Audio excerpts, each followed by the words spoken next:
Good morning, members. Are we ready to start? Lovely, thank you.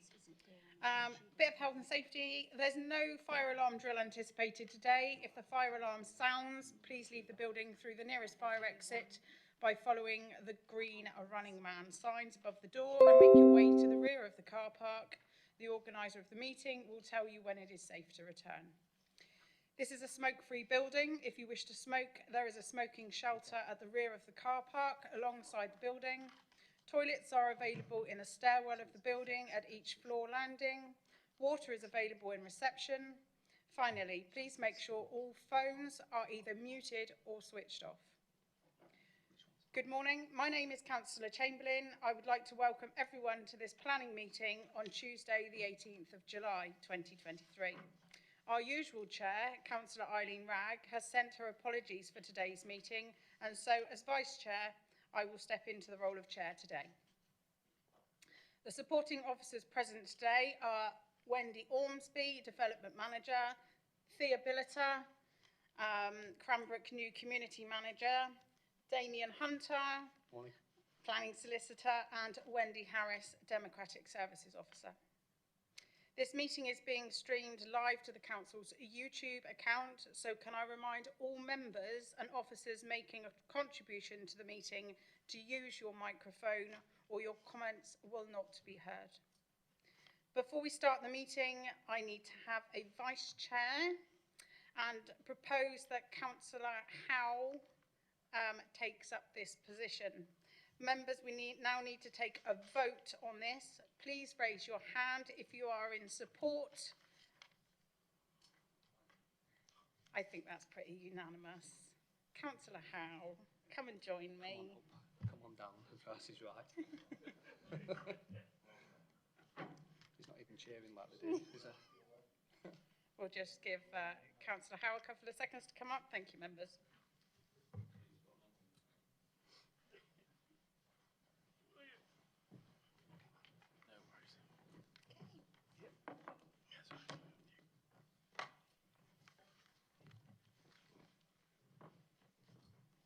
We will now start the meeting by doing a roll call of committee members here present. Wendy.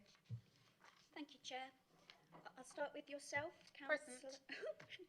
Councillor Chamberlain. Vice Chair, Councillor Howe. Present. Councillor Bailey. Present. Councillor Barlow. Present. Councillor Brown. Present. Councillor Bruce. Present. Councillor Gazzard. Present. Councillor Hall. Present. Councillor Heath. Present. Councillor Levine. Present. Councillor Riddell. Present. And Councillor Smith. Present. Thank you. I can confirm we are quorum for today's meeting, Chair. Thank you, Wendy. Agenda item 2, registered speakers. The revised running order and speakers for today's planning applications can be found on pages 5 to 6 on the agenda. Agenda item 3 are minutes of the previous meeting. As Chair, I now move the minutes of the meeting held on the 13th and 20th of June 2023 as true and accurate record. Members, please raise your hand if you are in support of the minutes. Thank you very much. I'll just sign those.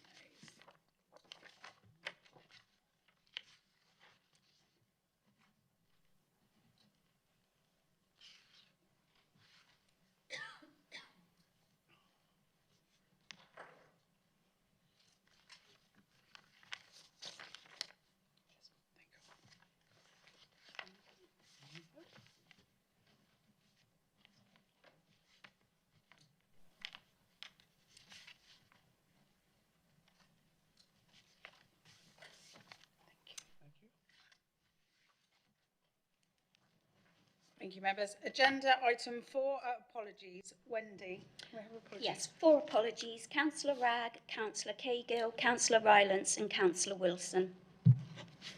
Thank you, Wendy. Agenda item 5, declaration of interests. Wendy will read them out and check members agree. Okay, so I will start with the lobbying. So we have 2 items for lobbying. Agenda item 16, which is the Post Office Broadway Woodbury, application 23/0310/FUL, and agenda item 14, which is the application 23/1124/MFUL, MFUL, which is land northeast of Axminster National Grid substation. So the following members have declared lobbying. So we've got Councillor Ian Barlow, Councillor Steve Gazzard, Councillor Anne Hall, Councillor John Heath, Councillor Henry Riddell. Those are the members that have declared lobbying.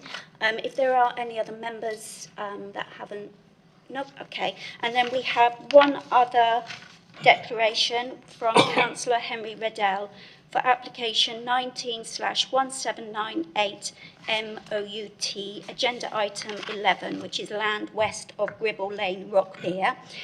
And he's declaring an effects and prejudicial NRI. The nature of his interest is employer owns land that forms part of the Cranbrook expansion area that has received a resolution to grant planning permission, which means, Councillor Riddell, you can speak on that application, but you can't take part in discussions or vote. Thank you, Chair, that's it. Lovely, thank you, Wendy. Wendy, would you mind be able to add me to the lobbying list? Thank you. Councillor Smith. Thank you, Councillor Smith. Agenda item 6 are matters of urgency. There are none. Agenda item 7, planning appeal statistics, pages 16 to 26. Mrs. Ormsby to present the report, please. Good morning. So just running through, first of all, the lists of appeals in progress. I'm just going through in terms of ones that of any particular note. I think members are probably already aware, so we have the ongoing public inquiry into the Pound Road battery energy storage system at Hawkchurch, and we also have the ongoing public inquiry for the refusal for the solar farm at Marsh Green. Both of those public inquiries due to take place in September this year. I think they are the only ones really of note in terms of appeals in progress. Sorry, I'm doing it the wrong way round, having opened my agenda on the wrong page. So appeals lodged. I think, again, the one of note there is the appeal. Members will recall that there was the application for Churchill retirement at the Jewson site in Exmouth, which was refused by this committee at the last committee. An appeal has been lodged against that. They have requested a public inquiry. We're waiting to hear from the Planning Inspectorate how that actually is going to be heard. We did request that it suggest that it could be dealt with as an informal hearing or written reps, but my understanding is I think it's likely that that will proceed as a public inquiry. Then in terms of applications decided, looking through the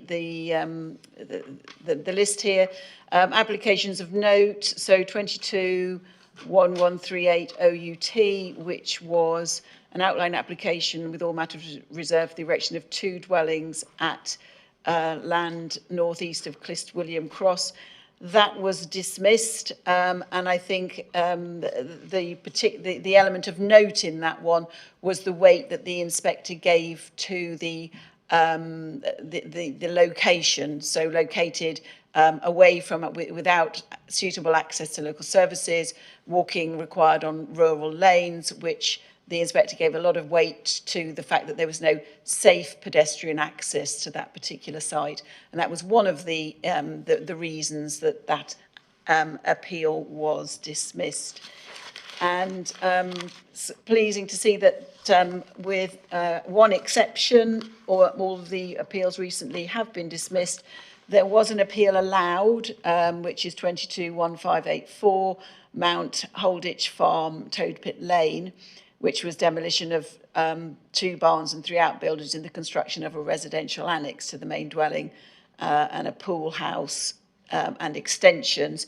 That had been refused by this council for a number of reasons, but predominantly one of the main reasons being that officers didn't consider the annex met the criteria to be an annex insofar as it, you know, it was 2-bedroomed, a dining room, a kitchen, bathroom, and in what appeared to be really quite a separate parcel of land within the site, so capable of independent occupation as a dwelling house. And it was in a location where we wouldn't normally support a dwelling house. However, the planning inspectorate took a different view and said that they felt that it was an annex, that's what had been applied for, they were going to consider it as an annex and felt it was acceptable, hence the appeal was allowed. And another appeal decision of note relates to land at Hill Barton, Sidmouth Road, Clyst St Mary, which was an appeal against an enforcement notice served in respect of carrying out of a material change of use of land from agriculture to mixed-use agricultural and commercial parking area. That appeal was dismissed, so effectively the enforcement notice upheld.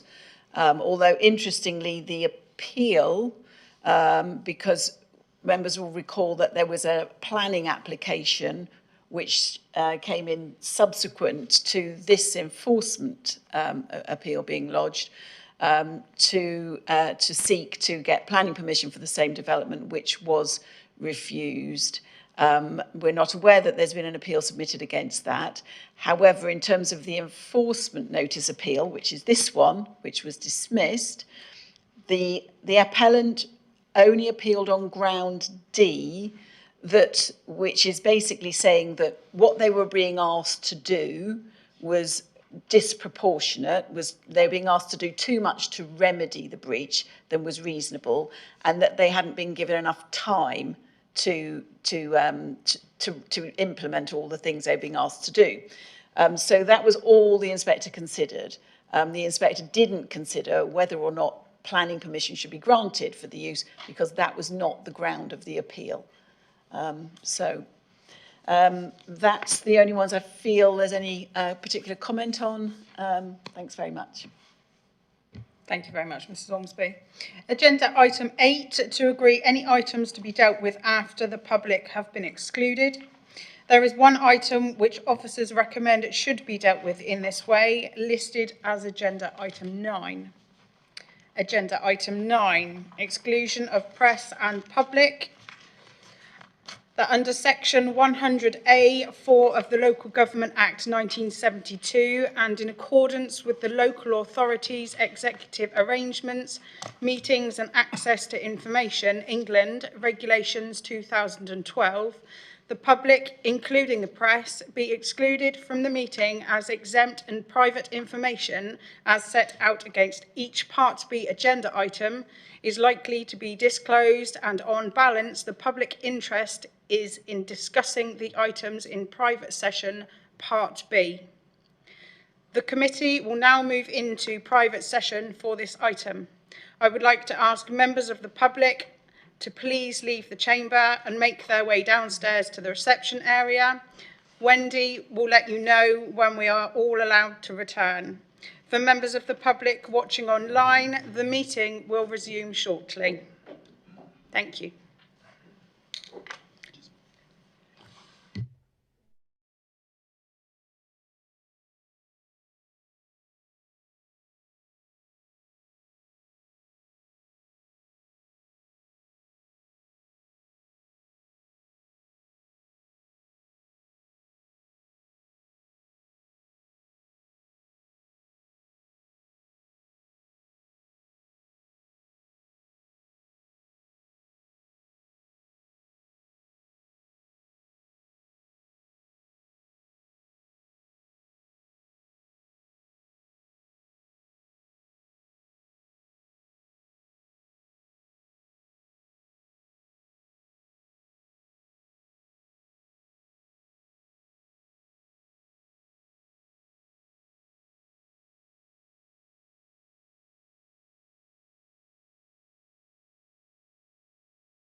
members of the public for coming back.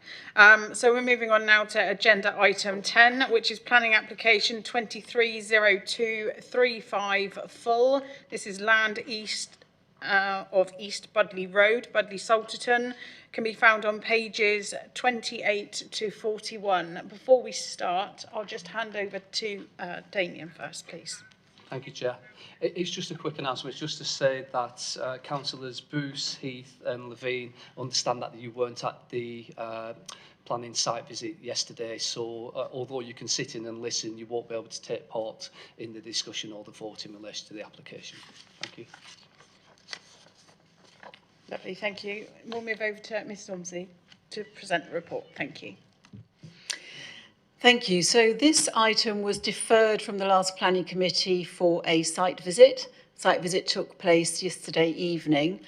So obviously this has been presented and run through very, very quickly, just quickly reminding members of the plans. So this is the site layout, which we observed yesterday. The site layout of the two plots. And this is the proposed dwellings. As we mentioned, this is an application to amend some elements of a previously consented scheme, and the principal change relates to a roof extension to provide these two sort of gabled dormer features on one side of the roof slope of each of the plots. And this is the elevation here, this is the rear elevation. And we did look at these plans in some detail yesterday on site, and it was also noted that there is a proposed change in materials on the external elevations as well. So again, just running through, this is plot 2, and that was where we were stood on the side, along the roadside, and that was where we were saying we would notice the increased bulk to the roof slope there. And these are the plans that were previously approved. So the roof slope, so again, with the greater amount of brick in the main elevations, there is, as we recalled, a slight overall increase in the height of the dwelling by 30 centimetres from what was originally approved. And these are the photos. This is the site. Obviously, things have moved on quite a bit since these photos were taken. The buildings are very near completion, certainly externally, with the exception of those roof slopes that are awaiting the decision on whether or not those dormers can be inserted. And there was a time when they had actually started putting those dormers in, so that might help members understand the scale, because that is one of them in here, obviously, before it's actually got any roof cladding on it. So this one is recommended for refusal on the grounds of the incongruous design approach of the dormers themselves and the added bulk that this adds to the buildings themselves, which had gone through that initial previous grant of planning permission was a result of quite a lot of officer negotiation to reach a scheme that officers felt comfortable with in terms of scale and bulk, and had considered that that was very much the maximum that should be allowed on the site. And so for those reasons, the added scale and bulk and the design of the dormers, this is recommended for refusal. Thank you.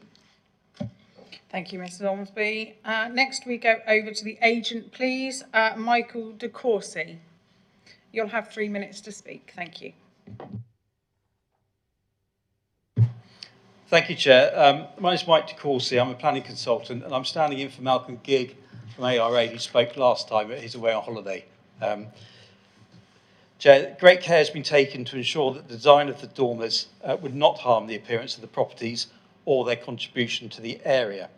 As members saw at the site visit, the dormers are to the rear of the properties and substantially screened from views along Boulshire Road and Budley Road by existing properties and vegetation. The dormers would only be seen in a narrow view from the street, from where we stood and looked at the properties. The dormers would have a shallow pitch, which would pitch away from the road and finished in slate, which would blend with the existing roof. From the street, it would be difficult to determine whether the ridges of the dormers would be the same as the existing roofs. Setting the ridge at the lower level would make no difference to the appearance of the properties when viewed from the street. We therefore strongly disagree with the officer's assessment that the dormers would appear incongruous. Dormers are characteristic of the town, and we note the report advises that officers have no issue with dormers on the properties in principle. The report refers to ridge heights increasing by 300 millimetres. In fact, the ridge height has increased by only 150 millimetres. The magnitude of change is therefore far less than has been assessed by officers. Such a small change is de minimis and would not result in a material change to the scale of the properties, and certainly could not be regarded as disproportionate. This change has been required to meet the insulation requirements of Part L of the building regulations. With regard to the officer's concerns relating to the use of render to replace the brick on ground floor, a large proportion of dwellings in the area are fully rendered and some have decorative brick detailing. And members saw that the scheme retains the brick plinths and string courses, which are in brown multi-facing brick and not in blue-black brick as reported in the report. I can confirm that the layout of both plots is as approved. It is the fence to the rear of plot 2 which has been installed at a slight angle, which gives the impression that the dwelling has been rotated slightly. I also confirm that the hedge on this boundary was removed to allow for scaffolding, and a replacement hedge can be planted when the building works are complete. Chair, the reluctance of officers to agree further changes to the scheme, given the history of the site, does not remove the requirement for this application to be viewed on its individual merits. For the reasons I have stated, it is not considered that the changes proposed would materially diminish the quality of the scheme, and in the absence of harm to the character of the area, the committee is respectfully urged to approve the scheme. Thank you. Thank you very much, Michael Dukowski. Right, no more speakers, so moving on to committee members. Do we have any speakers from committee? Questions? Can we raise questions first? That's fine. Any questions? No questions? Then we can... Oh, no. Councillor Hall. Thank you, Chair. These two properties do look squashed onto the site. Am I right in saying that there should be a certain area for garden of something like 55 square metres? If so, if we're going up another level, which would mean it should be actually more user-friendly for the garden size, is this actually over development, which say you've refused the 3-storey high building there before. This is essentially getting a 3-storey building in there with just a slightly lower head on it. Is it, does that stand any ground that there's very little garden? I couldn't see much garden there, couldn't actually enter into the site. A lot of it looks like turning circle. Thank you, Councillor Hall. We'll go over to Mrs Ormsby, please. So there are no minimum external amenity space standards within the East Devon local plan. So we're just looking at the general policy of expectation of a good level of amenity for future residents. The garden sizes that are there, looking at it, I would say would likely exceed 50 square metres. But what we would have had consideration is the fact that most of it is under the shadow of that very, very large TPO. So there is limited space in terms of space that actually has sunlight, etc. So, and that is one of the reasons that officers were looking to keep the scale of the buildings down, because it is a constrained site. That tree does create quite a constraint on the feeling of space around the dwellings. And for that reason, as you rightly say, yes, a three floors or three-storey building was refused on the site before, and has led to the feeling that the scale and bulk of the buildings as approved is the maximum that is acceptable for this plot, which is tight because principally, as I say, of that constraint of that large tree in the middle of the site. Thank you, Mrs Ormsby. Over to Councillor Barlow, please. Thank you. I sympathise with the planners. It must be very difficult when someone does this way round. I get confused and then comes back to them. It must be annoying. However, having visited the site yesterday, I can't see any reason not to approve this, and I think we would be petty to do so. The garden seems, although not large enough, the house size hasn't changed at all. The only thing that's different is there is going to be a study, and I know that may not be a study in the future, but a study in the top floor. I didn't think that it was very visible when you were there. I did go across the road. I did look back at it. A fleeting visit, a fleeting glance, you could see it, but again, usually when I'm driving, I'm watching the road rather than staring up to try and catch a glimpse of something. And I just thought that perhaps that was, we should allow this, and certainly I would recommend approval of this. Yes, it is. Thank you. Do you have Can we have some reasons then? what reasons before You second? certainly can. I have strategy 1, strategy 6, strategy 3, strategy 4. So, Councillor Ball, if I can just stop you with that. So, what we're looking at here, the reason for refusal is that they're talking about the rear dormers, and that by the size and scale of the rear dormers is the problem.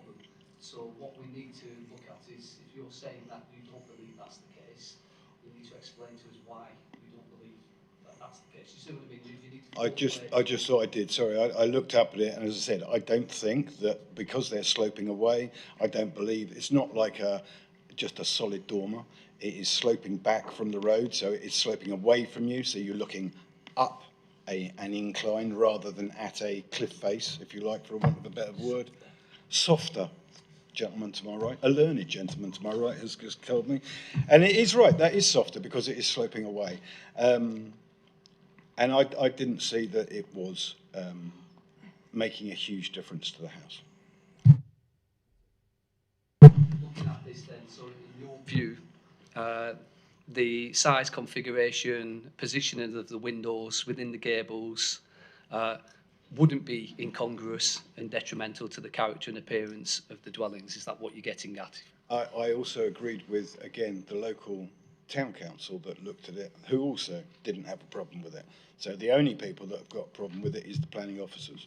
I'm just saying, just in terms, I'm not wishing to put words into your mouth because that's not what I'm here to do, but what I'm asking is the officers have specifically stated why they believe it should be refused, and they specifically have stated that they believe the size, configuration and positioning of the windows would be detrimental to the character and appearance of the surrounding area. Are you saying, in your opinion, that's not correct? You don't believe they would be detrimental to the character?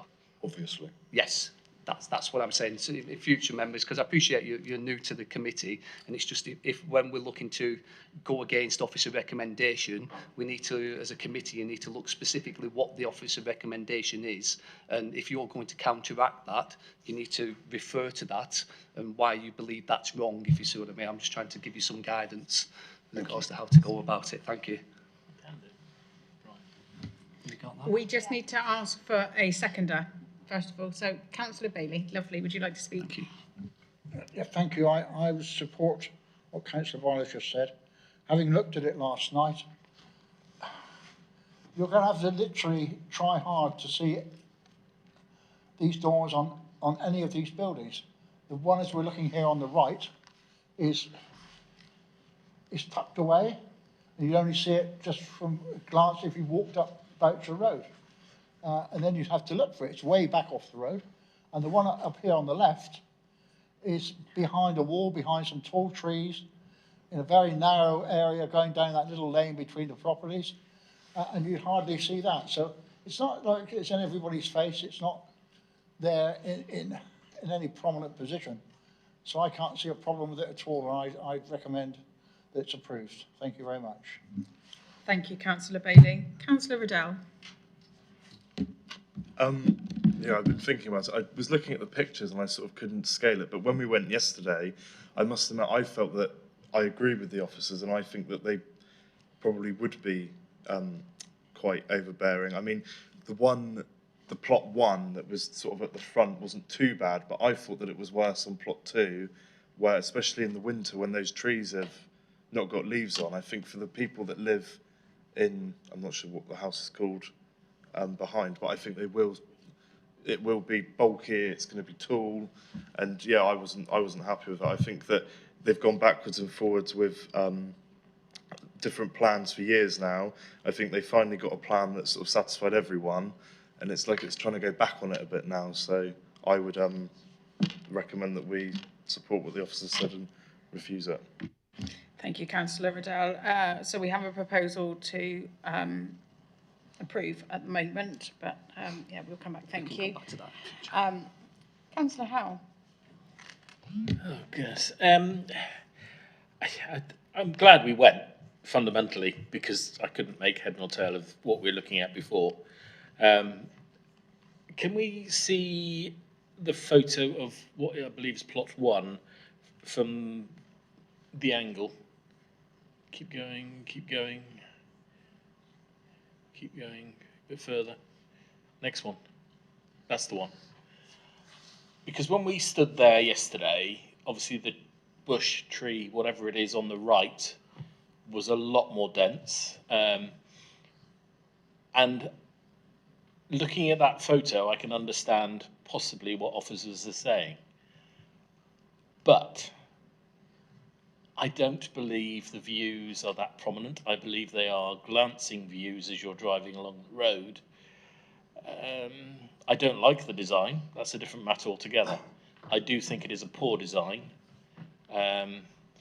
which I support officers on that, because any dormers should be subservient to the main roof, not along the same height or even higher. But I am struggling whether we approve or refusal, because the glances are, the views of it are very limited and glancing. But I don't know, it's hard to see. But it only really affects this one, I think. Thank you, Councillor Howe. Councillor Brown, please. Yeah, I mean, if you go back, Microphone. I don't know where it goes on that picture. Is that better? I mean, if you go forward another picture and look at the white property, if you wind it up a bit, is it? Oh, that one there.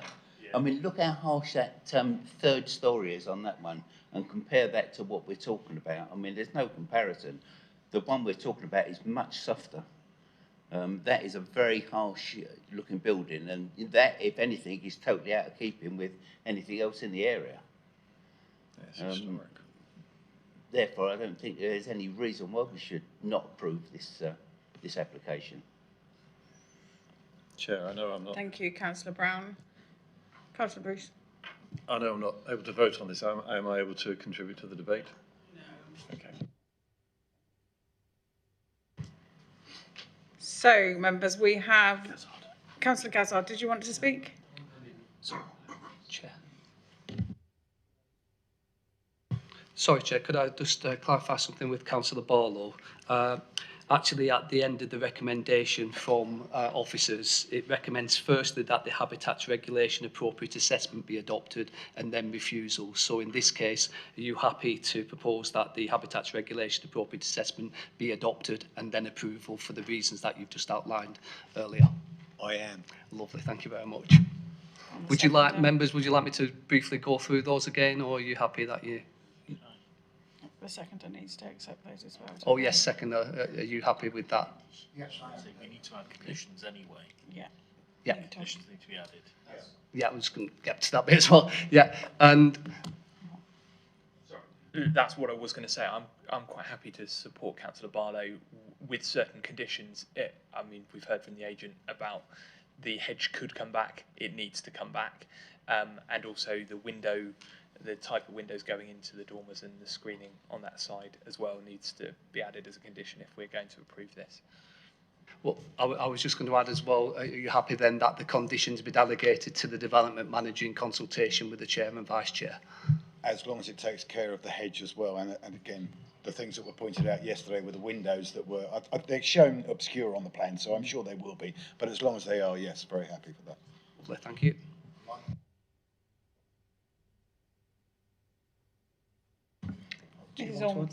Mrs. Ormsby. Yes, so noted in terms, and we would probably take a lot of reference for the conditions and the conditions that were previously on the previous scheme in following them through. And we could add a condition about the replacement hedge.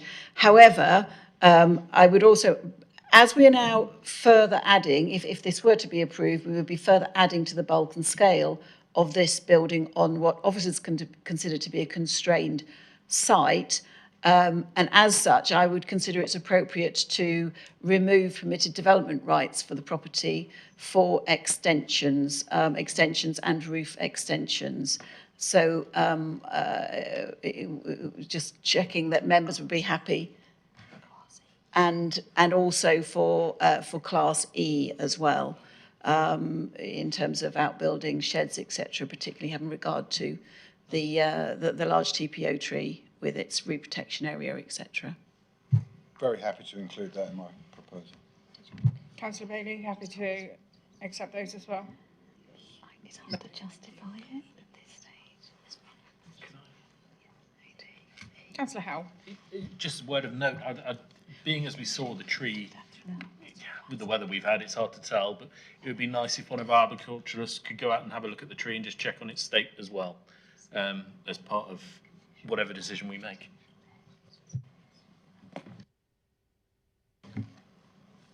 Happy to include that. Steve. Are you happy to include that? Yeah, I'm very happy to include that if we're allowed to enforce that. So, well, that's just asking for one of our officers to go and look at something, so I don't think that really needs to be a condition. However, that is just a note. Yeah, no, Yes. quite. Absolutely. So I will hand over to Wendy. No, Damien, sorry. Okay. So, members, we've got the motion of approval to adopt the appropriate assessment to approve on the basis that the scale and size of the dorm is not detrimental to the character and appearance of the dwelling and the wider street scene and surrounding area, and that decision to be taken subject to conditions delegated to the planning manager in consultation with the chair and vice chair, also to remove the permitted development rights, and as a note for the horticulturalist to carry out a site visit. All in favour, please? 1, 2, 3, 4, 5, 6 in support. All against, please? 1, 2, 3. And any abstentions? None. So that's carried. Thank you very much. Thank you very much. Moving on to agenda item 11, planning application 19/1798/MOUT, land west of Gribble Lane, Rockbere, pages 42 to 194. Over to Mrs. Billiter to present her report, please. Thank you very much, Chair, and good morning, everybody. Yes, this is a planning application for an outline application for up to 180 homes with associated infrastructure. It's all matters reserved except for the primary access to the site, which is determined in detail. The site's depicted by the red line here on the screen, with other land that's owned by the applicant outlined in blue. On part of the blue land, broadly this section north of where I'm putting the red pointer at the moment, we now have a resolution to grant planning permission for a change of the use of the land to suitable alternative natural green space, subject to a Section 106 agreement. Together with land... Oh, let me try and make this work. Hang on a second. Oh, I'm a lefty using a right person's mouse, I apologise. Together with land proposed as part of this application, the additional land will ensure that adequate SANGS mitigation is available for the development. And I appreciate that site location plan makes it a bit difficult to see in context where the site's located. So this is the Cranbrook Plan Policies Map, and the 4 expansion areas of Cranbrook are shown in the purple, blue, green and orange. We now already have resolutions to approve the site in purple, most of the blue land, most of the green land, and then this planning application is the first application on the orange land, known as the Grange expansion. And the application site in question is this part here, where I'm putting the red pointer. Okay, we don't at present have a planning application for the remainder of the Grange expansion area. So the application site, as you saw on that policies map, lies to the south of the London Road, the B3174, which runs east-west along here, and the existing Ingram Sports pitches, which are just to the north. It's located at the eastern end of Cranbrook, and as I said, it's within the Grange expansion area. This plan is indicative, but indicates that properties in the southern section, where they're slightly different colour here in blue, would be single-storey homes in order to reduce visual impact, and we'll come on to that in a bit. So on the left is an indicative sort of layout that's been submitted with the application. On the right is an extract of the Cranbrook policies map showing this section of the Grange expansion area.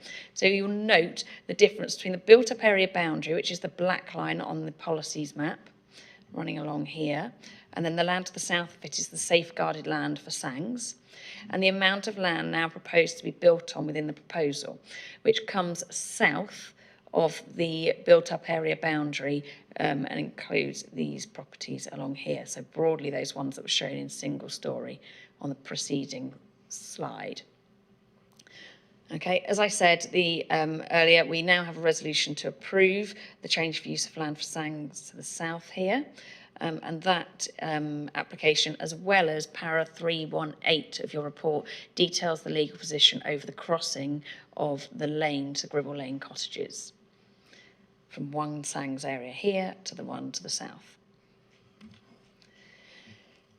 This slide overlays the indicative layout with an aerial photograph of the site to show how the mature trees would be retained within it and would form a landscaped development as a whole.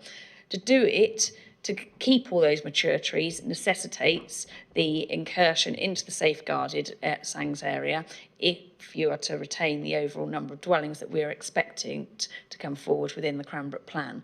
So we expected 178 and 180 have come forward, so a minor increase of 2. Moving on to the detail, I don't know how well you can see this. This is the access arrangements. So principal access to be obtained from the London Road to the north of the site and through the tree belt. There will also be 2 new pedestrian and cycle access points, one here which will go to a bus stop and a crossing, and another out onto Gribble Lane to the east. There are traffic gateways shown on the proposed plans here, but might need to be amended due to the Cobden's highway works, which we've already been through this planning committee and have a resolution to approve. It all depends upon which one goes first, so whether or not that might need to be changed, but that can come through separate Section 278 agreements with the County Council and through conditions. Also, relocated traffic islands here required around Ingram's due to the road works that are being undertaken at present to implement the Ingram's permission, and again that will be secured by condition. So looking in a bit more detail about this road access, this is a tree protection plan and shows that the trees with the sort of pinky purpley dots would be removed. So to put the primary access in necessitates the removal of a number of trees, including 2 category B oak trees. But do note in your reports that there is no objection from our colleagues in the tree department of this council, and that actually the trees to be removed overall are of the the lower order of quality, and some of them in comparison to the others which will be retained along that belt. Equally, to get the access out to the east onto Gribble Lane, again it necessitates the removal of a number of trees, including 4 category B trees, 1 pine, 2 oaks and a sycamore. The oaks and sycamore are fairly limited diameter, only around 200 millimetres at the moment. On the London Road, to get the pedestrian cycle access out to this crossing point and the bus stop, there will be 4 category C trees to be removed, and the existing footway on London Road would be widened. So moving on to a few photographs. This photo looks east on London Road across the site frontage. You've got the Ingram Sports pitches to the left. As you can see, the road's very straight at this point, and the Cranbrook Plan recognises it, with policy CB24 seeking improvements to the road to make it suitable for people walking and cycling and to slow traffic down. Financial contributions towards this will be sought through Section 106 agreements, and we're working with the Devon County Council at the moment to realise these works.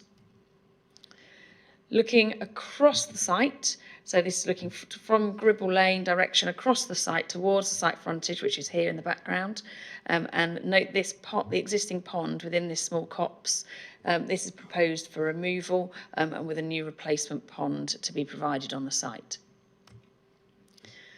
So the tree belt that runs along the London Road frontage also extends down part of the eastern boundary of the site, as you can see here. A number of them are very mature trees. This is a photo showing you the proposed point of main vehicular access from the London Road, where the tree belt, as you can see, is somewhat less significant than elements of the remaining frontage.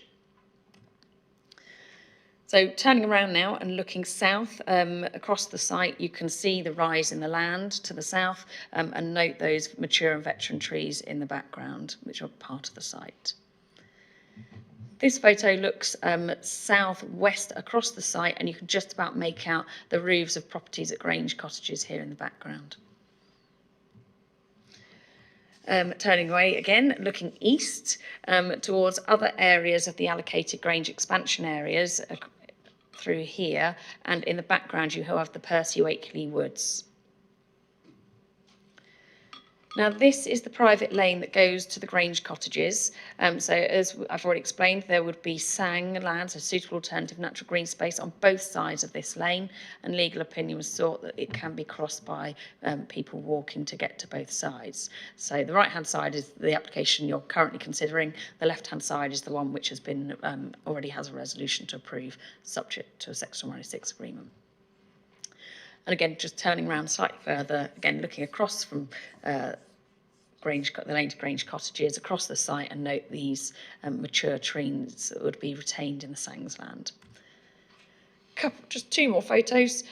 So these move further away. This photo is taken from the lane that leads out of Rockbere to the south, looking up towards the site, which is in the background here. And then this one is taken from, you can just about see it here, the listed gate piers to Rockbere Manor. Grange Cottages are here, and the site beyond, and then the site is there. Okay, so the officer report is as written, which is to approve the appropriate assessment and then to approve the planning proposal as well with a Section 106 agreement as detailed in the report. There is one additional planning condition being recommended to ensure consistency with the other Cranbrook expansion area applications that we've had, and that relates to the use of domestic garages where they're provided. Are you happy that I just quickly read it out? Yep. It states, notwithstanding the provisions of Part 1 of the Town and Country Planning General Permitted Development England Order 2015, as amended, or any subsequent order revoking and re-enacting that order with or without modification, any domestic garages provided as part of the development hereby approved must be kept free for the parking of motor vehicles and/or bicycles and must not be used for any other purpose. And the reason for that is to ensure that adequate space is made available for the storage of vehicles and bicycles in accordance with CB20. So in the Cranbrook Plan, we don't count garages towards car parking provision, but we do count them towards the cycle provision. So if they're to be provided, they need to be of an adequate size, as detailed in the plan, but they also count as a cycle provision, so they should be retained in the future. And that is everything from me. Thank you very much. Next, we move over to the ward member, please. Councillor Todd Olive. You'll have 5 minutes. Thank you. Thank you, Chair, and good morning, members, just about. It will perhaps not surprise anyone here that the ward member for Wimble and Rockbere is appearing to object to an application that forms part of a major extension of Cranbrook, but there we go. I will preface my comments by saying that beyond the in-principle objection that I'm here to put, I believe there are genuine further considerations that do and should weigh heavily against the proposal and lead me to disagree with officer's recommendation in favour of the scheme. I will start, however, with those in principle objections, and at this juncture I would note that Rockbere Parish Council have asked me to represent their objections in this vein too. Cranbrook was never supposed to cross the old A30. This application does. The Rockbere Neighbourhood Plan, in spirit and in letter, categorically sets out to protect countryside within the parish from further residential development comprising encroachment on open countryside surrounding the main village of Rockbere, seeking to preserve what remains of the green space between Rockbere and Cranbrook. While I would not seek to argue that the Rockbere Neighbourhood Plan should hold more weight than the more recently adopted Cranbrook Plan, I am seriously concerned that the recommendation before you effectively dismisses what are the very clear provisions of the Rockbere Neighbourhood Plan, and that encroachment as a result must weigh against the proposal. Moving to broader considerations then, I'd like to start with the issue of sound space, regarding which I note that Cranbrook Town Council also objected. The application, as you've heard, encroaches on land designated as SANGS by the Cranbrook Plan, proposing residential development within that area. Officer assessment suggests that this incursion would be mitigated by the provision of additional parcel of land separated from the rest of the designated SANGS space by the access to Grange Court. It seems abundantly obvious, to me at least, that SANGS space divided by a regularly used vehicular access road and directly bounded by residential development cannot be of the same quality as a single SANGS area of equivalent size with lesser residential frontage, both from a landscape perspective and that of user safety and amenity. In addition, I'd point out that if this application is granted and subsequently every developer in the Grange expansion area makes the same proposal to extend residential development and provision alternative SANGS space, this will functionally extend the settlement boundary beyond the extent that Council has already concluded is acceptable under the NPPF and according to its own strategic planning objectives in order to suit developers' preferences. Neither of these outcomes can, in my view, be compatible with prevailing policy. Thirdly, then, I'd like to turn to the elephant in the room, or, as is the case with this application, the elephant that's quite categorically not in the room. Those who've looked at the documentation submitted with the application will no doubt have noted that it effectively totally dismisses, entirely glosses over the question of addressing the climate crisis, waving off the issue for consideration at detailed stage, outside the purview of effective democratic oversight, and without any evaluation of the carbon impacts of the proposal or any measures to mitigate the same. The applicant claims that if every development site is required to amount for its emissions implications, nothing would ever get built. I will say simply at this point that I object in the strongest possible terms to the application being granted on the back of that assessment. The emerging local plan is categorical in its requirements regarding the emissions footprint of new development, and by the time this development is actually built, we will be well into the period expected to be covered by that new plan, not to mention the period covered by national government commitments to reduce CO2 emissions by around 45% by 2030. In this context, an application treating the issue of the climate crisis with this level of disregard should, in my view, and I'll put it bluntly here, be thrown out on entering the premises. Otherwise, I'd refer members to my comments contained in the officer report for further comment on the issues of pedestrian access and the broader sustainability test, but in the interest of time, I'll leave my comments there. For those reasons I've stated individually and in the round, I strongly object to the application, and I recommend at minimum that committee defers considering approval of the proposal until the applicant has provided additional assessment of the proposal's emissions impacts. Thank you, Chair. Thank you very much, Councillor Olive.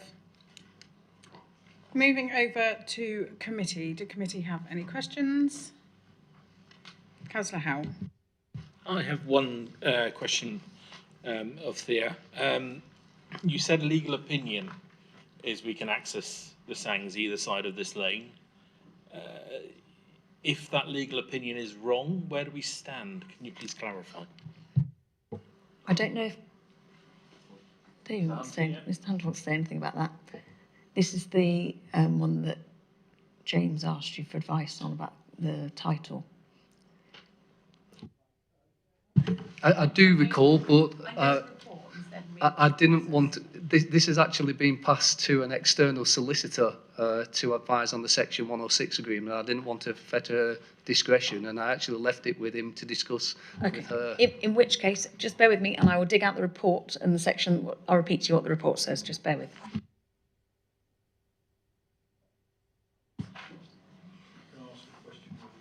Absolutely. Yeah, that's fine. So again, the Sangs, is that the extension is to protect the trees, I presume, in the site? So in other words, those very nice trees, and looking at it, it looks like it's been nicely broken up, if I can say, for the estate, compared to other estates we've looked at or granted last time we had a meeting like this.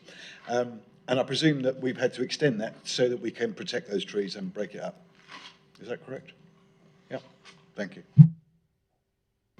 Yes, that's correct. If you were to not do that, then you would have a lower housing delivery on the site, so you wouldn't achieve the Cranbrook Plan objectives in terms of the housing numbers on that site, part of the site. Thank you very much. Do we have any more questions? Councillor Bruce. Thank you, Chair. Could I ask officers why the carbon and emission issue has not been raised as part of this development, as highlighted by the ward councillor? Absolutely. Mrs. Ormsby or Mrs. Billiter, sorry, who's currently on 2 jobs now. Whilst Mrs. Billiter is just checking through, so Councillor Olive was referencing policies in the local plan review, which have no weight at present. We have to consider applications under the current development plan, which is obviously the E7 local plan, the Cranbrook plan and the neighbourhood plans. And yes, and obviously the MPPF. And I was just quickly reviewing actually what our policies are on that matter. So the Cranbrook Plan requires a zero carbon approach to this development. There has been discussion of concerns about the quality of the climate change section environmental statement section 3.14 of the report. And there is a condition 16, recommended for imposition in the event that we approve the application relating to climate change and the requirement for a detailed statement setting out how climate change measures is being, in accordance with the adopted policy, is going to be addressed. So we are satisfied that yes, whilst the environmental statement could have been far more robust in what it's saying at this stage, at detailed reserve matters stage, we can achieve the policy compliance through conditions and through the requirements of the policies themselves. That's okay, thank you very much. I will leave you to look for that for a minute. Do we have any more questions, just while Mrs. Billiter looks for... Councillor Bruce, you just had a question, so I'm going to go to Councillor Hall next, please. Thank you, Chair. Just a point on the access road, the proposed access road onto the London Road is going through the Studs Basin. If this is so, is there a mitigating plan to improve capacity of the smaller bowl?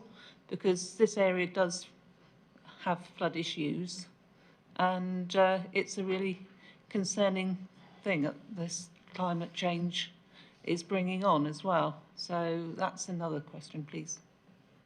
Thank you, Councillor Hall. Mrs. Billiter. Yes, so you're correct that it shows it's running between 2 basins. Devon County Councillors, Lead Local Flood Authority have not objected to the scheme. There is a flood risk assessment and drainage strategy accompanying it. When you're designing your SUDs, you have to take account of the current greenfield runoff rate, and then nowadays you have to make an allowance of 45% for climate change. So we are satisfied, and the county is satisfied, that there is an adequate solution here. Thank you very much. Councillor Cazzard, please. Thank you, Chair. If I heard correctly, you said there's going to be quite a few trees that are going to have to be removed.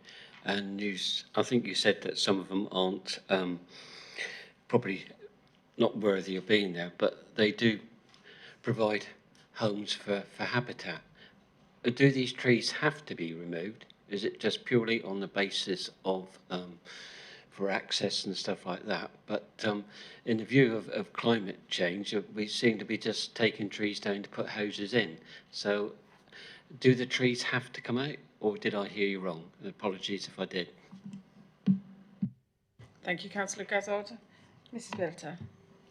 Yes, you will not facilitate access to this site for vehicles, people walking or cycling without the removal of a number of those trees on site. They have been, the accesses have been located so as to minimise the impact upon the tree belts in terms of its removal and the quality of those trees that are proposed for removal. But yes, there are a number that require it in order to facilitate the development.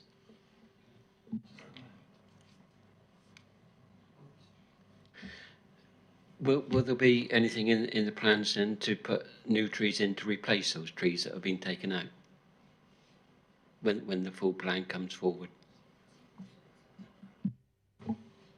Yes, so landscaping is a reserved matter. So at reserved matter stage, landscaping proposals will come forward, which will include new tree planting. And I think it is mentioned within the report that so a number of the trees on the wider site are veteran trees. And so looking to carry out new tree planting for succession planning, essentially for those trees as and when they become lost in the future, when they become over veterans.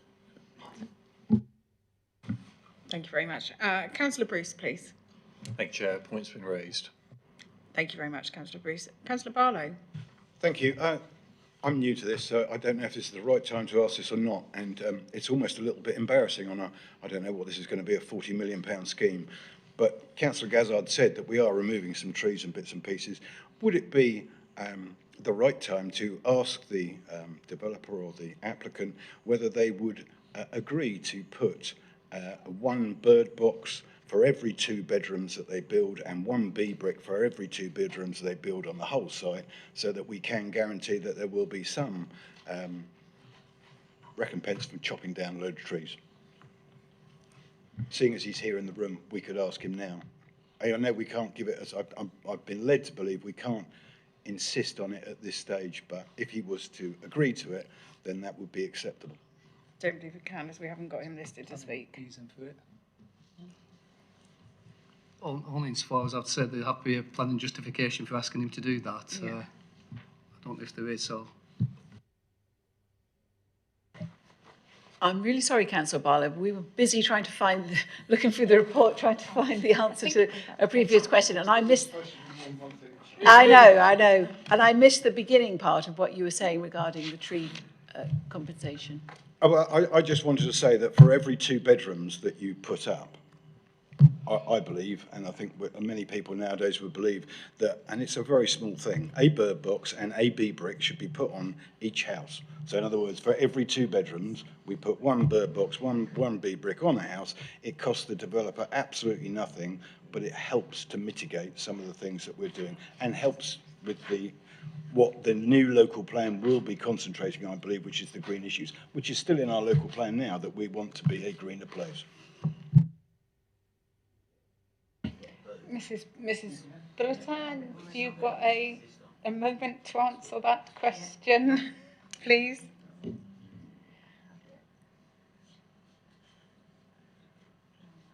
I don't want to take any more questions just for a moment, because I'm very aware that poor Miss Bilter has got a lot of questions that she's looking up at the moment through the paperwork. Right. In answer to your question, Councillor Barley, at 3.13.27 of the report, and then the following paragraph, it talks about there already being proposals to install bird boxes on the retained trees and on the dwellings, and there's no explicit mention of bee bricks, but we do require that there to be an agreed landscape and biodiversity drainage strategy, known as the LBDS, and so the precise details of the mitigation will be set out within the LBDS. So we don't have explicit policy references to require what you're asking for at the moment. But we do have that LBDS requirement, and of course we do also have in the Cranbrook plan already the requirement for 10% biodiversity net gain across the site, which we don't have elsewhere in the district until the legislative requirements are brought in later in the year. So is it possible then in the future for the next ones that come up, that we do insist on that? Or do we ask that and put that in there, or is that just not possible because it's not written somewhere in law?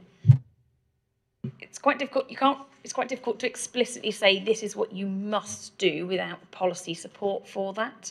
Now, as members, you can put the request, and as you say, landowners in the room and could hear that.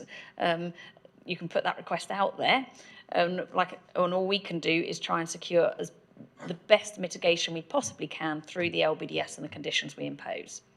Thank you very much. And I would just say, just in case any developers were listening, whatever, I would have thought it was a very good selling point anyway for the tiny amount of money that it would cost. Thank you very much, Councillor Barlow. Excellent. We'll go back to Ms. Billiter. Well done.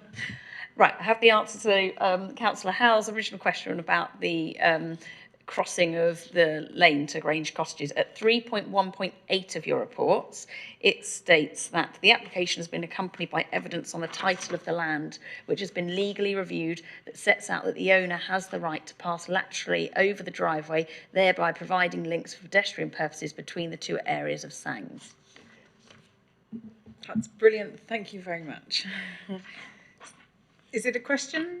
Specifically related to that. Absolutely. Yeah, Councillor Smith. With that in mind, then, it probably reserve matters. Could we talk about how to make that the link between the sands going across that road somehow better or safer, or some way to make it feel more joined up than it is currently? Okay. So the lane is very quiet, just serves those cottages at the end of it, and as you saw from the photograph, is quite straight. If I get to it, back one. There you go. So in terms of visibility for people walking, I think there is plenty. The report for the change of use application for the land to the south it states that in the event that it isn't feasible to cross at that point, actually the bell mouth of the access is adopted highway, and so you could always get a legal crossing across it there. And so working with the applicants at the relevant stage, we will ensure that there is suitable and safe access from one side to the other. Do we have any more questions? Because we need to wrap this in. So, Councillor Bailey. Thank you. It's been stated that a number of trees are going to be removed. Well, from the photograph was there for a very short period of time. I seem to count 22 trees to be removed, which I think is a significant number of trees. Is there any way that we can make provision for these trees to be definitely replaced by semi-mature trees of a similar species, please? Thank you, Councillor Bailey. Mrs. Billiter, sorry. Yeah.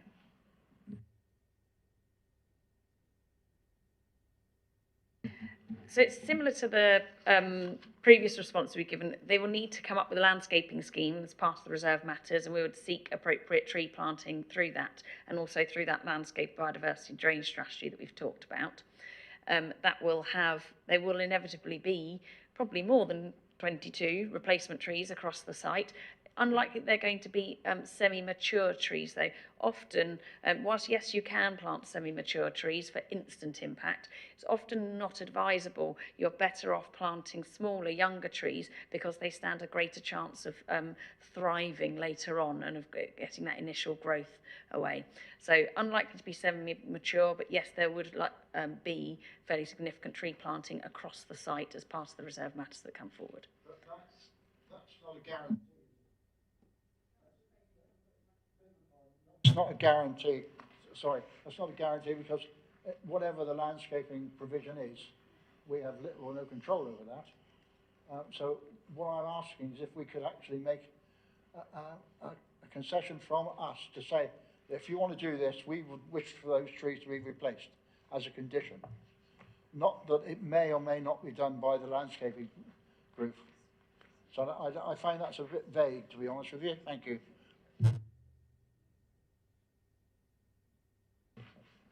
Am I correct in saying that it will come back to the committee on reserve matters anyway? Because this is an outline application. Okay. Oh, that's fair enough. Okay.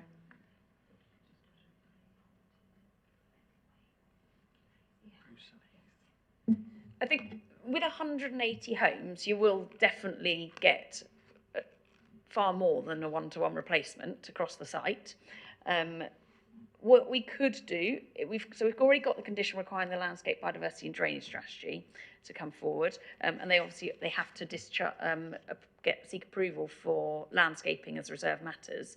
We could include an informative note on the end of the decision notice explaining that we require the replacement of those trees that are being removed across the wider site with appropriate, but I don't necessarily recommend putting anything into a condition because, like I say, you're going to get much enhanced tree planting across the site as a whole. Thank you. The reason why I'm harping on about this is because many years ago when I was here, there was a development in Budleigh Salton when someone said, no offence to your good self, someone said exactly what you're saying. And that was 10, 15, 20 years ago, and still nothing's happened. Because it was told to me that it wasn't prescribed by law. They had no legal right to do it, therefore they didn't do it. It was just because it was a planning, basically a planting situation that was put in, but it couldn't be enforced. And this is where my concern comes here. It's a big area, it's lots of trees, and if it's not enforced. Thank you, Councillor Bailey. Mrs. Billiter, thank you. I think there's probably some fairly significant changes between those two situations. We have conditions that will require that the landscaping be determined and then implemented. So they have to undertake the landscaping schemes that are approved.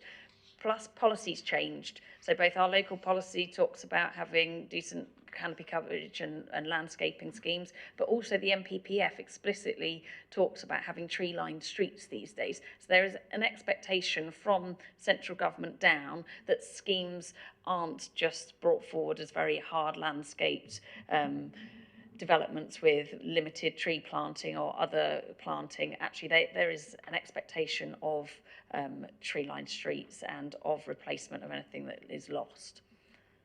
Okay, thank you very much. Thank you very much. I have two more questions from Councillor Bruce, Councillor Heath, and then I'd like to try and wrap it up into committee then. So, Councillor Bruce, please. Thank you, Chair. I'd echo Councillor Bailey's experience. I've seen situations where enforcement has been very poor post-development.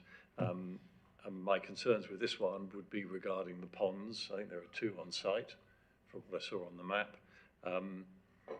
Again, it would be useful to have some kind of concrete condition whereby not only are they replaced, but the exact same size of pond are replaced, because in addition to trees, these contribute massively to biodiversity in the countryside. And where I've seen them put in, the change is almost within a couple of years in terms of the increased biodiversity. So they are a material loss on this site when they go, and I would like to see some serious enforcement put in to make sure that they are put back in place. Not the same place, because obviously you have to bear in mind where things are going, but I'd like to see the replacement and also the same size, not just a small pond put in as a sort of signature one. Thank you, Chair. Thank you very much, Councillor Bruce. I'll just go over to, I'll go over to Miss Billiter. I'm sure there will be something in there.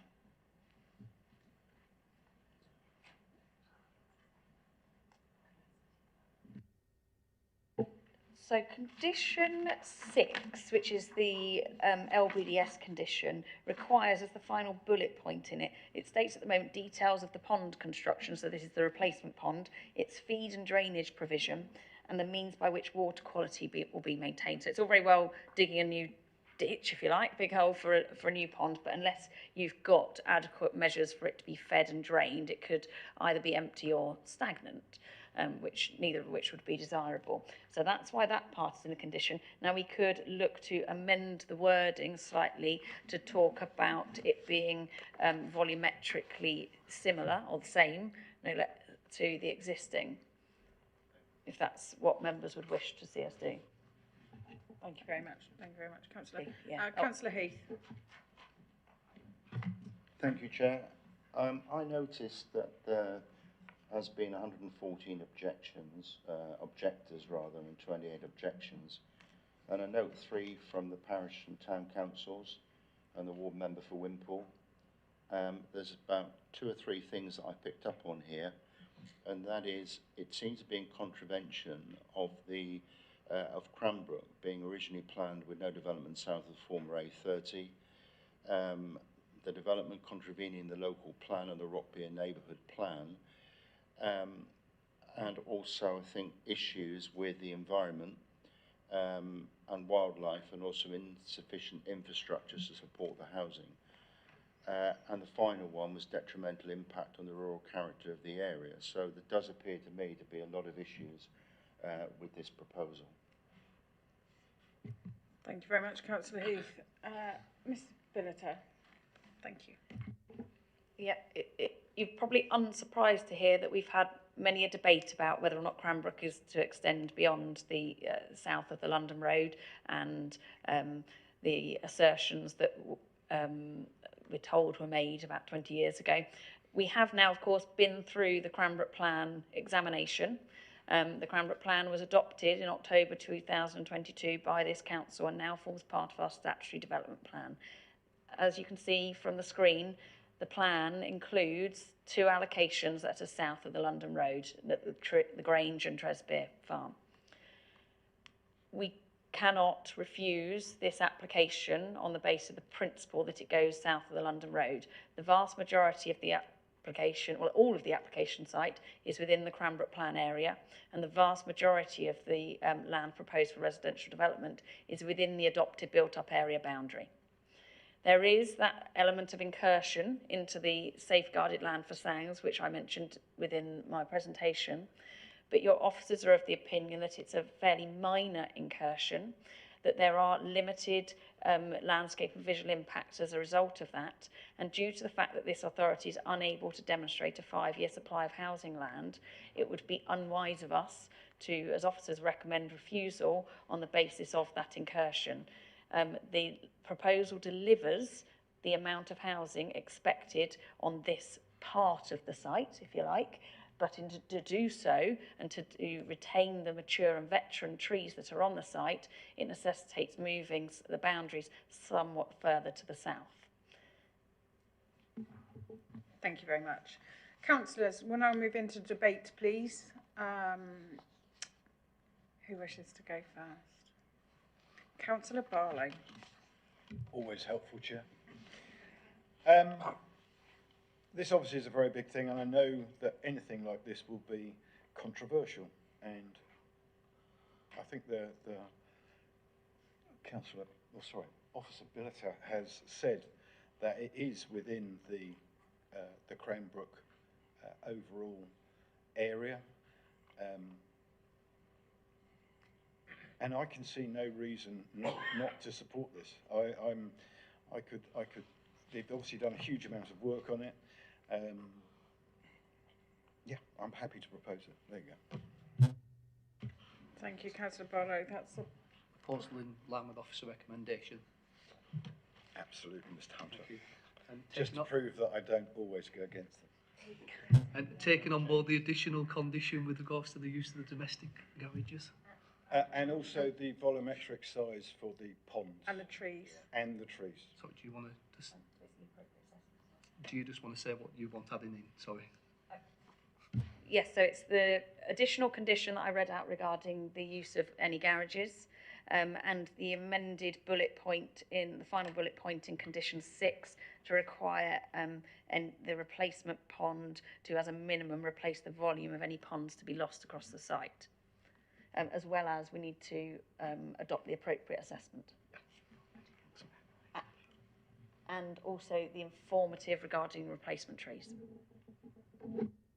Agreed. Thank you, Councillor Barlow. Councillor Howell, please. Thank you. Yes, happy to second that.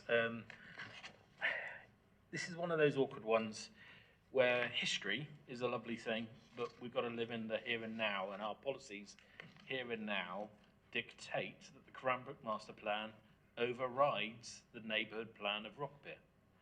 It's the newer document. and as such, it has prominence. When you add that to the fact we still don't have a 5-year housing land supply, and to be quite frank, this looks, I know it's indicative and we've got reserved matters and everything else, like a lovely scheme. And this is the type of scheme we should be having. And I do hope, as is shown on the drawings, indicative drawings, I'll use that word, that it is delivered in a similar form and shape and with all the tree planting and everything else that we hope and expect. But absolutely, I'll wholeheartedly support this. I can see no reasons for refusal at all. Thank you. Thank you very much, Councillor Howe. Do we have any members on committee that wish to speak? Then I will go over to Mr. Hunter to round up. Thank you. Thank you, Chair. So I'll walk with Peter because we've just heard that the approval is in line with officer recommendation and adopting the appropriate assessment as well. All those in favour, please, members. 1, 2, 3, 4, 5, 6, 7, 8 in support. All those against, please. 1, 2, 3. Any abstentions? None. Oh, I've only got 11. So 8, 9, 10, 11. 1, 2, 3, 4, 5, 6, 7, 8. That's right. Oh, I thought it was 12. Okay. No, because Councillor Riddle's left. He's got his declaration, isn't it? Ah, apologies. Thank you. No problem. Sorry, that's carried then, members. Thank you. Thank you very much. Moving on to agenda item 12, planning application 230400. Thank you, Councillor Bruce. Councillor Bruce is leaving, that's okay. Sorry. So this is application number 23/4/0400/FUL, land south of Pumpfield Close, Duncaswell, pages 195 to 215. Over to Mrs. Ormsby to present the report, please. Oh, Councillor Riddell, sorry, apologies. Councillor Riddell, we're on application number, agenda item 12, which is application number 230400.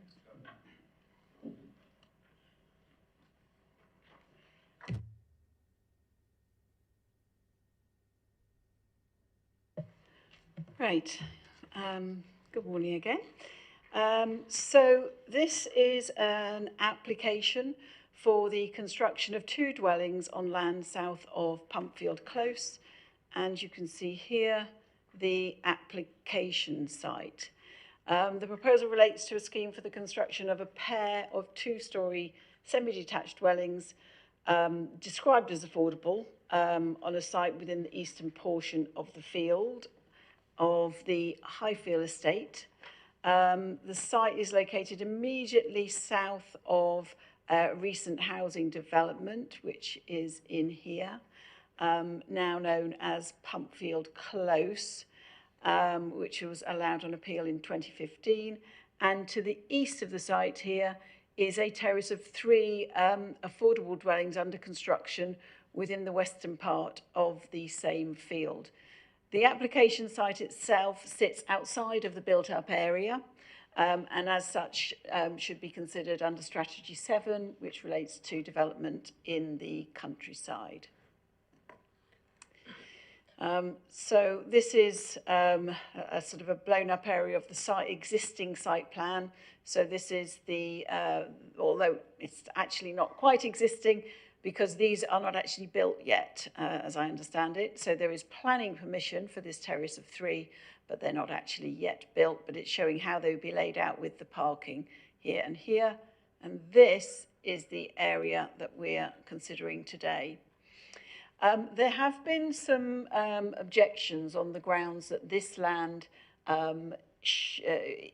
was indicated when the previous 2015 scheme was granted for these houses up here. This area, not actually this part, but this area here to about there, was indicated on the plan and annotated as play area. But there was never anything in that permission that conditioned, either through planning condition or through legal agreement, the delivery of that part of land as play area. So that cannot be enforced to be delivered as play area. And in fact, planning permission has now been granted for these 3 dwellings on the bulk of that area of land. Officers are of the view that we can't give any material weight to the fact that that was once previously highlighted as a play area.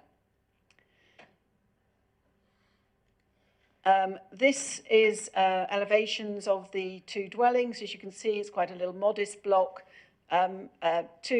A pair of semi-detached 2-bedroomed dwellings. As you can see, no windows on either of the side elevations, windows on the front and back, and of a traditional style. So this is how they will sit on the site. So this is a pair of semi-detached houses sitting directly north. They will be tucked in the area with parking here, so 2 spaces for each of the dwellings in accordance with policy, and garden amenity space at the back. These are photographs. So this is the existing pair of semi-detached dwellings, and the new houses will be tucked in behind there. So this is looking southwest across this parcel of land, and it's in here around this area that the permission exists for the pair of 3 terraces. So this is the current boundary with the adjoining property, and the 2 semis will be tucked in here. So this is looking at number 8 Pumpfield Close. This is a view to the rear of the site. So this would be the rear boundary of the gardens of the 2 plots with the mature trees on the other side of the boundary. This would be the common side boundary with one of the pair that is sited closest. So you can see the relationship with these 2 adjoining properties. And this is looking east from below Powell's Way at the entrance to High Dunscott. But this view, in fact, because the houses will be going in here, however, once the already approved block of terraces are built in here, you won't actually see those houses. That view would be blocked. So the key issue here is that the site is outside of the built-up area. So we consider it against Strategy 7. However, we are in, and Strategy 7 presumes against new housing development in the countryside unless it meets a number of exceptional criteria, and this site doesn't meet any of those exceptional criteria. However, we do have to then consider this against the fact that we have no 5-year housing land supply, which means that the restrictive element of Strategy 7 is out of date and has now limited weight. The site itself, Highfield Estate and Dunkeswell, have a good range of services and facilities, all within walking distance of the site. There's safe pavements, good walking routes to access those local facilities. So it is considered to be a sustainable location for development. The landscape impacts, it's just infilling this sort of last part of this field. It's considered that it would have no adverse landscape impacts, no material impact on the rural character of the area. And design of the buildings is considered to be acceptable. Likewise, the impacts on neighbour amenity, there's no side windows, so that minimises overlooking into number 8, for example. So matters of loss of light, overlooking, etc., are deemed to be acceptable in terms of impact on the neighbours. I would just point out that whilst the application describes itself as affordable, there is no policy requirement for these to be delivered as affordable, because we can't normally require houses to enter into 106 agreements to be affordable unless they exceed 5 units, and we're only looking at 2. So whilst these are small units, smaller units, and they're, as a consequence, more affordable, and I believe that the potentially will be brought through Live West, who are an affordable housing provider, there would be no requirement for them to be delivered as affordable dwellings. I just wanted to make that clear when we're assessing these. Having regard to all the facts that I've just run through, it is felt that there's, the lack of any technical objections to this and the sustainable location of the development, having regard to the 5-year housing land supply, tilted balance in favour of sustainable development, the officer recommendation is for approval. Thank you. Thank you very much, Mrs. Ormsby. Right, next over to the applicant, Keith Hoskins, please.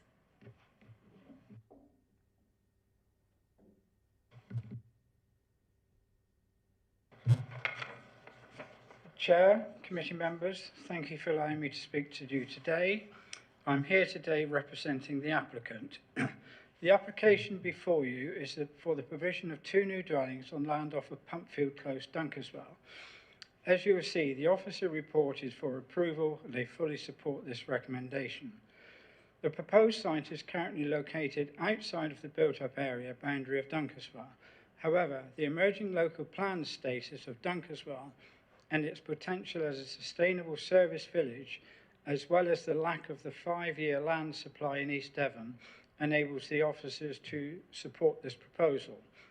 The officer's report stated that this proposal is within a sustainable location with a good range of services, facilities, and employment opportunities in the local surrounding area. As I've stated, the officer's report refers to there currently being no policies restrictions to allow for the provision of the 2 open market dwellings proposed. Though the lack of the 5-year land supply in East Devon, and given the sustainable location of this site, it is considered that this proposal contributes positively to meeting the local authorities' housing needs. The adjacent properties currently under construction at Pumpfield Close gained approval via appeal in 2015 under similar circumstances being considered today.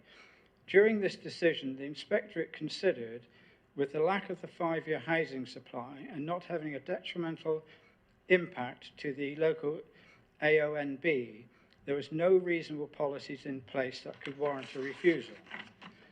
Since this approval, circumstances for the village of Dunkeswell have further improved in terms of its sustainability, with further approvals for housing within the last few years and consideration for its status in the emerging local plan. The proposal itself has been carefully designed so that its presence within the local AONB blends well with the other surrounding properties that make up Pumpfield Close.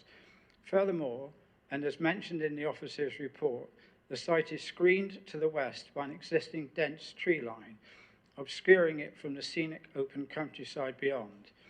The material consideration in this proposal are the appropriateness of the site's location in terms of its sustainability, its characteristics in terms of appearance in comparison to the neighbouring properties, and its impact on the local AONB, all of which have been demonstrated to be appropriate, characteristic, and non-detrimental to the local area.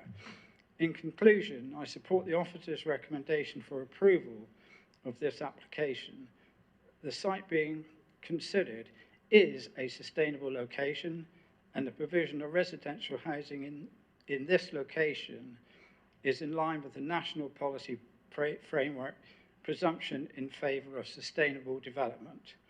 I would therefore ask the committee to follow the officer's recommendations to approve this application. I'm happy to ask any questions, answer any questions. Thank you very much, Mr. Hoskins. We'll go to the committee ward members next, please. Councillor Brown. Absolutely. Councillor Levine. You can speak in committee as well. Yeah, that's fine. This is as ward member, yeah.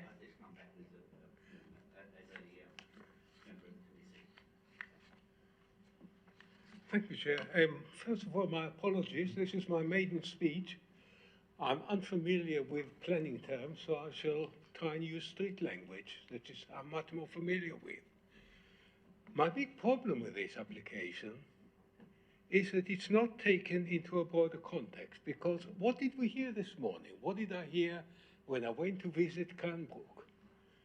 Living spaces, green areas are important for the well-being of the residents.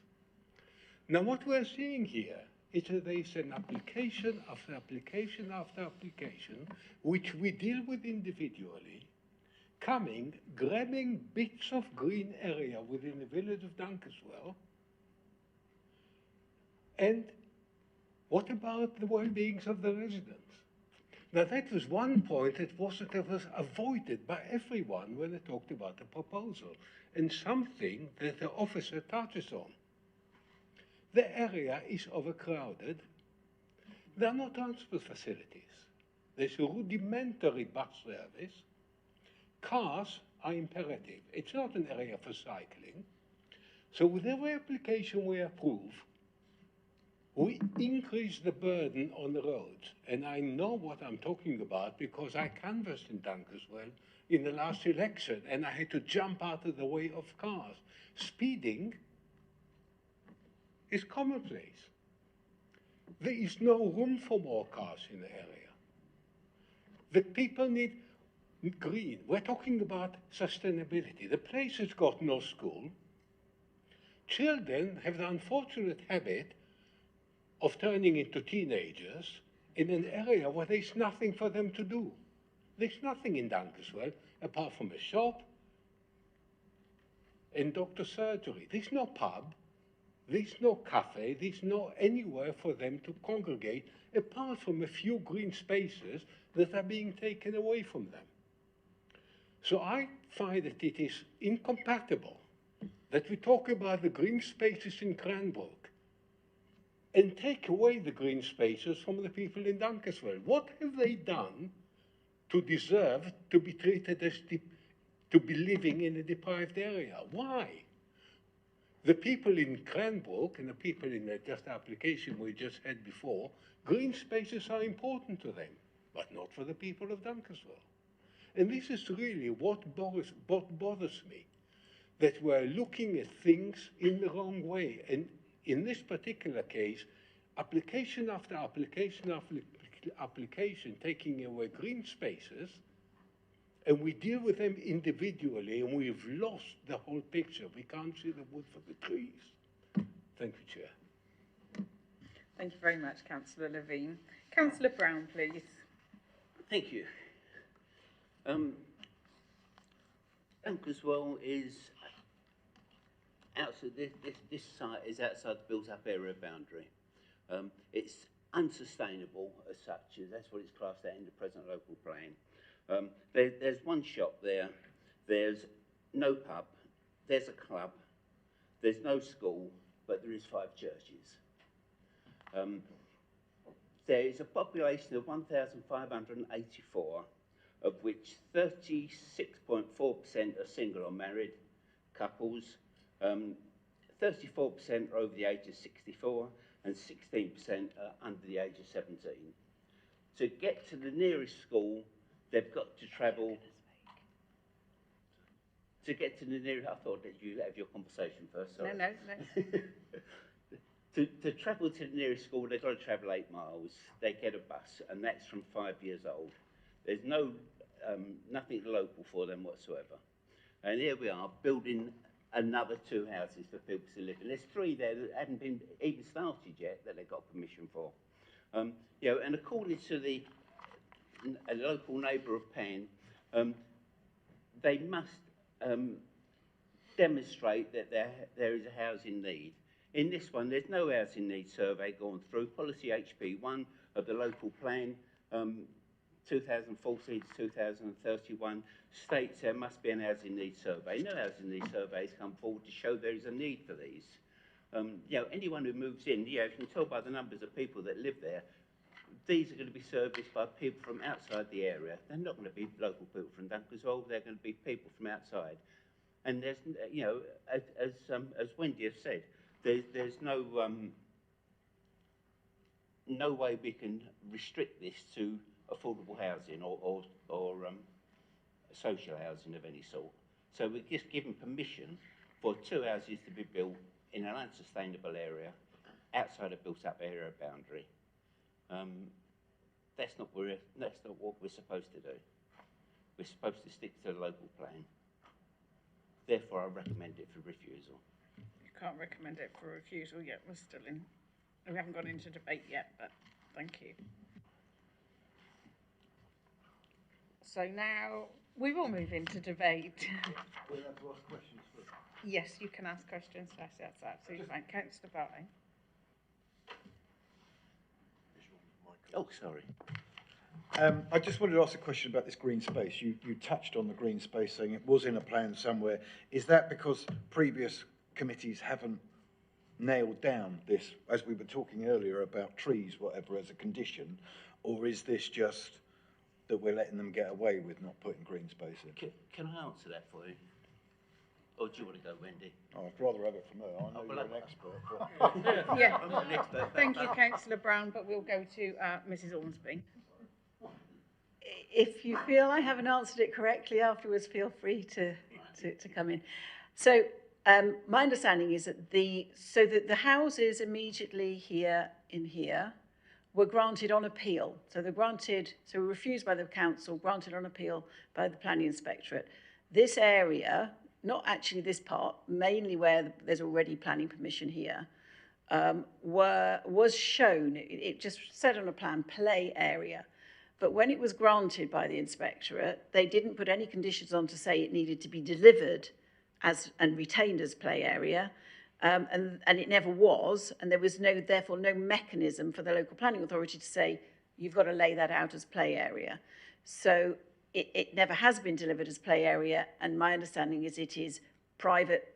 It's private land. There's no right for anybody to access the land at present for amenity purposes. So there's going to be no loss of amenity space because it currently isn't available as amenity space. So that's the background to it. On what plans? Add to that, if... No, you can't, Councillor Brown, at the moment. No, I could make it clearer, but... Can I come back?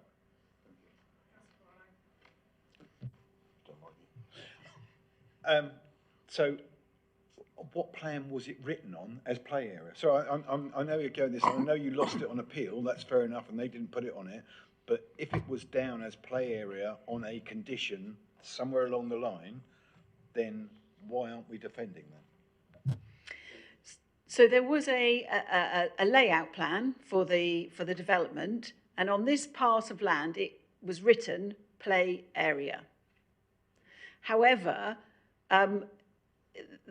there is unless you put a condition on to say something actually has to be provided within a certain time scale, you can't enforce the provision.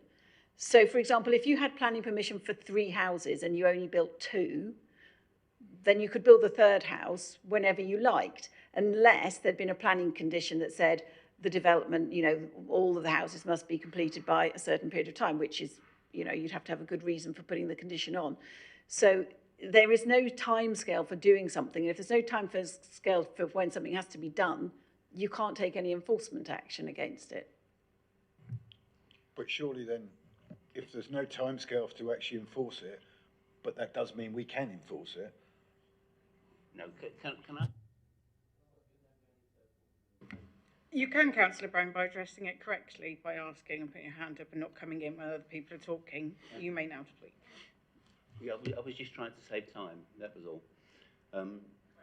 The inspector at the time said that this play area was within 600 yards, 600 metres rather, of the main play area in Dunkelswell.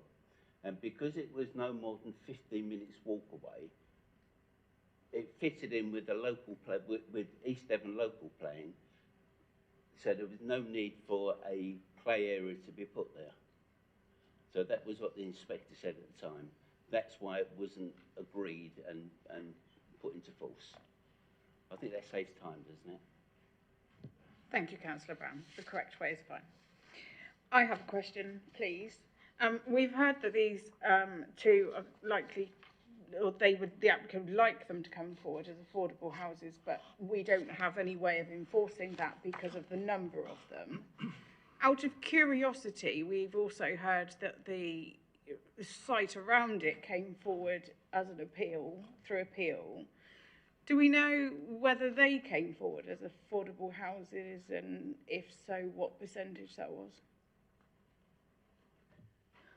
I don't. I can try and have a quick look at the Just out of curiosity. permission. Thank you. You'd have to bear with me though whilst I look it up. Just with the applicant saying that these are going to be, I know we can't enforce it, but I would like to know what the others were when they came forward, please. Do we have any other members that would like to speak? Councillor Riddell, please. My question is just the development around it. Is it the same people that have, is it all part of the same development, if you like, or is it all separate applicants with separate bits of land? That was my... Thank you, Councillor Riddell. I'm sure Mrs Ormsby could look at that at the same time as what came forward from the others. That will tell her the same answer. So we'll go to Councillor Hall next, please. Thank you, Chair. One thing I noted, going back to the affordable housing, last time there was a single affordable dwelling to be put on that site, and it was refused because it was inappropriate for affordable housing regarding the proximity to services and the character appearance of the area. So that it was why one, I think it was a bungalow which was going to go in there, was refused. But my question is actually, officers are using the tilted balance of the 5-year land supply is not there. Where are we on that land supply? What percentage are we at the moment, please? Thank you. Thank you, Councillor Hall. I'd probably think nowhere near, but we'll go over to Mrs Ormsby. The last housing position statement, which is available to view on the council's website, I believe we were coming in at about 4.6, 4.7. So it's not a huge shortfall, but it is nevertheless a shortfall. Thank you, Mrs Ormsby. Councillor Barlow. Sorry, just on that point, when we pass 180 homes like we just have done, does that take that down then and make it better? Because that surely, no? Okay. Mrs Ormsby. So we do a new housing position statement every year. So the position does change, and the amount of, when we're looking at 5-year housing land supply, we are looking at not just land allocations, but land that is actually in reality likely to come forward for development within the next 5 years. So yes, so every grant of planning permission potentially does change, can change that figure. So it will be reviewed. I think our next housing position statement will be issued in September this year. So yeah, it is a changing thing. Thank you, Mrs Ormsby. Councillor Smith, please. I thought we might get Wendy searching, she's in the right area, ask the same sort of question about the previous applications that have been agreed, and were they also outside of the built-up area boundary? I think they were, but Mrs Ormsby and my Vice Chair here are searching rapidly for this information very hard, which they will get to you in just a moment. Yes, so they were both allowed on appeal. So well, this was allowed on appeal, and this one here, and that's where there was the reference made about how the inspector had considered the site as being sustainable. So This is the 2015 appeal. So at that time, there was also no 5-year housing land supply. So it was a similar situation than we are now. The scheme that was refused, a single dwelling, was when there was a 5-year housing land supply, because then it would be clearly contrary to policy. And the inspector at that time did make the comment in terms of that this is a suitable location, as Dunkers accommodates a good range of local services and facilities. The appellant has set out that these include a doctor's surgery, creche, play area, restaurant, hairdresser, bowling club, tennis court, social club. The bowling club, I am aware, is no longer there. Community centre, recreational area for football, mountain bike facilities, ball game facilities, allotments. I've observed there's a local shop and several churches. It was evident from my site visit that the majority of these facilities are within safe walking distance. Bus stops are within walking distance of the appeal site, although it is understood that they offer a relatively limited service. So that was the assessment that the inspector went through when she ultimately concluded that she felt this was an appropriate location for the development of housing. Thank you very much, Mrs. Ormsby. Councillor Gazzard, did you want to speak then? No, I'm in support of the officer's recommendation, Chair, but we'll wait to see how the vote goes. Okay, was that a proposal or just... I think you already had a... No, we haven't had a proposal in committee. Well, I've put a proposal forward in support of the officer's recommendation and conditions. Okay, so we have in support of the officer's recommendation. Okay, do we have a seconder? Councillor Barlow. So we have a proposal to support the application as per the officer's recommendation, and we have a seconder from Councillor Barlow. Over to Mr. Hunter, if nobody else has anything to say. Thank you then, members. So that's approval with conditions in line with the officer's report. Lovely, thank you. So I think Councillor Heath, sorry, just suddenly wanted to say something. Sorry. Okay. He hasn't Thank spoken. you, Chair. I just want to say, having listened to all this debate that's been going on this morning, and I suggest members give consideration and be mindful about the need to be very careful when granting permission for developments that impact on existing residents' living conditions.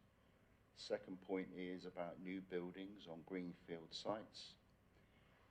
Third is ignoring development plans without exceptional reasons, and that also implies equally to extending built-up area boundaries without exceptional reasons. And finally, acting contrary to the strategic approach. I have to say, what I've heard this morning from some members deeply concerns me. They're not understanding the impacts on rural and also urban communities. So I just wanted to say that as an observation. Thank you very much. Thank you very much, Councillor Heath. We'll go back to Mr. Hunter, please. So if we can take the vote then for the approval with conditions. Oops. Mrs. Ormsby would like to respond, so sorry. So finally, the query raised about were the terrace of 3 houses, which are here, were they delivered as affordable? Yes, they were. There's a legal agreement securing those as affordable housing. And the justification in that case was when that application came forward, there was a 5-year housing land supply. And so the only policy justification, they came forward as an exception site because there was an identified need for additional affordable housing in Dunkers. So that justified granting that consent outside of the built-up area. The current situation is that we don't have a 5-year housing land supply. There is also, those houses met the identified need for affordable housing, so arguably there is no longer a need for an identified need for affordable housing in Dunkers. So we're looking at this purely on the basis of the fact that there is no 5-year housing land supply and applying the tilted balance in favour of sustainable development. So what members need to consider is whether they consider this is sustainable development, and if the answer is yes, then that would lead to the scheme being approved. Councillor Barlow. You said that was for the 3 houses, is that correct? So how can you make sure that they're affordable when you said you can't do it unless there's 5? Because in which case, why can't we put the same condition on this, that these are affordable? The justification, when those houses came forward, there was a 5-year housing land supply.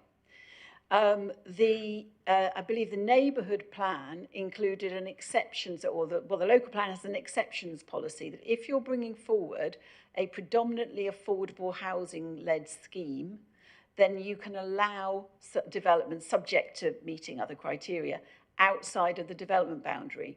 So it could only meet policy requirements then if it did deliver affordable housing. And it also had to address a recognised local need. Now we're in a different situation. We have no 5-year housing land supply. There is also no identified local need for affordable housing. So we're just, because that's been met by those 3 houses, in terms of the housing needs survey that was done for the area. So there would be now, that we're looking at this in a different policy situation to those 3 houses because we have no 5-year housing land supply now. That's the key difference. We're not considering this as an exception site. We're just considering it as a house outside the built-up area, no 5-year housing land supply. Is there significant harm arising from this development that would justify refusing it? Can I just come back on that very, very quickly, Chair? Very quickly, Councillor Barlow, yeah. Just quickly, so the applicant would like them to be affordable housing, is put it in there, and we can't make a condition to make it. Is that which there is no way we can just say, even if we made it a condition, well, we can't make it a condition, even though you could previously, because there was that housing thing that said you needed 3 affordable housing, even though we know as the area, we need more affordable housing. Correct. It doesn't mean that the developer can't. So, for example, if they were brought forward by somebody like Live West, they could deliver them as affordable housing. And in fact, it can make it more likely because if you have no obligation to deliver them as affordable housing, you can often eligible for Homes England funding for affordable housing. You can't get Homes England funding where there's a planning requirement for affordable housing to be brought forward.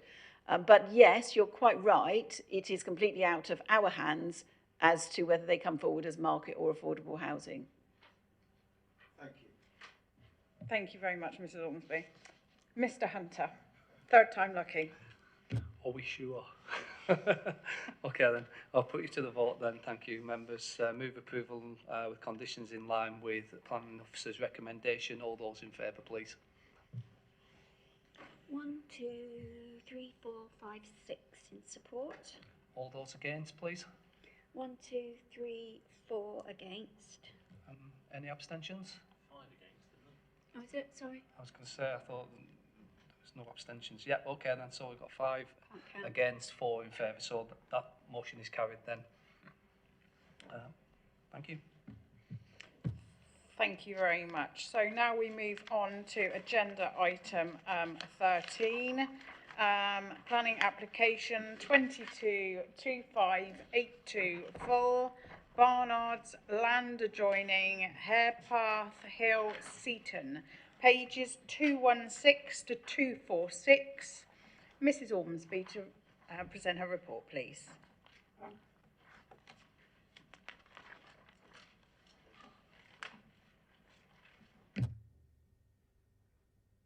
Okay, so this is an application for the erection of 1 dwelling and associated works at Barnard's, land adjoining Harepath Hill. And this is the application site in here with access here on to Barnard's Lane. It currently forms part of the the extended curtilage of this property here, Barnard's. The proposal is to construct a self-built dwelling on land about 200 metres outside of the built-up area for Seaton. Again, so this is considered against Policy Strategy 7, development in the countryside. And it's parcel of land between 2 dwellings that sorry, I was wrong when I was saying it's owned by Barnards, but it sits outside of the actual residential curtilage. It's not actively used for agriculture, but its status would be deemed to be agricultural at present.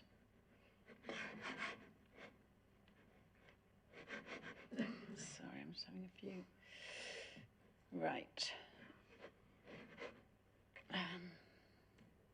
So this is an aerial photo just to show the location of the site relative to the northern edge of Seaton. So this is the house. So it's this plot of land in here that we're talking about. So this is Harepath Hill running across here, and this is Barnards Hill Lane, which is the route that anybody living in the new dwelling would be having to travel down. So if they were wanting to walk into Exmouth, that it would be the most direct route into town.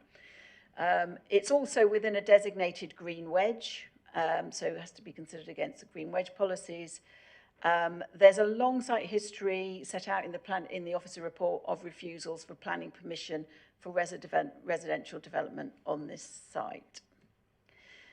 This shows the proposed elevation of the dwelling. So a substantial dwelling, but traditional in, well, relatively traditional in its form, although it's proposing, I think, timber cladding on the upper elevations, which is obviously a more recent modern elevational treatment, and has a large balcony and glazed gable aspect on the rear. This shows the side elevations and the roof elevations of the proposed dwelling. And this shows the floor plans of the dwelling. This is the block plan showing the siting of the dwelling. It's not, unfortunately, a very good block plan. It's sort of superimposed over the existing topographical survey. So this is the existing dwelling. This is where the proposed dwelling would be sited. And this is where access would come out. Previous refusals for this scheme have, inspectors have been concerned about visibility. One of the reasons for refusing I think one of the last appeals was this being a dangerous junction onto the road. However, since then, the upper part of this road has become one way.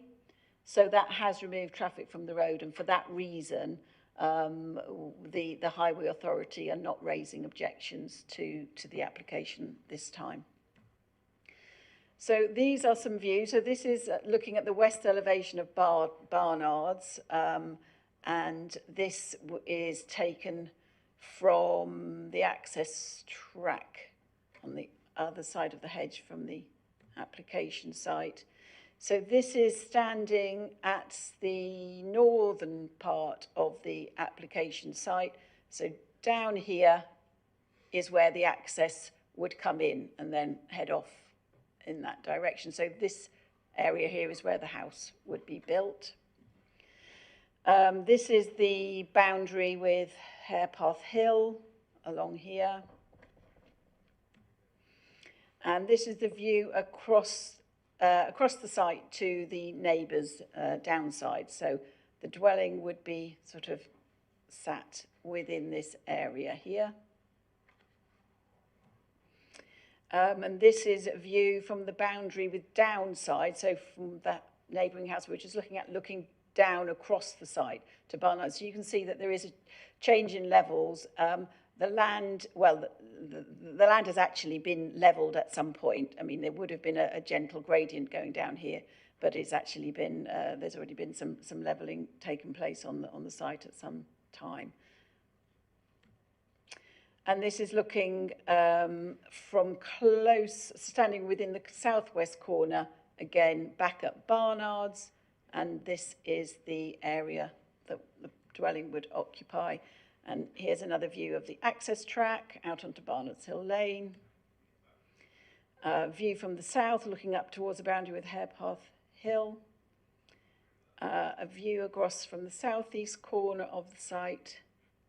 And this is the actual access from Barnards Hill that would be reused. So that's the garages serving Barnards. And this is a view, so one of the reasons, well, the principal reason for refusal of this application is its unsustainable location, in the fact that it lacks any safe pedestrian links into local services. So this is a photograph of a Google Maps extract of Barnards Hill Lane to demonstrate the narrow width of the road, and the lack of footpaths and street lighting, which in previous appeal decisions, inspectors have agreed that the lack of safe pedestrian routes, lack of lighting, and in addition, the fact that it's actually a very steep hill, which sort of is another further discouragement to walking, means that it would be a site where people would be heavily reliant on use of private car. And there we have another view, a little bit further down Barnards Hill Lane. So in terms of, the key issues or the key concerns identified in the officer report are, as I mentioned, the unsustainable nature of the location of the development. And you may recall that I highlighted a recent appeal decision which we had for an alternative dwelling site, which again lacked any safe pedestrian routes, was located on relying on rural roads, where the inspector had agreed that that was not an appropriate location for development. So that is the key concern with this, the location of development. In addition, the site is located within a green wedge.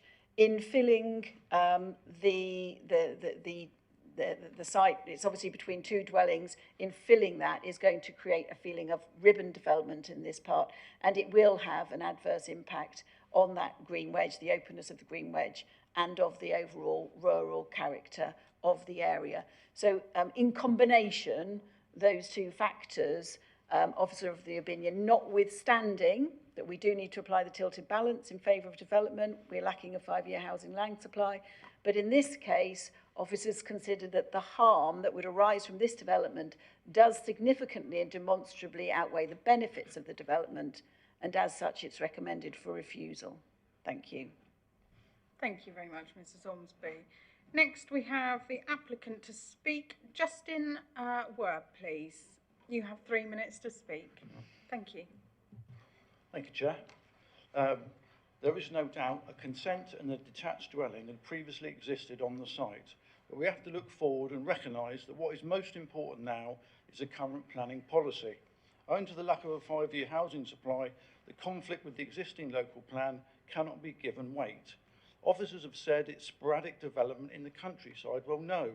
It's carefully designed and located infill between two properties on an existing building line of established homes, all built by the same builder. The site is on a grass tennis court in Megarden and has not been agricultural land for over 80 years. The new emerging plan for Seaton would extend housing 200 metres north to literally opposite the driveway of this application, including a site opposite in open countryside for over 60 homes. How is that somehow sustainable? But my application for one house that's sustained a home for over 40 years already across the drive is not. My application's location actually supports and accords with the new emerging strategic Seaton Town Plan and is not contrary to it. Barnards Hill Lane is a quiet, gentle sloping road with one-way access only from Harepass Hill and serves only 2 homes. It's not a busy road, but supports a constant stream of local residents and their dogs walking this popular and safe short stretch of lane to gain pedestrian access to Holliford Bridle Path, the woods and the nature reserve. I know, I live there, I see them all day. If it's okay for the town's many walkers, why not okay for me and my family with this application? Seaton Hospital, health centre, pharmacy, primary school, cafe, long dish shop, private swimming pool, fire station, 2 commercial garages, there's loads more, are all within a 9 to 12 minute walk. Or just over 3 minutes walk is a bus stop which takes you around the town to the seafront or onto Axminster, Honiton and Sidmouth. You clearly do not need a car to live here, but at the same time, it's unfair to prejudice the site if new occupiers should wish to do so. A no-car concept's a lovely novel idea, but in East Devon in 2023, it's not a sustainable reason for refusal. Proudly, this application has had the support of Seaton Town Council, all of Seaton ward members, including former elected member Jack Rowland, all of my neighbours, 4 of which have also wrote in support of this application, and there were no objections. So finally, Chairman, this is a brownfield site and a planning priority. It's a Winfield site. It's a self-build site too for my son.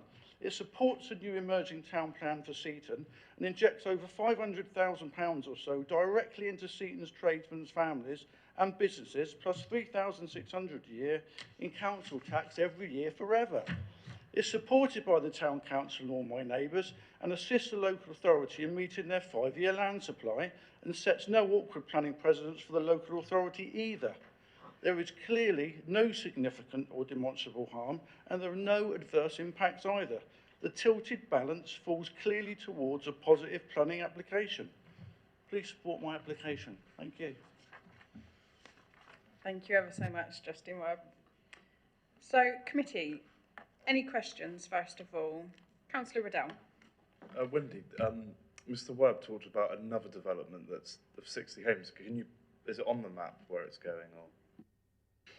So my understanding is this parcel of land here has been, it's only in the emerging local plan, so it has no weight, but it has been highlighted as it hasn't been written off, put it that way. I think it's an amber site. If this site was developed, then, now obviously this site has the potential, because from here you have footpaths. So this site would have the potential, at the very least, to have pedestrian access straight out onto footpaths. So that would make this a sustainable location for development.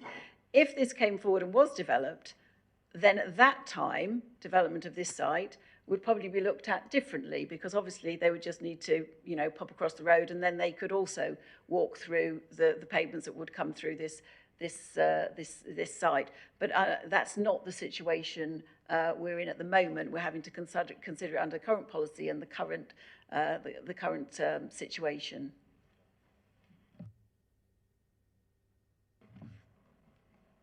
Councillor Smith, did you want to speak? That's absolutely fine. No, if there's no more questions, we will move over to debate, if that's okay. Okay, we'll move over to debate. Councillor Smith. I'm horribly torn with this because I actually don't have a problem with the development itself. I know the area very well, but I do know that that hill doesn't have any pavements or any protection for pedestrians. I also know, because of the one-way system, if you were to wanted to travel to Sidmouth by car, you would have to go back in towards the town and basically have to do a 1.5 mile extra extension to your journey. And equally, if you were going to go to Colliford, Axminster direction, you would have to double your journey as well, because of the well-meaning one-way system to protect. So I am horribly torn at this point. I'm looking forward to hearing from colleagues here to see what they have to say about it as well. Thank you very much, Councillor Smith. Councillor Barlow, please. Thank you, Chair. I also agree with Councillor Smith that there are problems with the site. However, when you talk about this creates a ribbon, I know it very well as well. I drive past it quite often. I think it's very difficult to see the houses as you go down Harepath Hill there. There is a fence on top of it with a lot of hedging in the way as well. You might be able to glimpse a top of a chimney or something like that. But certainly, if it was a ribbon, it's going to be a very short ribbon, because it's only, I think, 180 metres long from the first house to the very last house that's there at the present time. And you certainly don't notice going down there that there is a gap where there isn't a house because of the fence that's already there. I live in the countryside. My house is on a country lane. And as the gentleman, Mr. Werb, said, well, a lot of people walk down it, but they don't get run over because you don't fly down country lanes. You usually go a little bit slower. So I don't think that's a problem. And again, and I know we're looking in the future, but that's one of our jobs anyway, but if that does become housing, then obviously that would not be a problem then. And because then you'll have access to footpaths, etc. I'm also torn. I will listen, but I must admit, I feel that taking everything into consideration, that we should allow this here. I don't see that it's really a green wedge anywhere that you're filling in because it's between two houses, although that is a wedge, I suppose, but it's a very narrow wedge. As the gentleman says, if it was a tennis court, it hasn't been used for agricultural land for 80 years, then at the end of the day, technically it's a brownfield site. So yes, I will wait and see, but I may make a proposal. Thank you. Thank you very much, Councillor Barlow. Councillor Bailey. Thank you very much. Well, we are encouraged, are we not, to build on brownfield sites? And this is, without doubt, a brownfield site. 3/4 of Devon would and does consist of country lanes with small pockets of housing here, there and everywhere. So I can't see such a fuss about, you know, it can't be unsustainable in my eyes because it's a country lane. It's only a short country lane, and as the applicant said, it's very, very quiet. I would be minded to approve this, Chair, to be honest with you, and I'd like to propose that. Thank you very much. Thank you, Councillor Bailey. You will need to come up with some reasons, which I'm sure Mr. Hunter will now tell you about. Well, I won't tell you the reasons. You'll need to come up with some reasons as to why you're going against the opposite recommendation. I think there's been a few that's already been said by the applicant and by your colleagues that you can probably look towards. Councillor Brown. Thank you, Chair. Well, I'll second the proposal. Sorry, Councillor. We haven't got any reasons yet at the moment, so Councillor Bailey. I'll give you. Reason is. Well, sorry, Councillor Brown. Councillor Bailey moved the motion, so we'll need to hear from him first, won't we? He's moved it, so I'm sure he's got some reasons. I'll propose it, Brian, if you. Well, I was about to say what I've just said. I thought it was quite clear that it's in my view, it's a sustainable site. It's a brownfield site which we're encouraged to develop. It's not in the open countryside, which previous applications have been today and been approved. So I can't see the reason why we shouldn't approve it. It's close to Seaton Town, so it's close to amenities. It's not like it's 10 miles in the middle of nowhere. So if I can just read back what I've got for those, and then perhaps we could ask Mrs. Ormsby to comment. So you put that you believe it's a brownfield site and encouraged to build on brownfield sites. In your opinion, it is a sustainable site. You're saying it's not in the open countryside and it's close to Seaton and the local amenities. Yes. So in terms of it is in the open countryside, quite clearly. It's outside of the development boundary of Seaton. So it's in the open countryside where Strategy 7 applies. And I suppose the difference with this is some of the other sites we've been looking at are literally adjoining, abutting. It's sort of the next plot along, whereas this is well outside in terms of understanding, you know, how we're wanting to see future development coming forward. Previous inspectors have concluded that this is not a sustainable site in terms of access. I recognise there are villages and dwellings, as you quite rightly say, all over Devon, dotted on rural country lanes. Many of those built before we had planning controls. And what we're now trying to do is to have a much more sustainable approach to housing, a planned approach where housing growth is in areas, sustainable areas, where people are not going to have to be reliant, where people aren't, particularly with rural areas, you can get rural isolation because if people are at a point they can't drive and there's no local facilities. So we are very much changed, our thinking has really changed, and government policy has changed in terms of the location of development.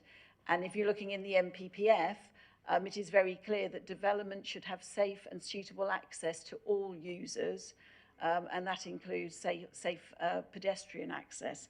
So I would just remind members of that. Yeah, so that's my comments on that. Thank you. Point of order, Chair. One moment. No, we'll go back to Councillor Bailey, because that's kind of answered.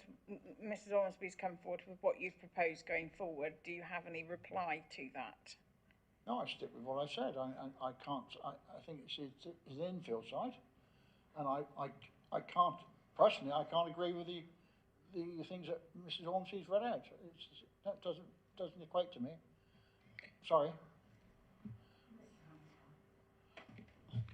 Yep, so at the moment we've got you proposing that it's a brownfield site that is in a sustainable location and not in the open countryside, despite the comments from Mrs Ormsby to the contrary. And your view is that, again, it's close to Seaton and the local amenities. Yes. Yep. That's your view, then that's the proposal. Okay. Okay, so now... Have we got a seconder? Seconder. Seconded. Councillor Brown, please. Councillor Bailey, could you turn your microphone off?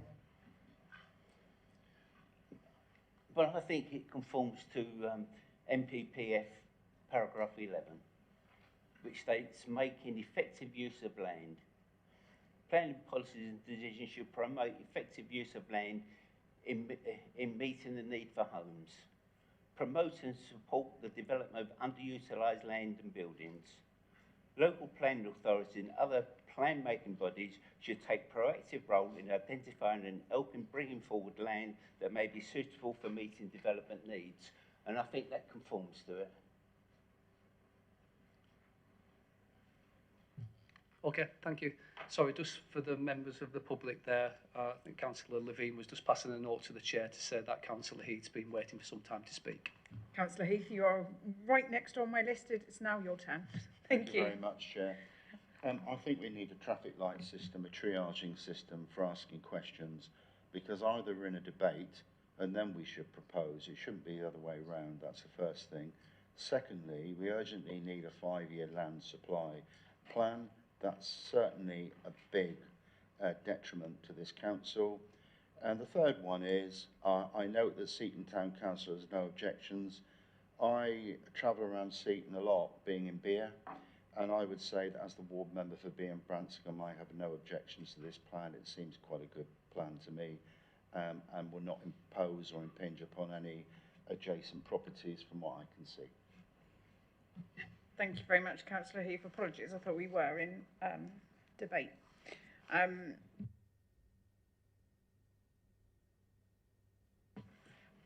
Do we have any more speakers? Hang on, Councillor Barlow. I'll check if there's anybody else just in case. No? Councillor Barlow. Well, I just wanted to say, Strategy 7 says it would not harm, it is to protect the landscape. But in my opinion, this doesn't harm the pattern of settlement. There's already houses there. You know, they talk about the view of it, but you can't really see it from anywhere unless you're on. And as Councillor Heath has just pointed out, the town council and the parish councillors, the district councillors are all in support of it. So again, I would agree with what's already been proposed. Thank you. Thank you very much, Councillor Barlow. If we have no more speakers, then we will go over to Mr Hunter, please. So, Chair, just before we do that, could I just ask Mrs Ormsby just to come back on the comment with regards to the NPPF paragraph 11?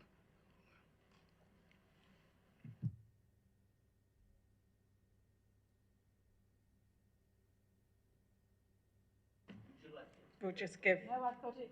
We'll just give Mrs Ormsby a couple of seconds.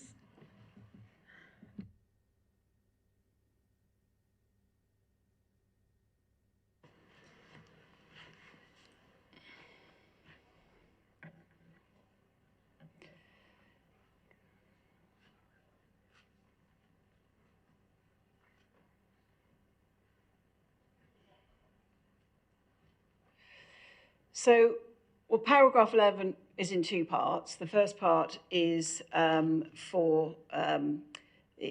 is regarding plan making.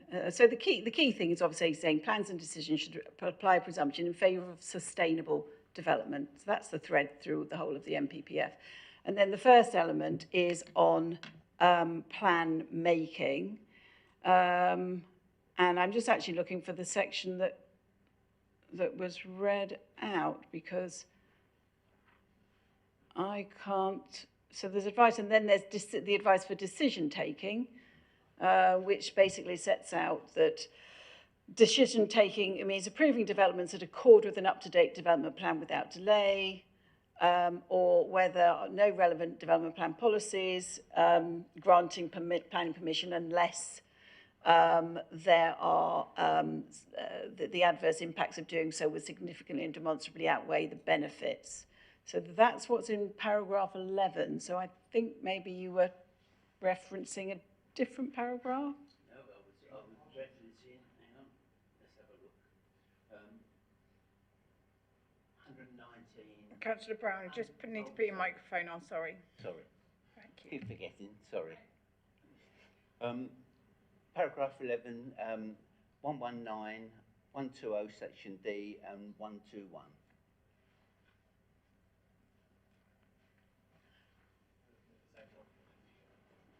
The National Planning Policy Framework? Yeah. It's not what I've got in. I mean, I've got the current version of the NPPF. It has been amended a number of times, so I don't know which version you've got. I'm quite happy to have a look at it. This is one that I took off the internet yesterday. Okay. Which is supposed to be the up-to-date one. I mean, it sounds like something that could well come out of the NPPF, but it doesn't tie in with the one I'm looking at. Oh, chapter 11, yeah, rather than paragraph 11. Yes, yes, yes, yeah. So I think that's the distinction. So chapter 11 is then yes, then that is coming out of. That is coming out of the NPPF.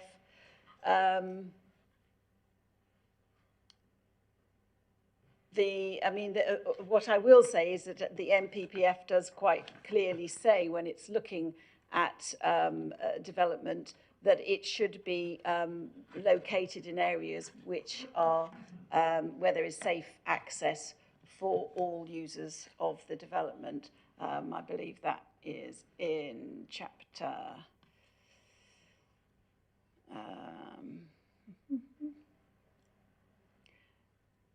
8, I think.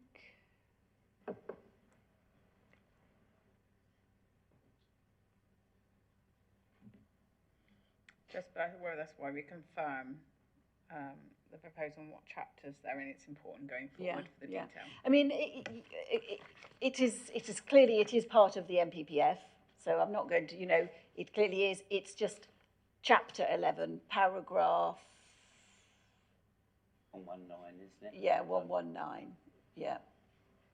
And 120D you referenced there. So yeah. Sorry, Mrs. Lord, are you happy that it does accord with those paragraphs?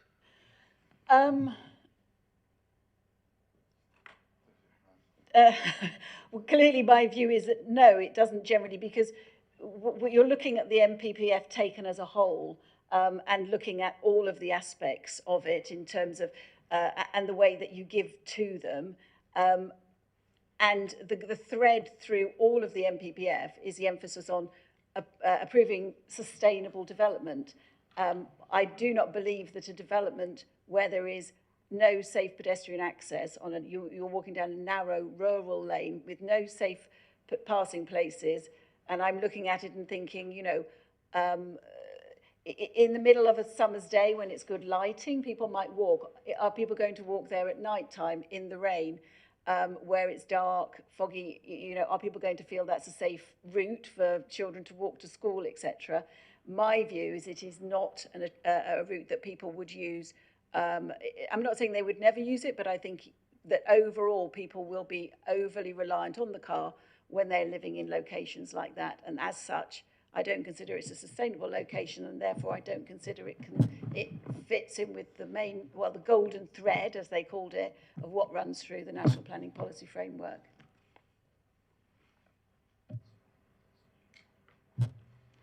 Right, thank you, Chair. Well, we're in the position now, and I don't want to make it look like we're trying to be difficult to the applicant here. At the end of the day, what we're having to do, if we come with a decision that goes against officer recommendation, we need to have sound planning reasons in order to support that. Because, and it may well not happen with your application if it is granted approval, but somebody could look to judicially review the decision that's made by the council, and they could say, okay, then even though you've given approval to this application, then we see no policy basis for doing this, and actually we're going to judicially or ask the courts to look at this decision and basically to quash the decision. So it is important from our point of view as well that if we are going against officer recommendation, that we have sound reasons, and obviously it's important to you as well to stop that from happening. As I say, it may well be the case here that nobody really cares to judicially review it, but that's why I always look at it when I'm looking for reasons.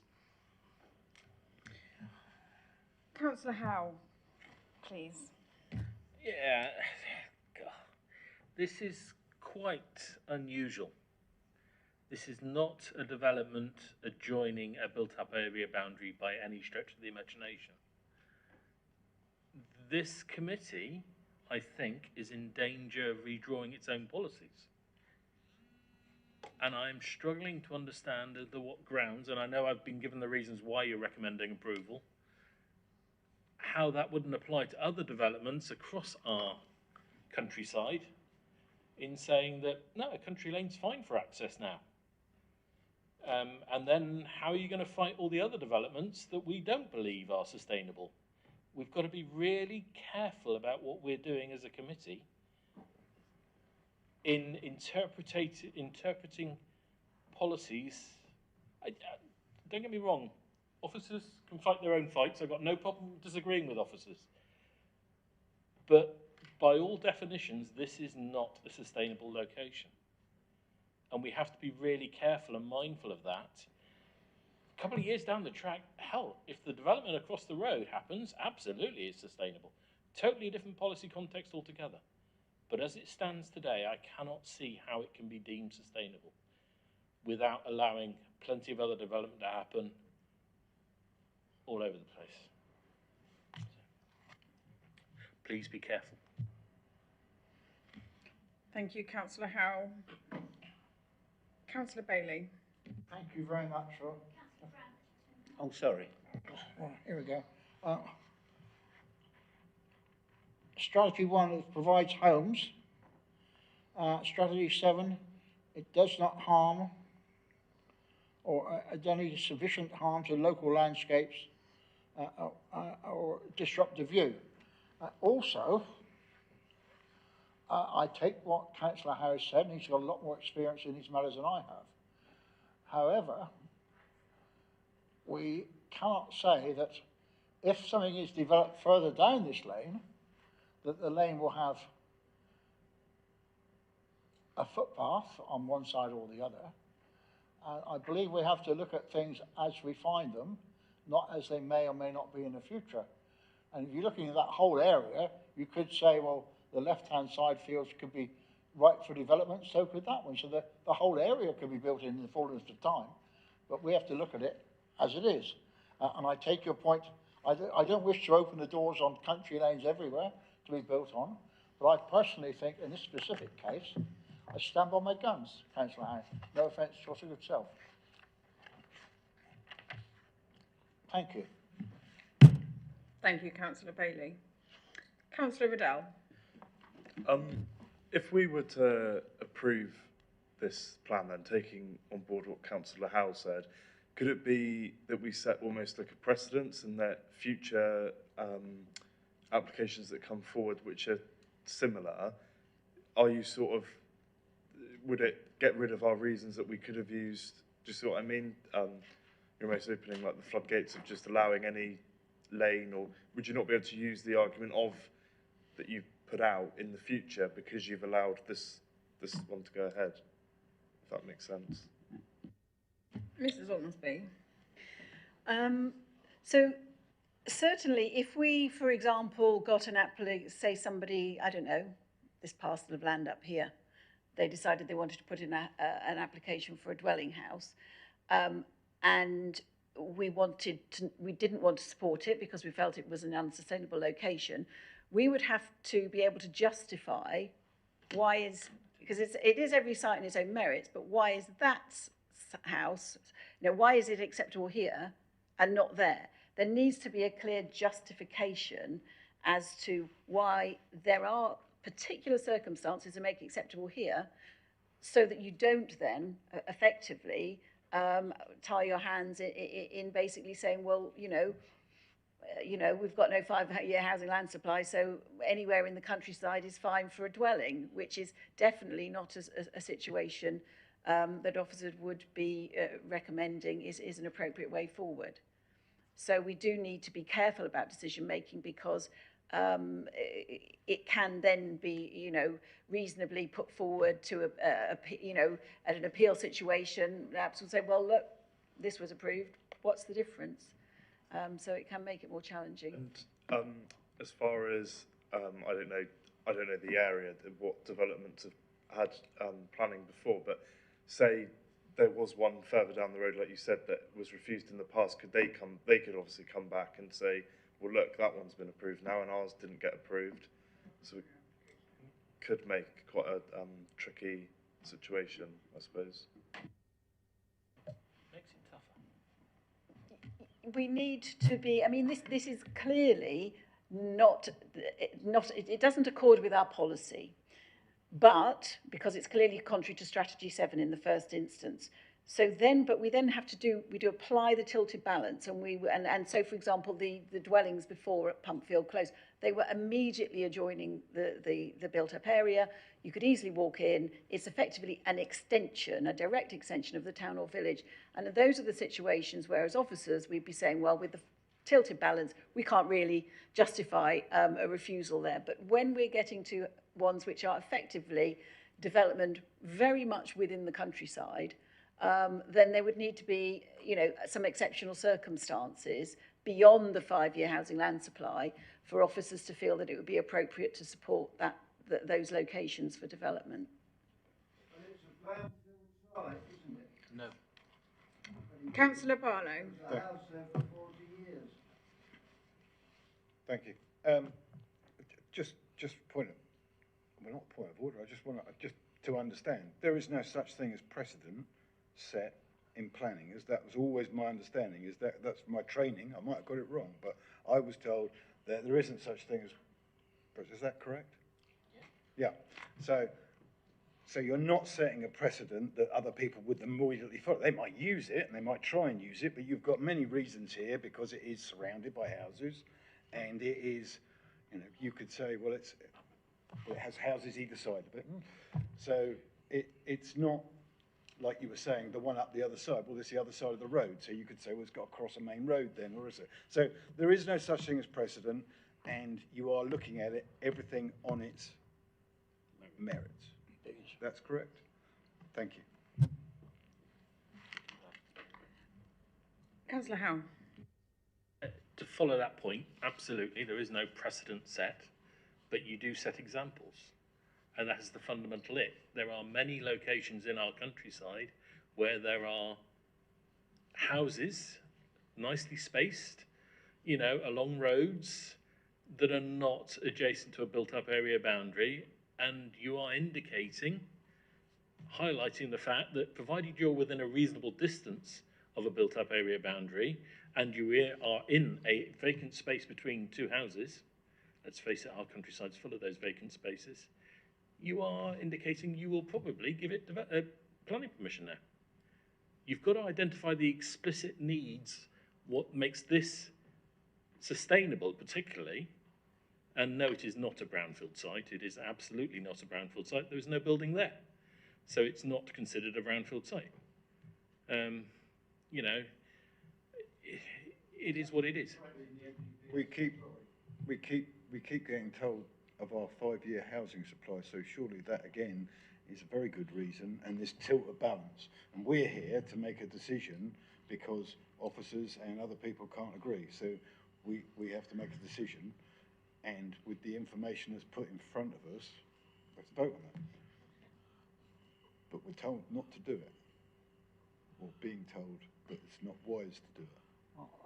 We're not being assisted in our thing. So in other words, if a proposition's been made, should we not be supporting that from the officers to make sure that we don't have a problem and that we're not then tackled with a legal, although has that ever happened? I would just like a question. Has it ever, if you've gone against the officers and given approval, has it ever then gone to judicial review that anyone can remember on this committee? Not a legal expert knowing that it's happened in Essex once before. I can, In which case...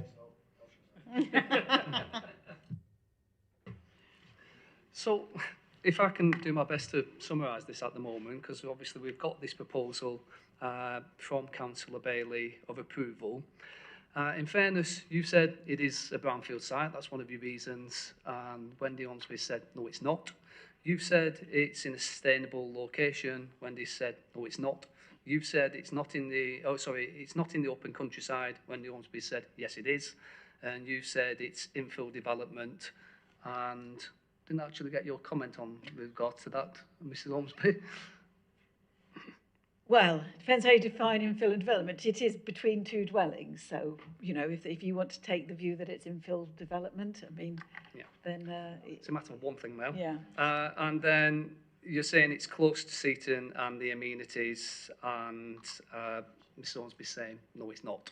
So at the moment, we have got a proposal. I think we'll have to obviously take it. There is obviously some danger with this proposal at the moment because it's clearly disputed by Mrs Ormsby. So I think at the moment, members, we do have to obviously take a vote, and the motion on the table is one for approval for those reasons, albeit the concern that's being raised with regards to those reasons. So members, all in favour? Oh yes, and will you take on board that there needs to be the appropriate assessment adopted as well, Councillor Bailey? Will you take on board that there has to be an appropriate assessment? I understood what everybody said. Yeah, and then also as well, I'm being told, I forgot to mention actually, that it would be also in line with conditions to be delegated to the planning manager in consultation with the chair and vice chair. Are you happy with that? Yeah. So if we can take a vote on that basis then, please, members. All those in favour, please, if you could raise your hand. 1, 2, 3, 4 in support. All those against, please. 1, 2, 3, 4, 5. Any abstentions, please? And 2. 2. Okay, so that motion fails. So need to look to see if there's another motion on the table. Councillor Howe. Councillor Gazzard. Councillor Gazzard. Yes, Chair. I'll move the proposal in line with the officer's report.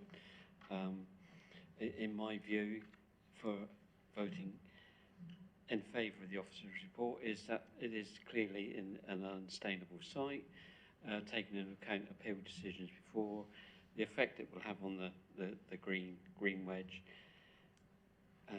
and it's not a brownfield site. Okay, thank you. Thank you very much, Councillor Gazzard. Do we have a seconder? I'm happy. Councillor Howe. Would you like to speak, Councillor Howe? No, I think it's all been summed up. Thank you. Lovely. Thank you. So we'll go over to Mr Hunter, please.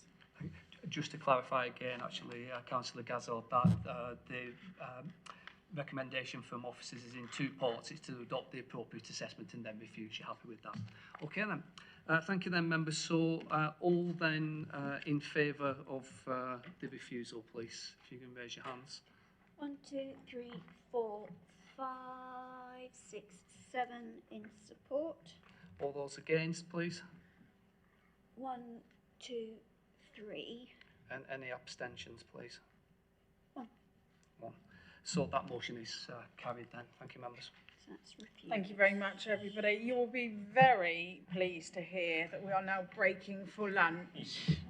I am one of those as well. So lunch, I believe, where are we having lunch?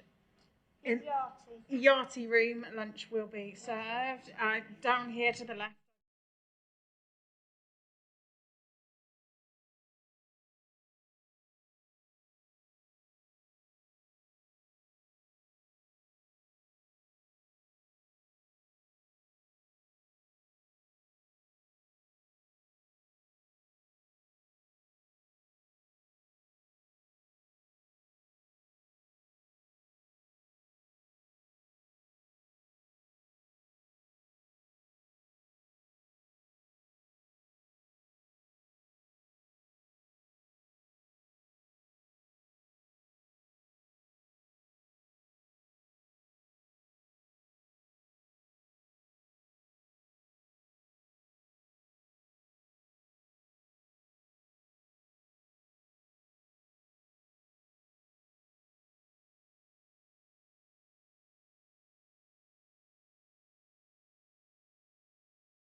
Good afternoon, councillors. Are we all ready to resume our afternoon session?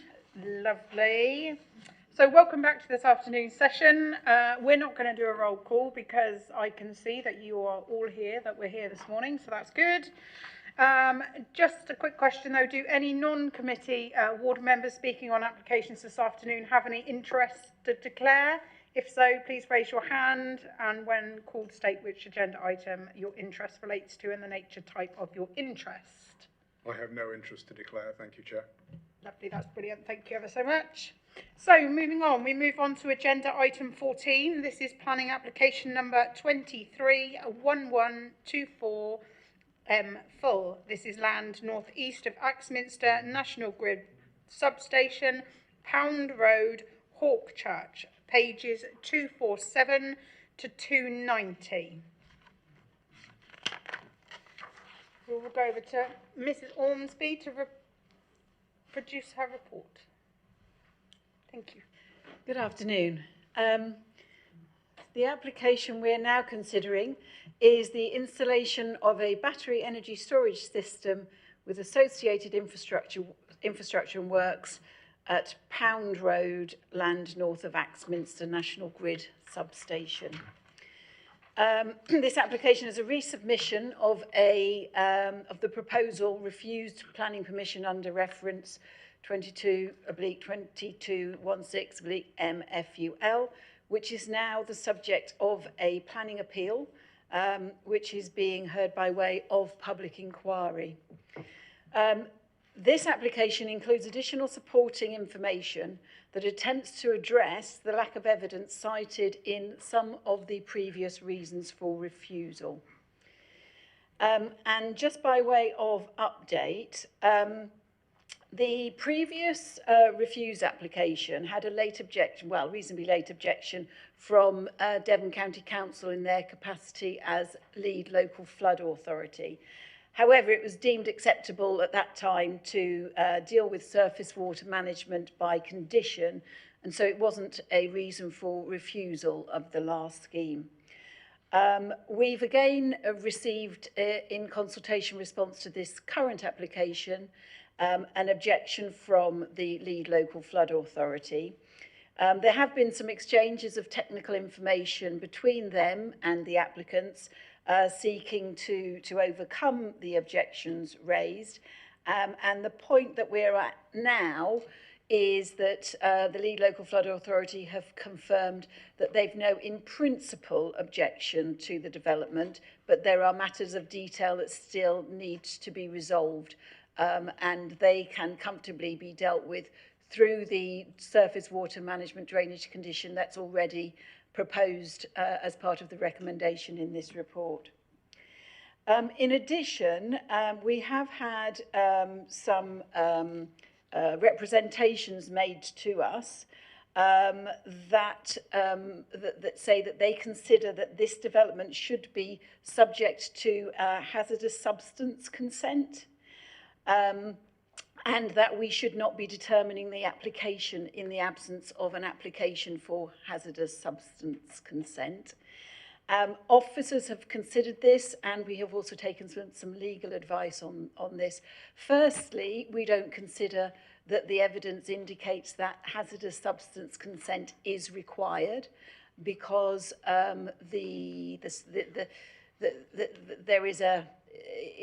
there is separate legislation that sets out the types of chemical substances that will be on site and the quantities, etc., in the relevant regulations, and officers don't consider that the likely chemical components, for example, particularly like lithium ion that you would have with batteries, is not a Schedule 1 substance. So officers disagree that hazardous substance consent would be required. However, in the event, because we don't know specifically, battery technology changes over time, we don't know for sure what chemical components might be used in the batteries, either now or in the future.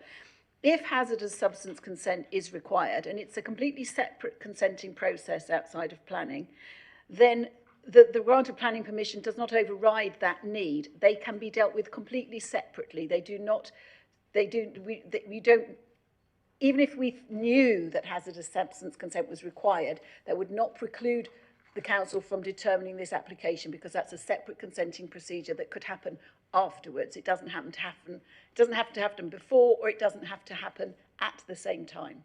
So we're satisfied that we can continue to determine the application irrespective of those issues raised.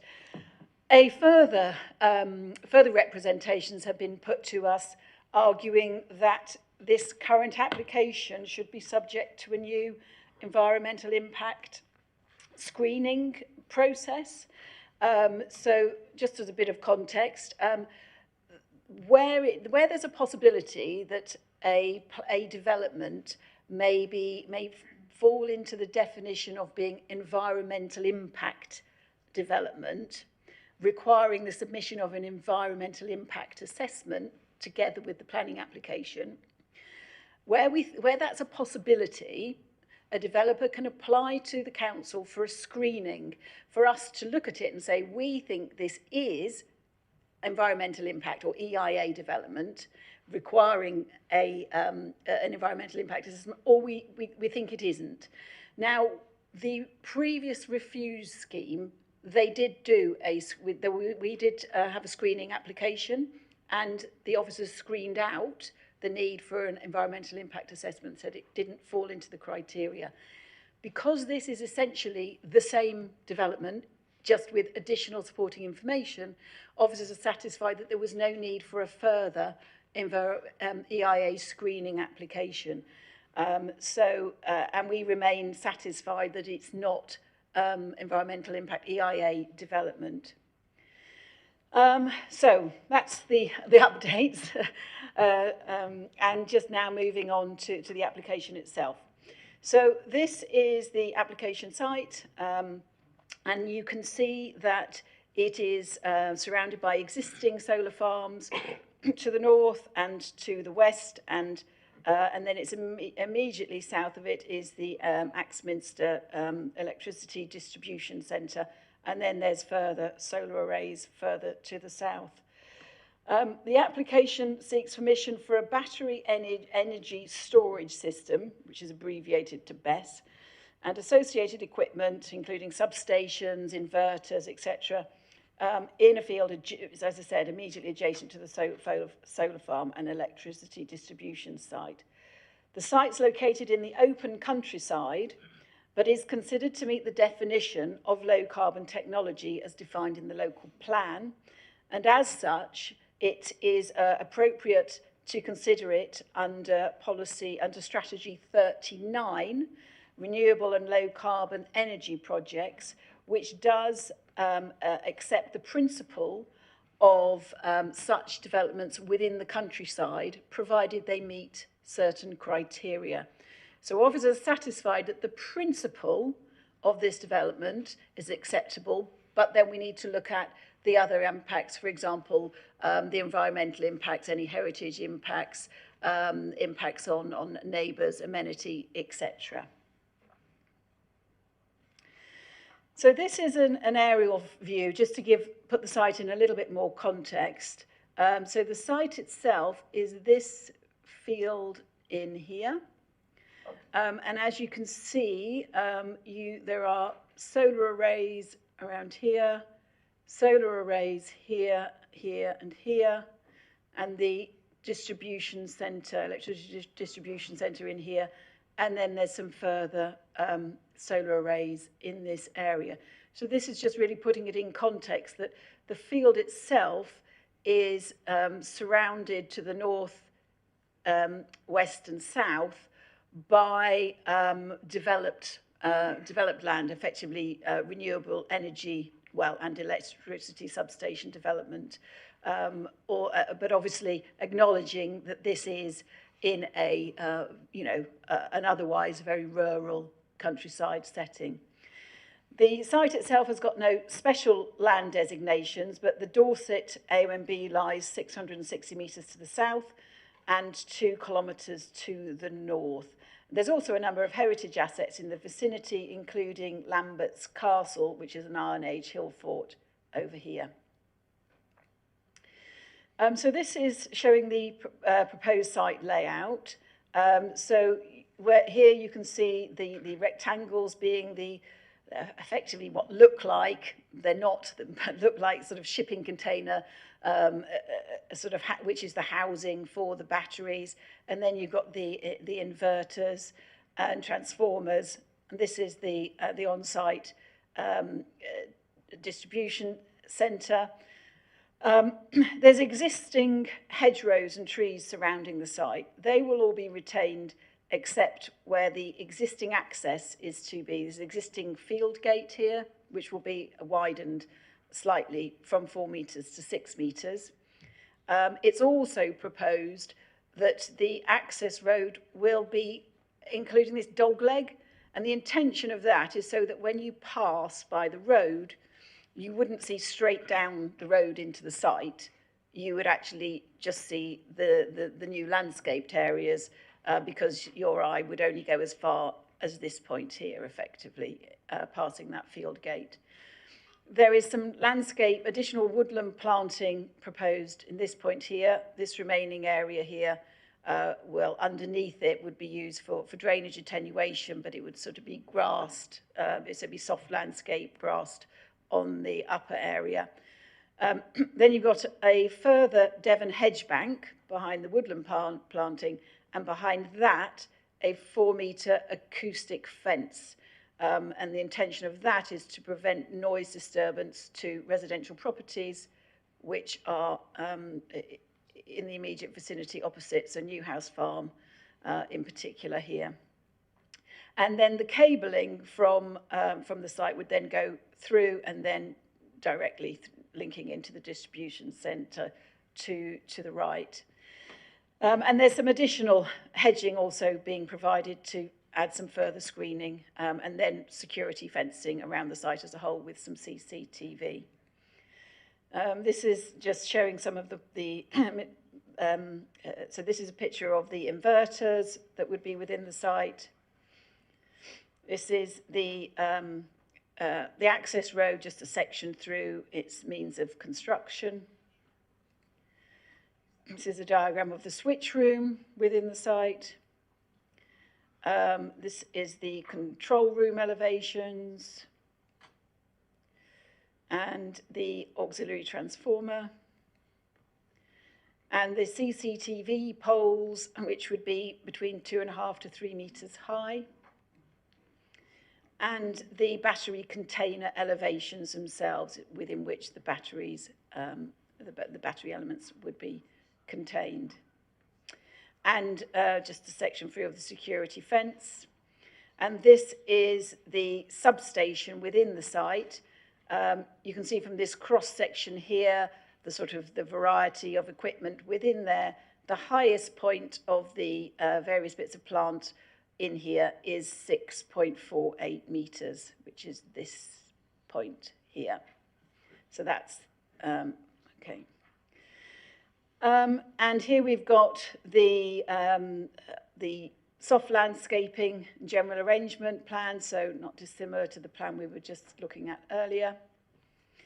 And here we've got some photographs. So this is the entrance to the existing distribution centre, and the site is sort of top right behind these trees here.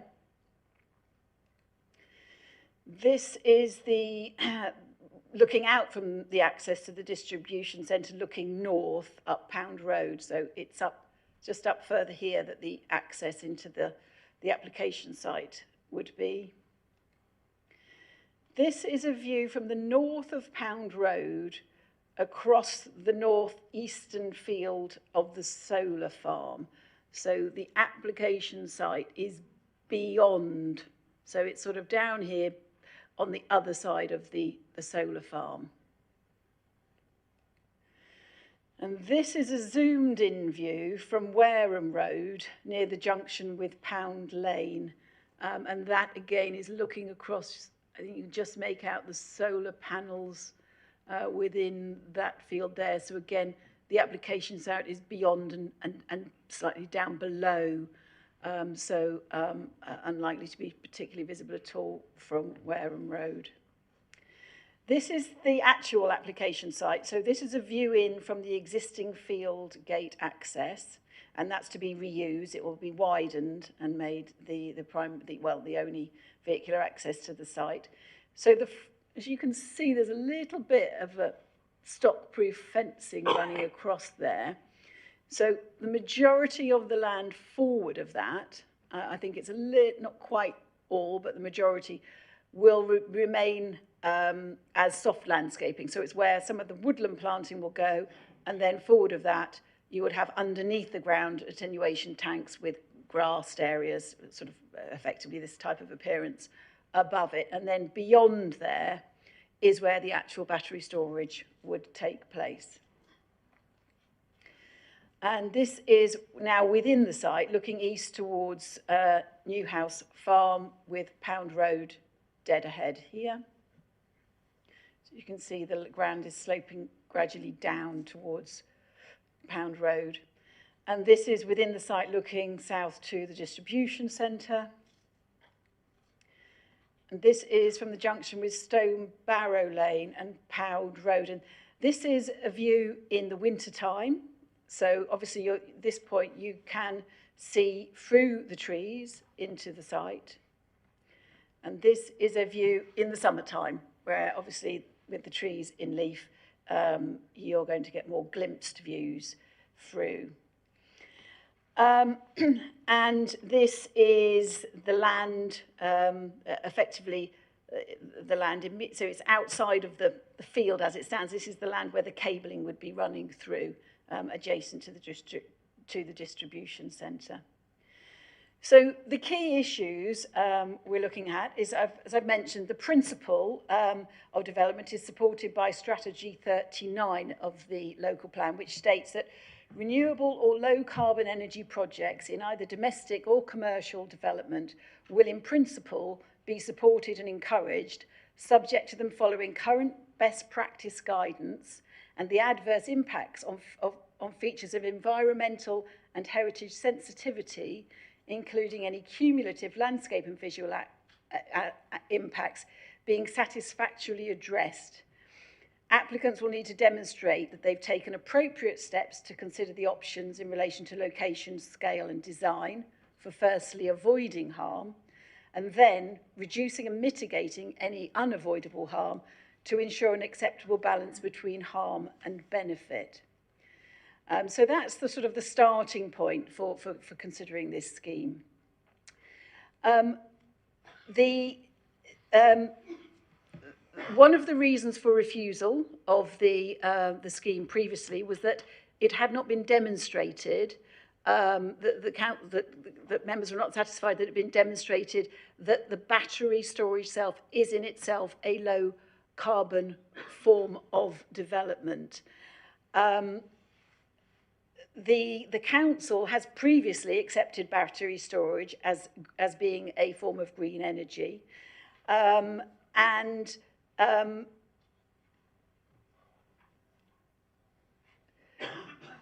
to respond to that, the applicant has now, as part of this submission, submitted a statement and further information to demonstrate how this does contribute to low carbon energy.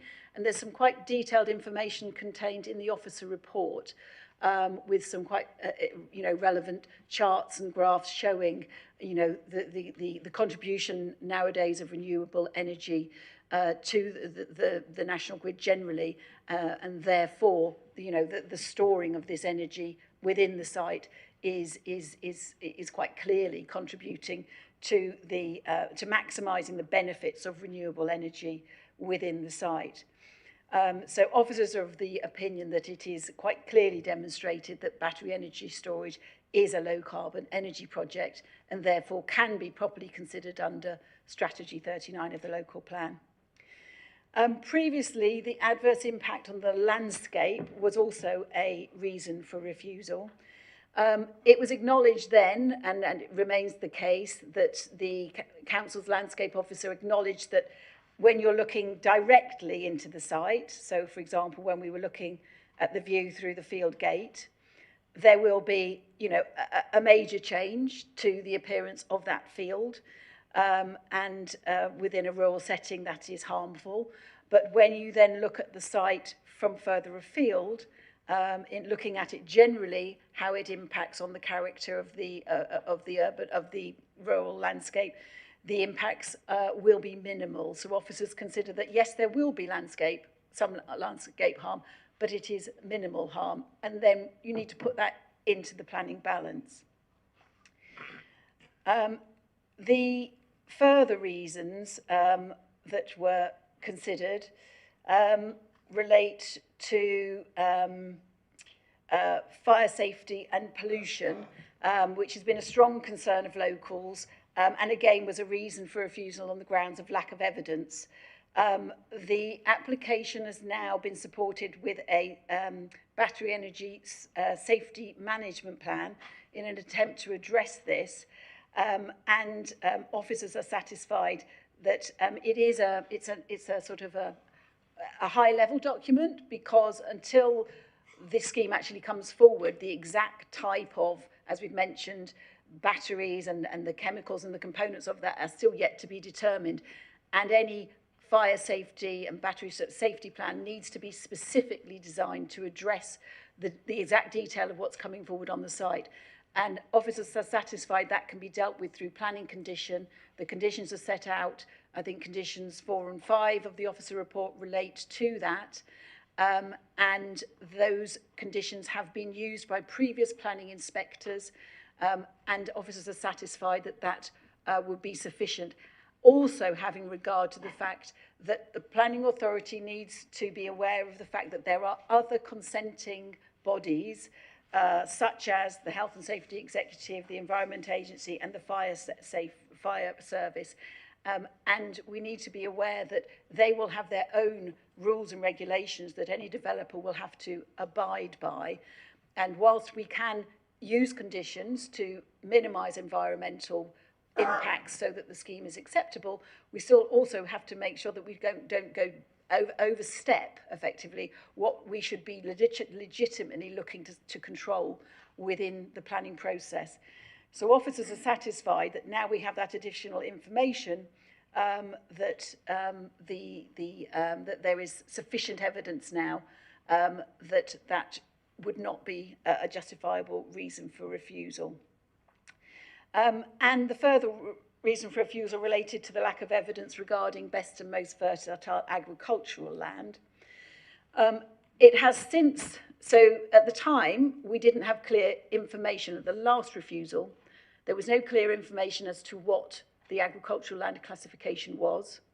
A report has now been submitted that demonstrates that the majority of the site is grade 3A, which is best and most versatile, because best and most versatile includes 1, 2, and 3A. So that is, so in terms of, it is a negative aspect of the scheme, because ideally you'd be looking to develop land which is not best and most versatile.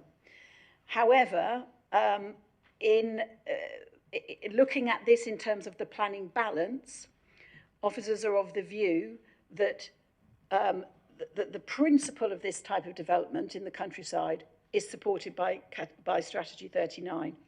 It is promoting low carbon energy development or infrastructure that supports low carbon energy development. And that is in line with the Council's objectives towards net zero carbon and its goals in terms of targets towards climate change.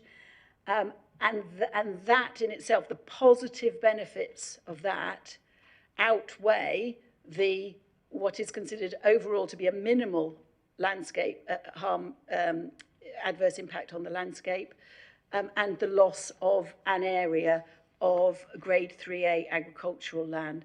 So we consider that the benefits strongly outweigh any of the adverse impacts, and as such, the officer recommendation is for approval as set out in the officer report. Thank you. Thank you very much, Mrs. Ormsby. I'd like to welcome Jeremy Ebden to the meeting this afternoon as well, who's come along to also present or assist in answering any questions, I believe. So welcome to the meeting, Jeremy. If we go on to the speakers first, shall we? So first of all, I have the objectors. I have Roger Ada. Ada. Thank you. You'll have 3 minutes to speak. Okay, thank you. Thank you. My name is Roger Ada. Hawk Church is not against the energy transition. There are over 100 acres of solar parks in the parish. What we are against is the indiscriminate construction of large industrial facilities in the open countryside under the guise of the energy transition to make money for investors by trading power. This facility does not generate renewable power and is not low carbon. Our planning expert will address strategies 39 and 7 and the fatal shortcomings of this application with respect to the need for an environmental impact assessment and the need to receive a hazardous substance consent. There is nothing critical about this battery facility. It represents just 0.2% of the total capacity that is already in operation, being constructed or being planned. And that total is more than National Grid says is needed for net zero 2050. Let me concentrate on location, safety and contamination. This is a truly massive industrial facility, 48 containers of lithium-ion batteries and additional plant, wrongly using high-quality agricultural land, 80% BMV3A. There is no technical need for the BESS to be located at the fence of the substation. It is there because land is relatively cheap and the investor can increase returns by reducing the cost of cabling and trip losses. Whether the investor makes a 20% annual return or a 15% return should not be relevant. These huge battery facilities are unsafe and prone to malfunction, leading to fire and explosion. There have been numerous such events worldwide, including here in the UK. The toxicologist we have engaged has confirmed what we all know, that in a fire and explosion, highly toxic material will be ejected. The water needed to fight the fire and cool the containers is enormous. Yet there is just one fire appliance in Axminster, nearly 5 miles away, and the water supply to this area is poor. No contact has been made with South West Water. And even more importantly, some 50 properties rely on water from 20 springs and boreholes from the Greensand aquifer that underlies this site, verified by our hydrologist.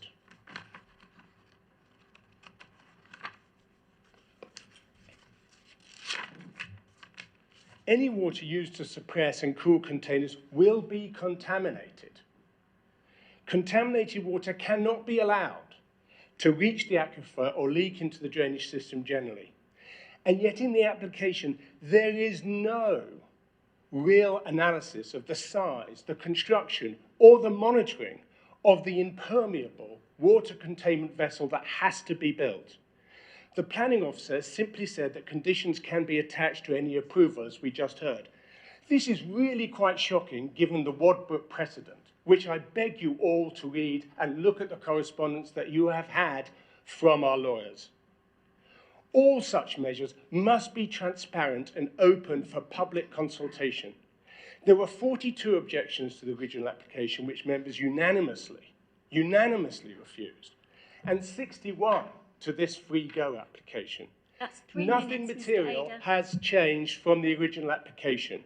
We urge members to reject this application once again. Thank you. Thank you very much, Mr. Ada. Next we have Elliot Jones, please.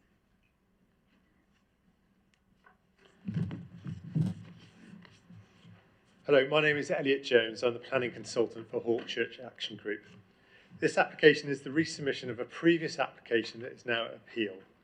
The applicant in that instance has recently sought an EIA screening direction from the Secretary of State as to whether the appeal proposal should be subject to environmental assessment. In addition, the Action Group has made it clear to the Council that there is a need for the proposals to be considered by the hazardous substances consent process due to the health and safety risks arising. The Action Group considers that in the absence of both, any decision is premature and should be deferred. It is not sufficient to rely on any planning conditions. There is a need to know this information now, and otherwise any decision that could be made could be unlawful and subject to legal challenge. Turning to the key planning policies of Strategy 7 and 39, officers acknowledge that the proposal does not generate renewable energy. While it is the Action Group's view that the Council made a legal error in interpreting the term low carbon energy in determining similar developments elsewhere. Therefore, Strategy 39 does not apply in this instance, and the proposal is contrary to policy. This view was accepted at the last Planning Committee. Given that there has been no material change in circumstance, we would urge members to adopt the same position. Moreover, Strategy 39 states that there is a need for the applicant to consider alternative site options. The committee report aims to address the report. However, this assessment is not robust. It needs to review alternative sites that are not just linked to the substation at Hawkchurch, but those elsewhere in East Devon. As such, this part of Strategy 39 has also not been met and could also be subject to legal challenge. Regarding health and safety matters, a full consideration of the proposal cannot happen until the capacity of the site is known in megawatts per hour, and more detail is provided on the battery cell chemistry. This information is not provided by this submission. This is important, but before a decision can be made, there is a need to know both, as they will dictate the response in the event of an accident at the site. Notwithstanding the committee's report section on the Mid-Devon appeal, the consequences that an accident could happen are real. In the event of a thermal run, the water and air pollution that would arise would present significant health and safety risks to the residents of Hawkchurch. The committee report states the landscape around Hawkchurch already accommodates existing energy-related infrastructure, and the proposal would not appear incongruous. The Action Group does not agree. The proposal will introduce a further industrial development of solid-built structures inclusive of a high acoustic fence. Cumulatively, there would be a noticeable harm to the existing landscape character and the visual amenity to the area around the village. In summing up, it is considered the application should not be determined until responses are received on the EIA screening direction and the HSC application process. Strategy 39 is not engaged, meaning the proposal does not conform with Strategy 7. No coherent alternative site assessment has been undertaken. There would be adverse visual impact, and there are health and safety risks associated with the proposal that cannot be dismissed. For these reasons, the Action Group urges members to refuse this planning application. Thank you very much, Elliot Jones. Next, we have Graham Owers, please. Hello, my name is Graham Owers. I live in Hawkchurch.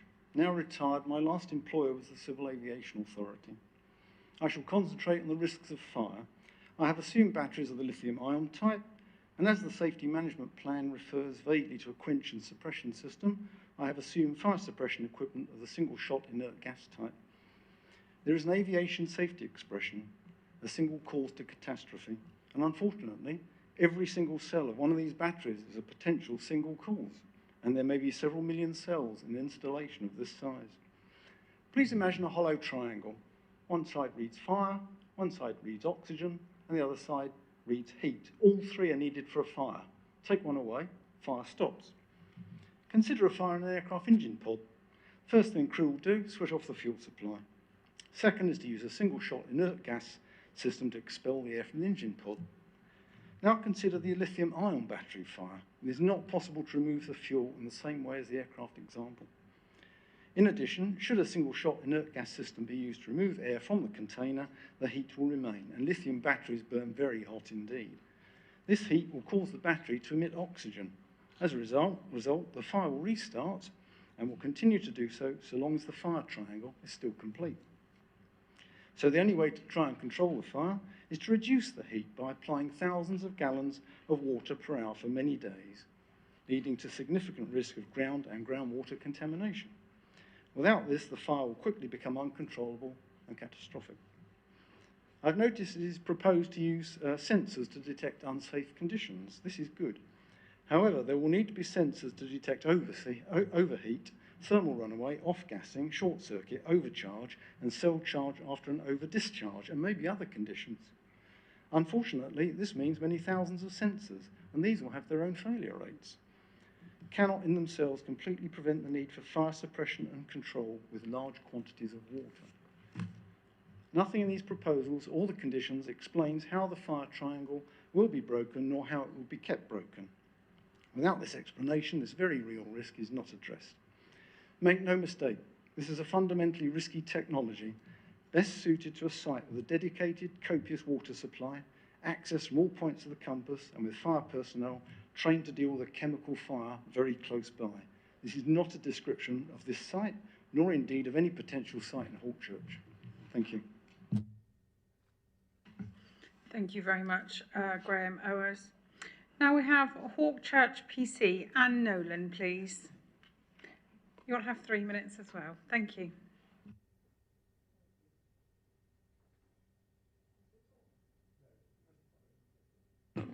Thank you, sorry. I'm Chair of Hawkchurch Parish Council. Thank you for your time. You've been asked to consider whether this is a suitable site for development of a large-scale industrial facility. 85% of Hawkchurch residents surveyed earlier this year think grid-scale BESS are unsafe and unsuitable for this area. We're not NIMBYs. We have already got over 100 acres of solar farms. That's 66 football pitches in the parish. There's 2 major substations, and there's another 120 acres of solar farms immediately adjacent to the parish. There is also another application for a similar scale BESS development nearby. This application was validated in March last year, but hasn't come to committee. We've had 4 iterations of changes to it. You haven't been told about any of this in the report. It hasn't been presented to you either by the developer or in the officer's report for consideration as material to the cumulative impact on the area. The previous committee decision did take this into account. These developments are changing the character of an ancient rural landscape and are taking a serious toll on residents. And this is a very different sort of development. It is not a solar farm. Our biggest concern is for residents whose only source of water is via the aquifer on which this site is located and the potential for contamination of the rivers Blackwater and Axe in the event of a fire. Residents are aware of the risk and are not surprisingly alarmed.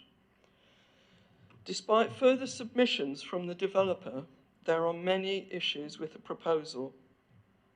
They remain extant and run counter to the UK Fire Chief's guidance on BESS grid-scale installations. There is no perimeter road. There should be. There should be 2 points of access. There's 1. There should be room for fire vehicles. As committee members said before, if there's an incident here, it will be a major incident.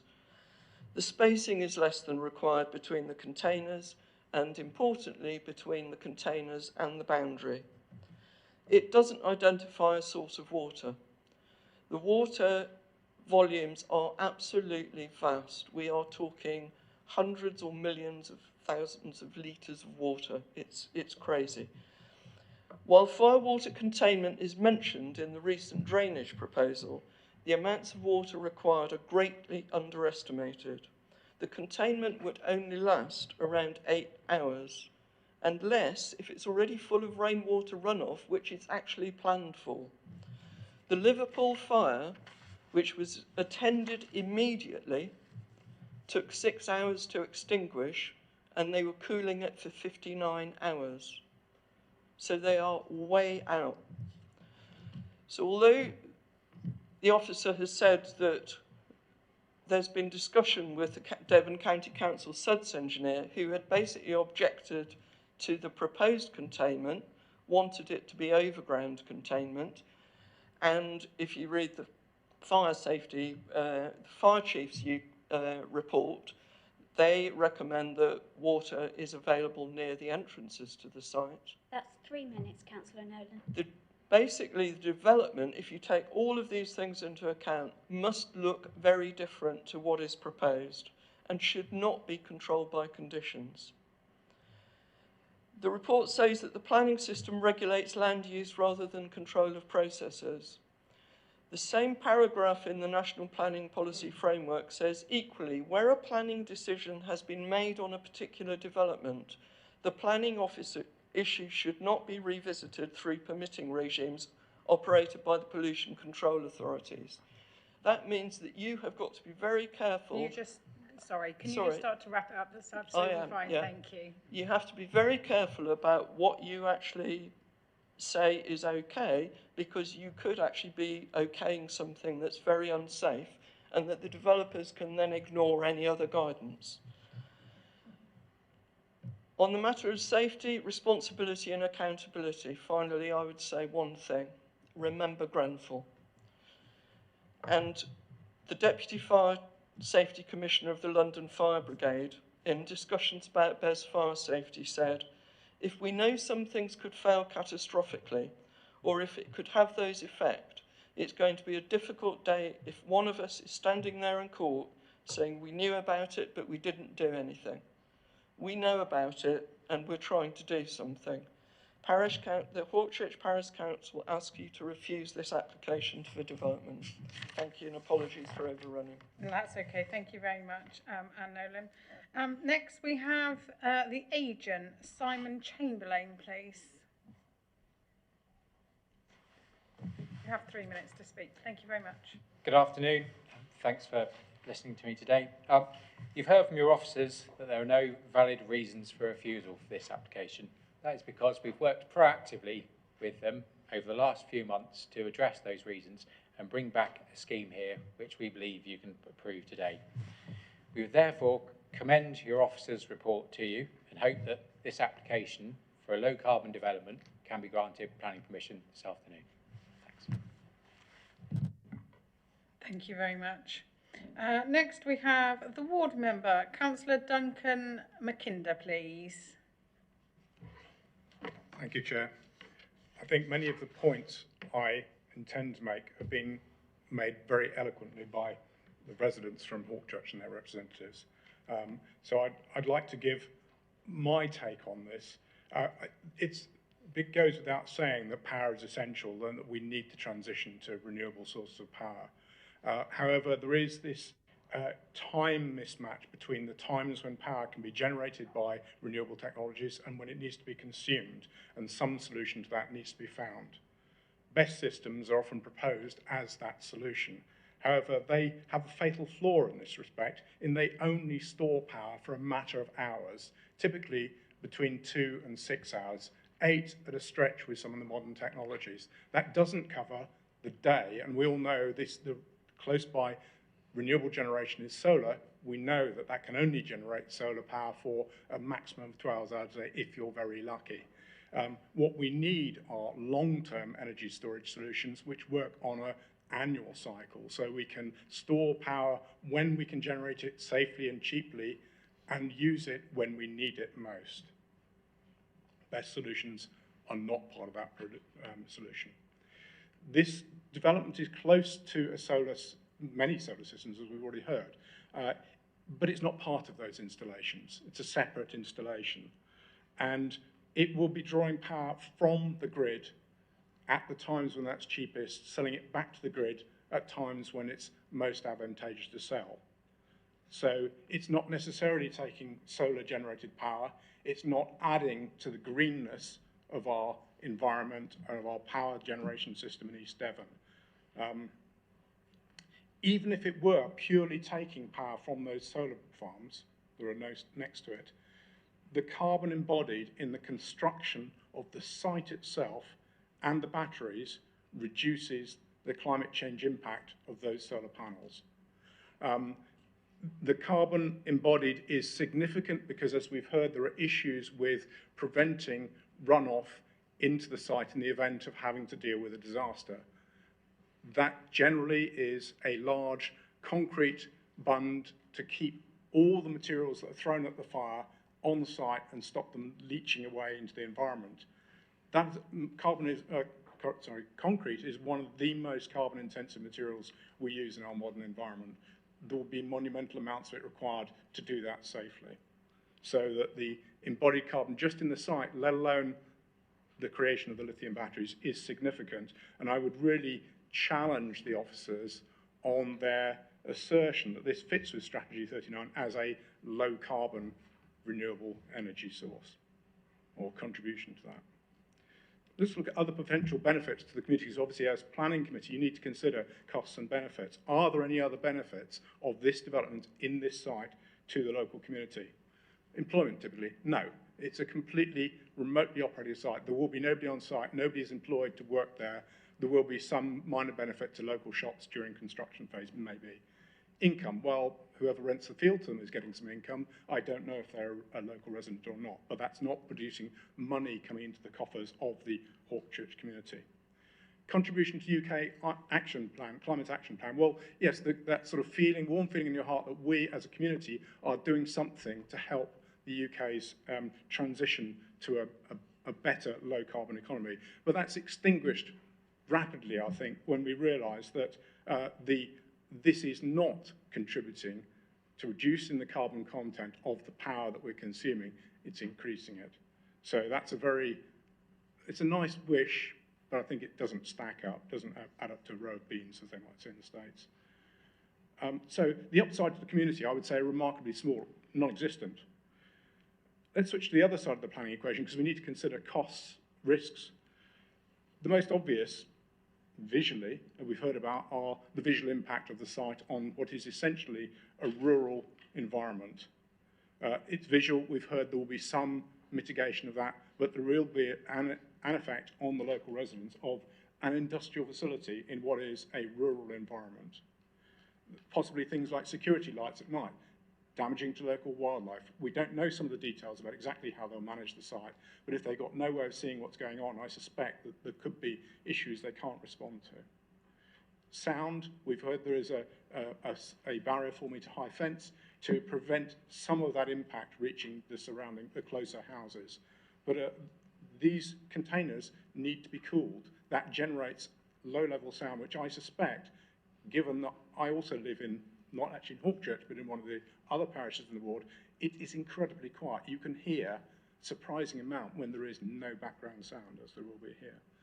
There will be some traffic impact during the construction, probably less so during the maintenance phase. So those are the most obvious ones to the passer-by, but I think the most important one, and we've heard a lot about that, are the risks of failure. You cannot sensibly plan any project without considering, can it fail? And if it fails, how will I deal with it? Fires have happened. We've already heard that today.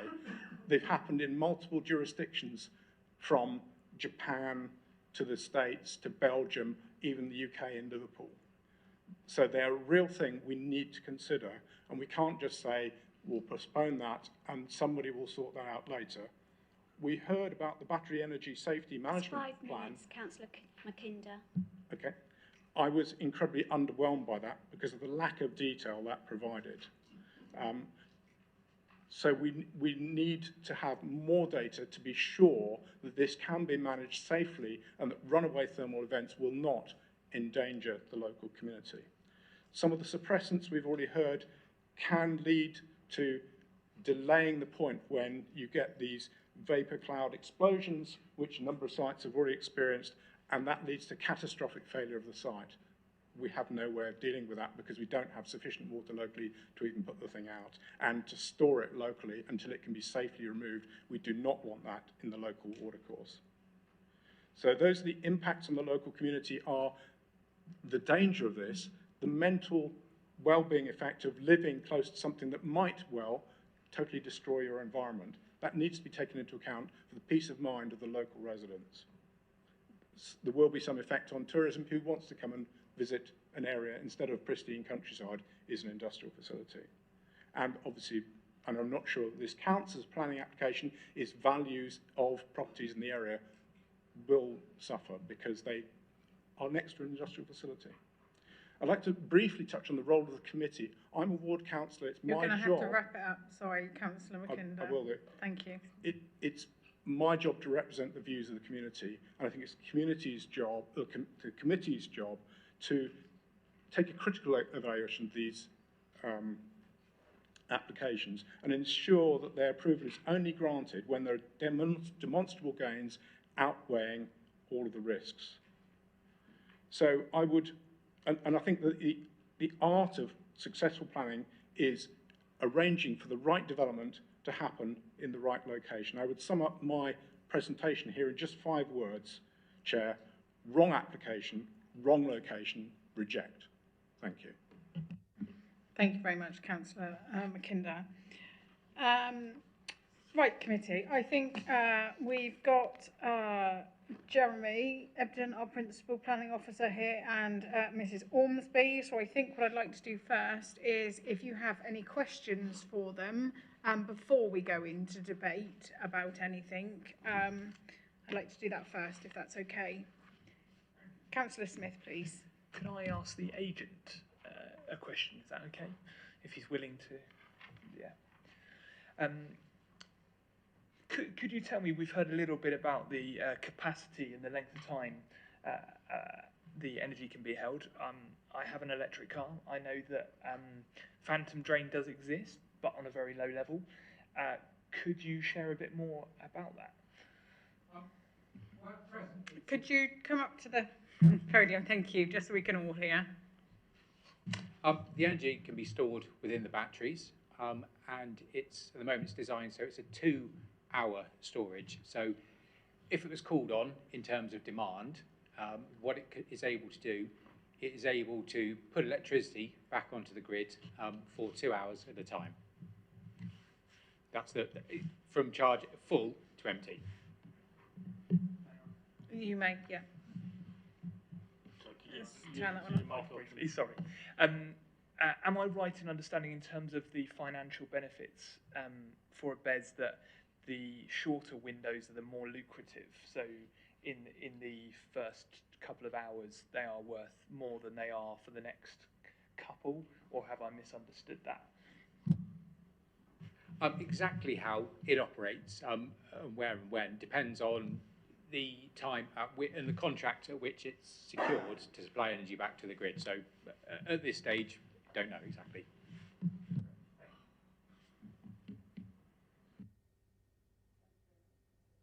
Sit down, thank you. Do we have any other questions from committee members at all? Councillor Gazard, please. Thank you, Chair. It's on the access. Could you tell me how wide the access is and why there isn't an exit road as well, please? Over to Jeremy or Mrs Ormsby. Thank you.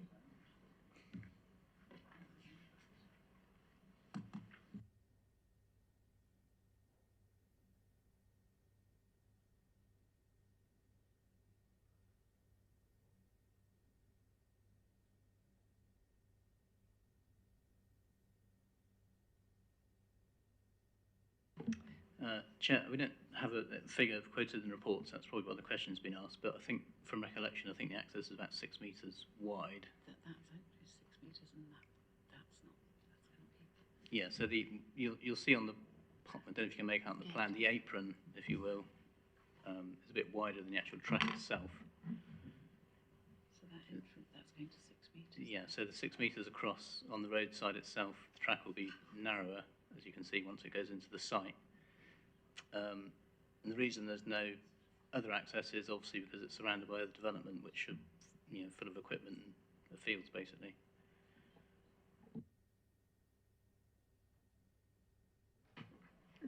Does that answer your question, Councillor Gazard? Yeah. Okay. That's all right. That's good. No worries. Councillor Barlow, please.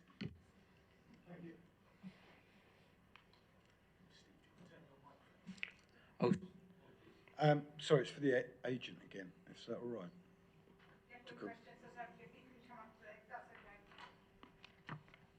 So do you run any other similar sites in the country? We are currently putting one into construction, and it's due to start construction, I think, in December, adjacent to the Iron Acton substation, which is in South Gloucestershire. And we are about to build, or in the process, which will start slightly up. Not operational at the moment, but we will work with a partner company to build, own, operate it. Sorry, do you know how many of these BESS systems are there in the country at present? Are there any, or is this that new that there aren't many? I couldn't give you a figure of exactly how many there are, but there are quite a lot across the country nationally operating. In particular, I can point to one operating in a very similar fashion in Oxfordshire, adjacent to the Cowley National Grid substation. Thank you. Councillor Heath, please. I'm not quite sure whether this question's for the agent or for the gentleman at the end there, but I noticed that there are going to be high perimeter fences and security lights, and I've heard there's going to be no one on site, so it's going to be a remote site. Therefore, what are the risks of criminal activity? Has this happened with other sites? And would therefore anything be of interest to criminals? The second question is, and I would need advice on this, but my understanding with fire is conduction, convection and flashback. And am I right in thinking that this site would therefore be at risk of convection? That's, I think, interaction with oxygen, isn't it? I'd just like to be educated on that and whether there's been any previous incidents. I've heard there have been several incidents at different sites in and around the country. Thank you. Thank you, Councillor Heath. If we go over to Mr. Ebden first. Well, I'll try, Chair. Well, in relation to possible criminality, well, that's who can tell. I mean, we're fairly familiar, I think, with some solar farm developments in the district which have their own security measures in place, which can typically include fencing, remote monitoring, and so forth. And it very much sounds like that's a similar CCTV. Yeah, similar, and CCTV monitoring, which looks very much of the same sort of ilk being proposed here. No permanent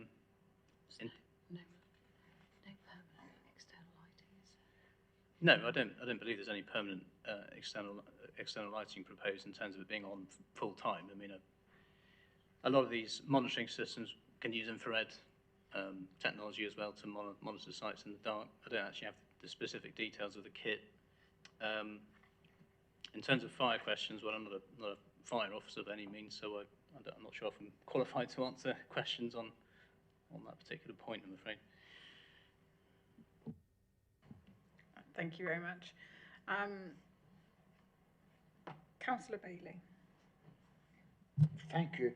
Much has been made in the report here about the possibility of fire and allegedly the high risk of fire on these sites, and the vast amount of water that would be needed in case of an emergency. Now, have we any idea that the water company can supply that amount of water? Is this a good area? Has it got vast water mains? Do we know? So I think that's rather crucial, isn't it? Because I'm looking at worst case scenario here, that if it was to go ahead, and if there was to be a fire, do we know if there's the water capability to put the fire out? Thank you, Councillor Bailey. I think we've heard some from speakers not long ago. Actually, a lot of the water comes from boreholes in this area, so I would think that there isn't a huge source of water, but I cannot comment any further on that. We can go over to Mr. Ebden. Chair, I'll tell you what I know. I mean, I had a look for fire hydrants in the area, and the nearest one is Lyme Regis. So, yeah, I don't doubt that supply up there is difficult. I was speaking to the agent earlier today about this particular issue, and there's not a proposal to have any tanks on site to supply water. In some respects, again, it will depend on the technology decided upon in terms of the cell technology as to the most appropriate means of extinguishing a potential fire. It won't necessarily include water. I'm told that water primarily is used as a means of cooling, as we've heard today, rather than actually extinguishing the fire. These units do come with their own individual monitoring and suppression systems and containment systems, but it is technology dependent, and that will come through in the detail we'll see through the use of the planning conditions that we're suggesting in the safety management plan, which will be informed by the detail of the technology that's going to be applied at the time. And that will be in conjunction, in consultation with the fire authority. So the fire authority will have a hand in designing any systems proposed.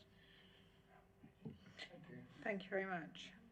Do we have any more questions from members that they wish to ask at this time? You could, Councillor Smith, indeed. It's important to get them asked, yes. It's actually just to help Councillor Barlow with his question. I've just done a little bit of research about the amount. As of 2022, there was 161 beds is functional with another, looks like another same quantity given planning permission for the next 18 months. So since government relaxed their planning permissions, apparently. It wouldn't say in this report necessarily, but we'll come into that in debate because I'm interested to actually broach that. Fantastic. Councillor Hall, please. Thank you, Chair. Looking at the access point, you say it's a 6 metre wide entrance, but it looks like it narrows very dramatically, and vehicles moving in and out of that area, if there was an incident, would there be a problem of movements within that area to get the speedy response? Because there doesn't look like there's much room for turning.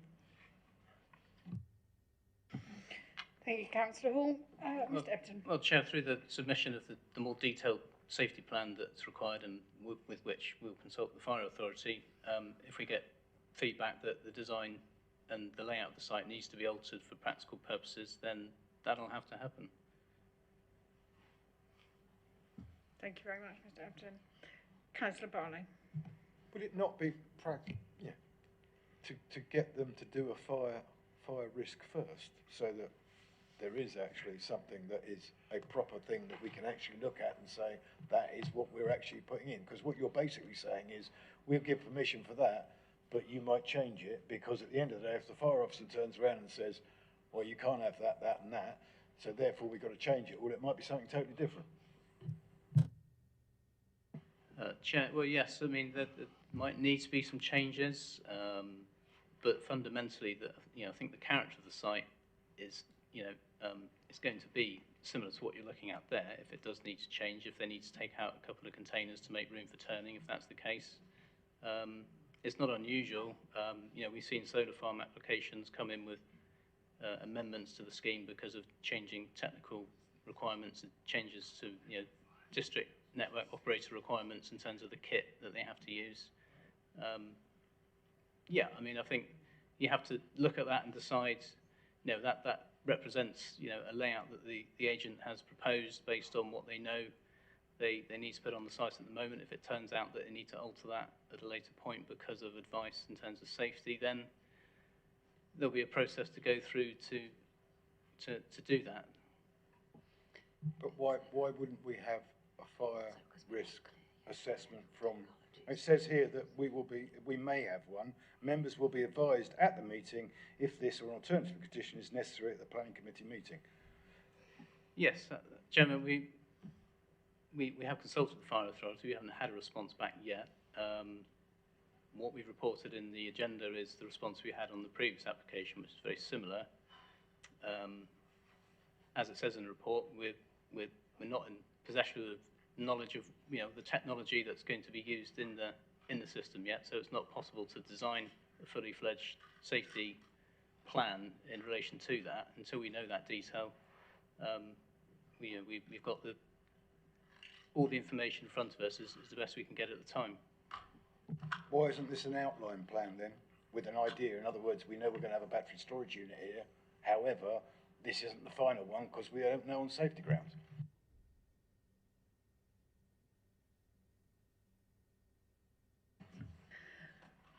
I think effectively it is the use that we're approving here. I mean, we've got the detailed layout, and if that detailed layout changes, they would need to come back to us with amendments, and they may be deemed to be non-material if they're just tweaks here and there, or they might come in as a variation application, and that happens with many developments, and as Mr. Ebden said, with solar arrays, for example. I think that the aspect here is that battery technology varies, and also technologies are changing over time. And it's interesting, for example, that the commentary about how the battery storage fire at Liverpool was dealt with is that the fire services have now, that was one of the first, that was I think, if not the first fire of its type in this country, and the fire services were not experienced on how to deal with it, and they've learned a lot of lessons from that. And that will continue with these new technologies that they do change over time. So the current safety plan that we have is, as I mentioned, it's a sort of an overarching, the sort of the broad principles. But as the planning conditions acknowledge, we do need a really detailed, specific safety plan. But that can only be put together when the developer knows specifically the components of the batteries that they're going to be putting on the site. So as officers, we're satisfied because we have that condition requiring that detailed plan, and that detailed plan, as the condition states within it, would be agreed in consultation with I think we've said with the fire service, and consultation with, I think, the Environment Agency, etc. So we would be consulting with other bodies who are more knowledgeable, obviously in the area of expertise, and we're quite satisfied that that would be sufficient. And it is how other appeals that have been dealt with by the Planning Inspectorate, how the Planning Inspectorate has come down and decided that that is an appropriate way. We shouldn't be refusing planning permission for things that can be properly mitigated or controlled through the use of planning conditions.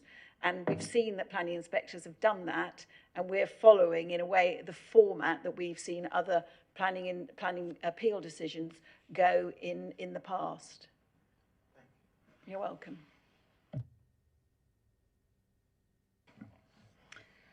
Members, does anyone else have any questions? Councillor Levine, please. Could I just pick up on a small point of the economics of the thing? What are the benefits to the area? Apart from profits to the company who operate it, it's a standby, it's a system, self-contained, nobody's going to be there. Right, greenhouse, debatable. And what was the other thing? We're taking out land, which could be used, but are we doing it simply for the benefit of for the greater good of helping net zero, or are we doing it for East Devon? That's my question. Chairman, Chair. The benefits, as I see them, are, yes, reduce greenhouse gas emissions by enabling greater use of the renewable technologies that are already on the grid, and in particular in relation to Hawkchurch, they may feel they've done their part in terms of deploying a lot of solar farms and so forth. Benefit in that respect is they're actually, the benefits derived from deploying those solar farms will be increased somewhat to a degree. In addition, there is a benefit to be had from deploying grid storage in terms of reducing curtailment costs. That's where there's... Can we just have quiet, please, so all the committee members have a chance to hear what's being said? Thank you. Grid storage enables storage of excess renewable generation. So that would be times, perhaps back in June when there was very windy, sunny weather, prices were negative during the day. That enables renewable generation to be used to maximum effect. Whereas the alternative is, if there's an excess of supply over demand in those particular circumstances, those generating sites will be curtailed. So we've all seen wind farms that are switched off in the middle of the day, not moving. That's usually because there's not sufficient demand to use the power, whereas a system like this will store that additional power. And when those renewable generating sites have to cease generation, like wind turbines that you put the brakes on, they have to be paid by the government as a subsidy to do that. So overall generation costs will actually be reduced. So that, in a roundabout way, would also benefit not Hawkchurch itself and the consumers nationally as well. So that'd be my answer to that, Chair. Thank you very much, Mr. Ebden. Right, if there's no more questions, then we will move over to debate. Everybody happy? Right, we will now go over to debate. Who would like to go first? Councillor Smith. Right, this is really interesting, I think, because this industry is in its infancy. It's obviously clearly growing. There is a lot to be said about the benefits or lack of locally, and I found it hard to balance because I understand why the residents might be really nervous of something like this taking place, and I totally get it, but I felt like I had to wade through a lot of stuff and then try and work out in balance of a broader scale thing. So BES take place because of balancing of the grid, and that is really important for the future of our country and our future energy security. So I kind of get that, but as an East Devon councillor, I'm here to represent East Devon residents, and I'm struggling to see the benefit to East Devon residents in this particular instance. I can see the benefit to us internationally and nationally, and I do have some queries about things, and I've been, in my research, I've been looking at, why insurance companies may or may not insure places like this, and that makes for interesting reading as well. And some of the regulations that are required, things like gas detection and venting systems and explosive relief panels, which I had no idea about until I looked into this a bit more. I do think in the context of what we're looking at, I think it's really important to consider the alternatives. The alternatives being, if we don't do something like this, we're not going to reinvest in coal. We're not going to try and expand gas. We've got to think about what that looks like for us, and we've got to be objective about that, although we want to be really subjective about this case. There is some form of infrastructure with this being here already. So again, it's in the balance for me, and but I want to get the debate started. But I think there's more to think about than just being presented necessarily right here today. Thank you very much, Councillor Smith. Councillor Bailey. Thank you. Thank you. It appears to me, in my ignorance, I'm quite happy to say I'm ignorant of these matters, as most of us are, if the truth is told.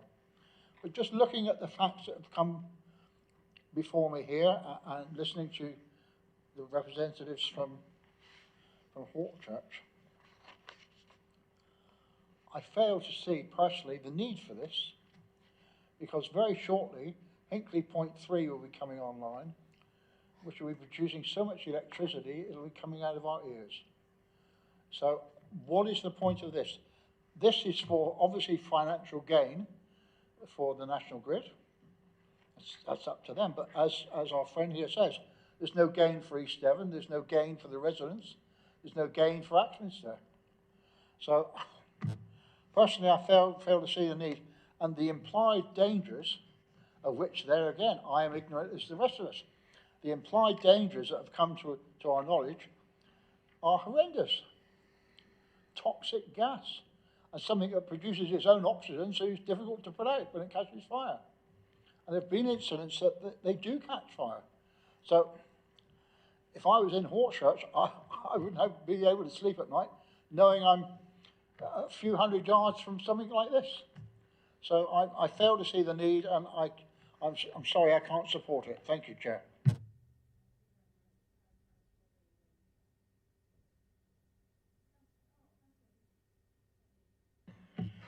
Thank you, Chair. I may be missing something here, but I'm not seeing where there's any risk assessment tool. You know, in my line of work, you have to have risk assessments of situations regarding child protection. I think it's across here because what are the risks of fire and pollution? What comparators are there? And what are the risks of any criminal activity? But the most serious one to me is the first one, risks of fire and obviously subsequent pollution of the environment. If any of those batteries were to catch alight, those storage facilities, and I'm not seeing a a balance of what the risks are. I like to have evidence and statistics, to, at least so we can all be educated on what we're looking at. Thank you very much.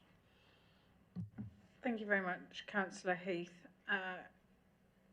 Did you want to come back, Councillor Smith? Yeah, in the sense of balance, I guess from what I can see, the major battery fires that have been reported in Liverpool seems to be of the ones that we've had in the UK in this mass expansion since 2017. For the sake of balance, I'll say that we've had one major reported accident. That shouldn't mean that shouldn't be taken seriously. And I suppose any energy production should have that assessment done properly, you know, and we should know, you know, in sense of probability or whatever scale you want to use, we should know the proper risk that we're facing up against. Yeah, just for the sake of balance. Thank you very much, Councillor Smith. Councillor Barlow, please. Thank you, Chair. I mean, this is going to appeal, or one very similar to it is going to appeal. And, you know, this is a really new industry. And as Councillor Bailey has said, and I think others have said, you know, we're not experts on this. We've asked the fire officer, who should be an expert on this, and should have an opinion on it. And he seems to be passing the buck back to us, saying, well, if you pass it and then you give us a thing, then we'll have a look at it. I still think it's the wrong way round. I can't believe that you can't ask the fire officer anything else. You ask the fire officer, you get an opinion. Now, he doesn't know enough about it, so he doesn't want to give an opinion. That seems a bit of a coward's way out. I don't like going to appeal, but I think if you go to appeal, and we know this is going to appeal, then, you know, we will get someone look into it in a proper, proficient manner with statistics and other bits and pieces. And much as I'm all for making decisions, and I don't like holding anything up, I do think on this case, perhaps it would be wiser for us to step back and just say, do you know what? Yes, the planning officers would like us to pass this because there is nothing that they can see, quite rightly. I don't think they're being bad in what they're doing. From their point of view, there's nothing wrong. However, the balance of probabilities are, I just think that perhaps we ought to wait on this for the sake of a few months and go to appeal, and get someone to properly look into it that will be an expert, or will call experts, or can call experts to it, and a proper decision could be made.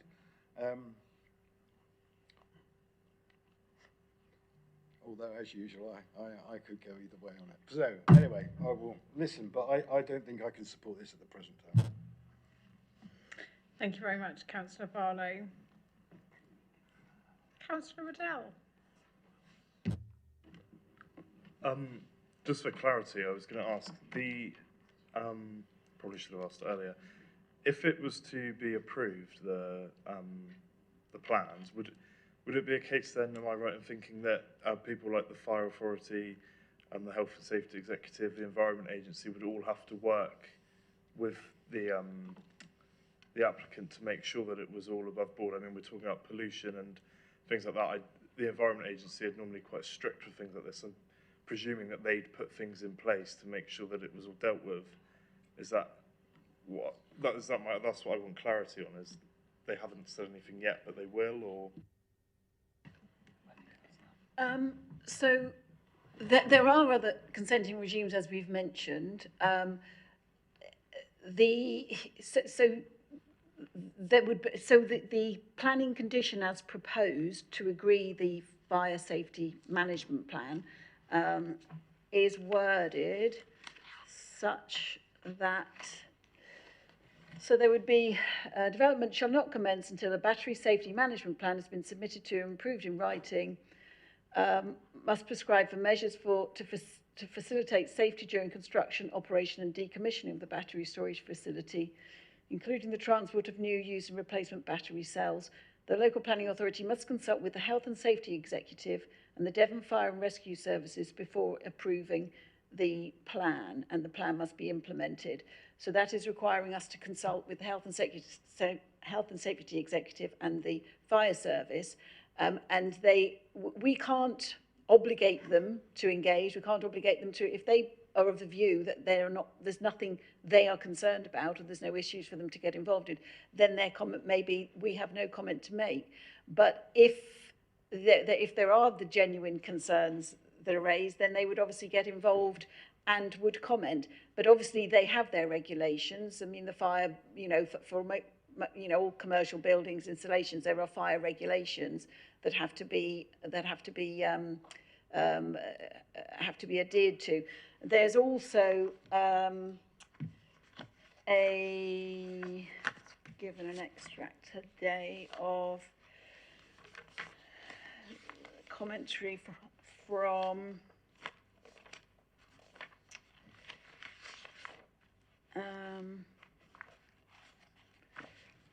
the National Energy. Apologies, I was just printed something off and now I can't find it.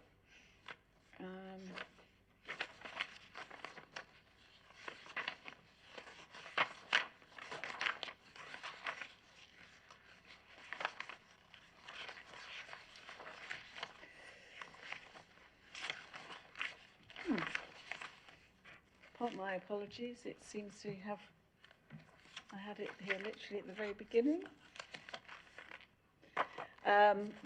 It was effectively a statement from the National Energy Securities that Jeremy had printed off. So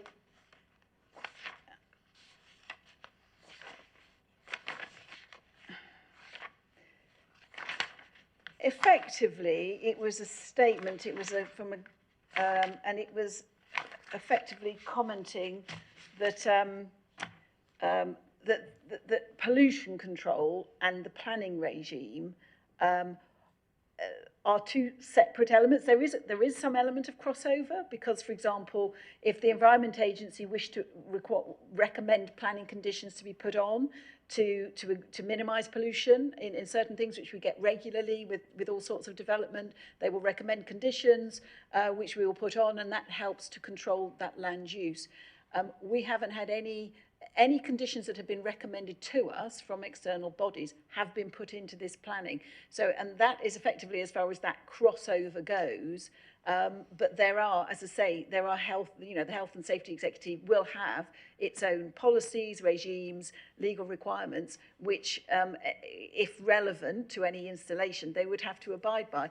Just in so fact as, up and down the land, there are all sorts of developments that could potentially be very dangerous. If you think of industrial manufacturing plants that, have toxic, potentially flammable, explosive materials within them continually, and we grant permission, for example, for B2 industrial units, we've no idea what's going to go on in that manufacturing unit, because we work on the basis that if they do have processes that require,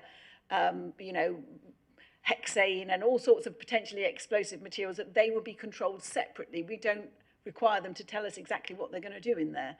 And it's a similar aspect here, that we're controlling the land use, but we can only go so far in terms of the controls that we can require.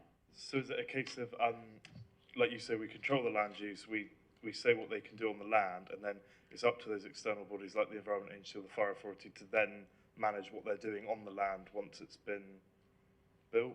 Is that sort of what you're trying to say? Yes, provided what they are doing falls within their remit, requires consent from any of those organisations. If it doesn't sort of fall into any of that, then they wouldn't get involved.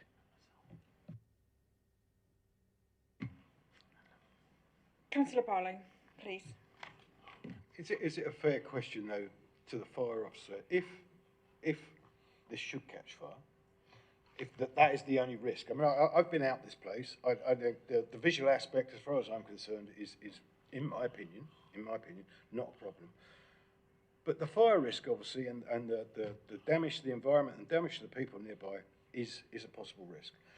If it is the way to fight the fire is a lot of water, is it not a fair question that you would not, as a planning authority, allow something to be built somewhere if it requires a lot of water to put it out? Because that is a danger. It's not like you don't know what's going in here. We know exactly what's going in here. this is what's being put here, this is what they're saying, and the residents are saying they're not being NIMBYs, because they've got, I mean, Chris, there's hundreds of acres of solar, so they're not being NIMBYs. You can't criticise them for that. This little bit won't make any difference. They could put solar panels on it and still ruin the look of it. But you are saying that they are putting lithium ion or something similar, battery storage there. You know, the question surely to the fire officer is very simple. Does it require a lot of water? Should there be an emergency? Because if buts and maybes do happen, and you don't know. So if there was something happened, are they going to need an awful lot of water? And if that is the case, is there an awful lot of water there? And if there isn't, this isn't a suitable place for it. And that's a really simple question, I would have thought, to the fire officer.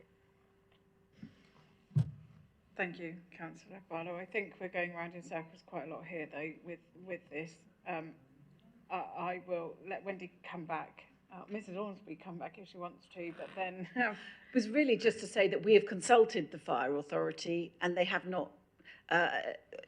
They haven't replied to this consultation, but they did reply to the identical previous consultation, and they did not raise an objection.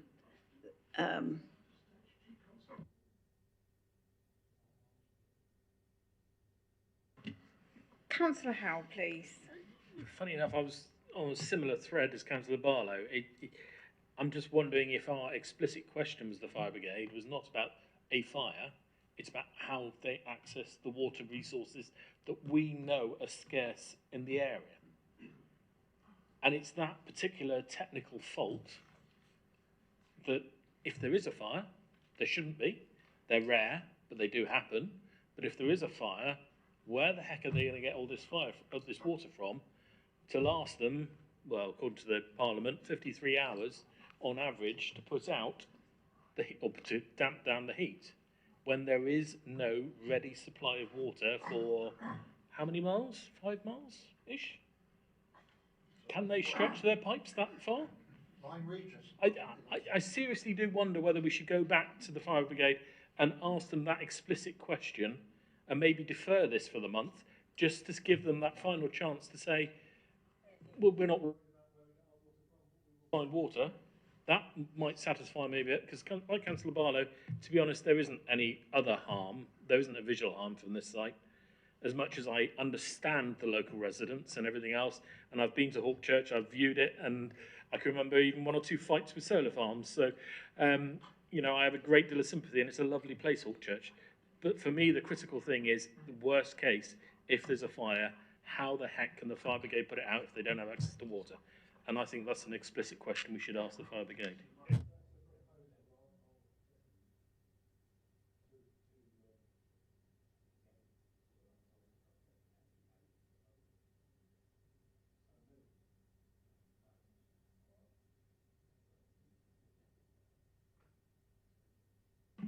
Councillor Levine, please.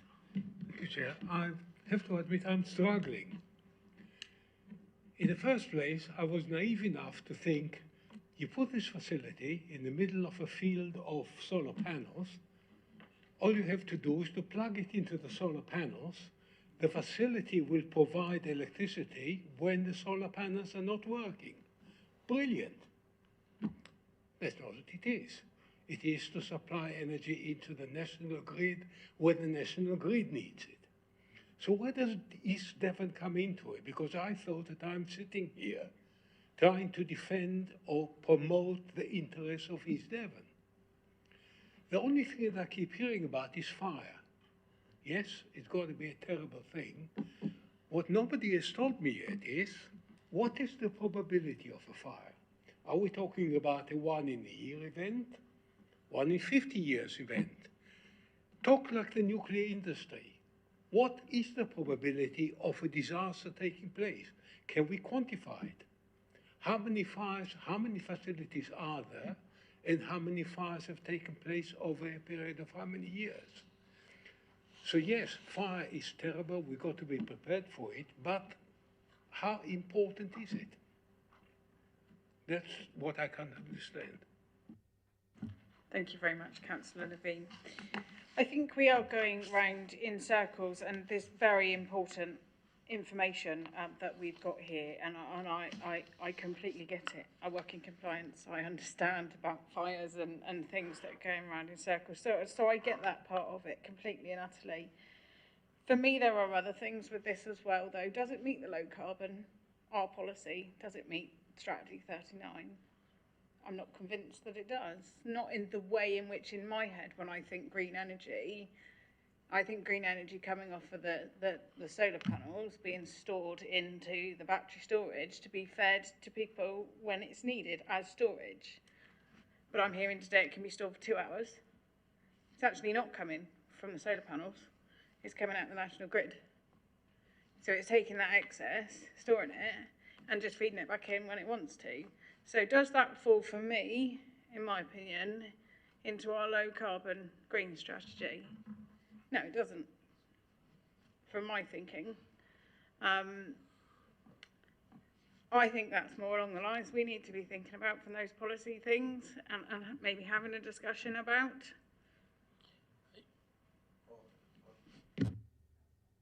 Councillor Howe.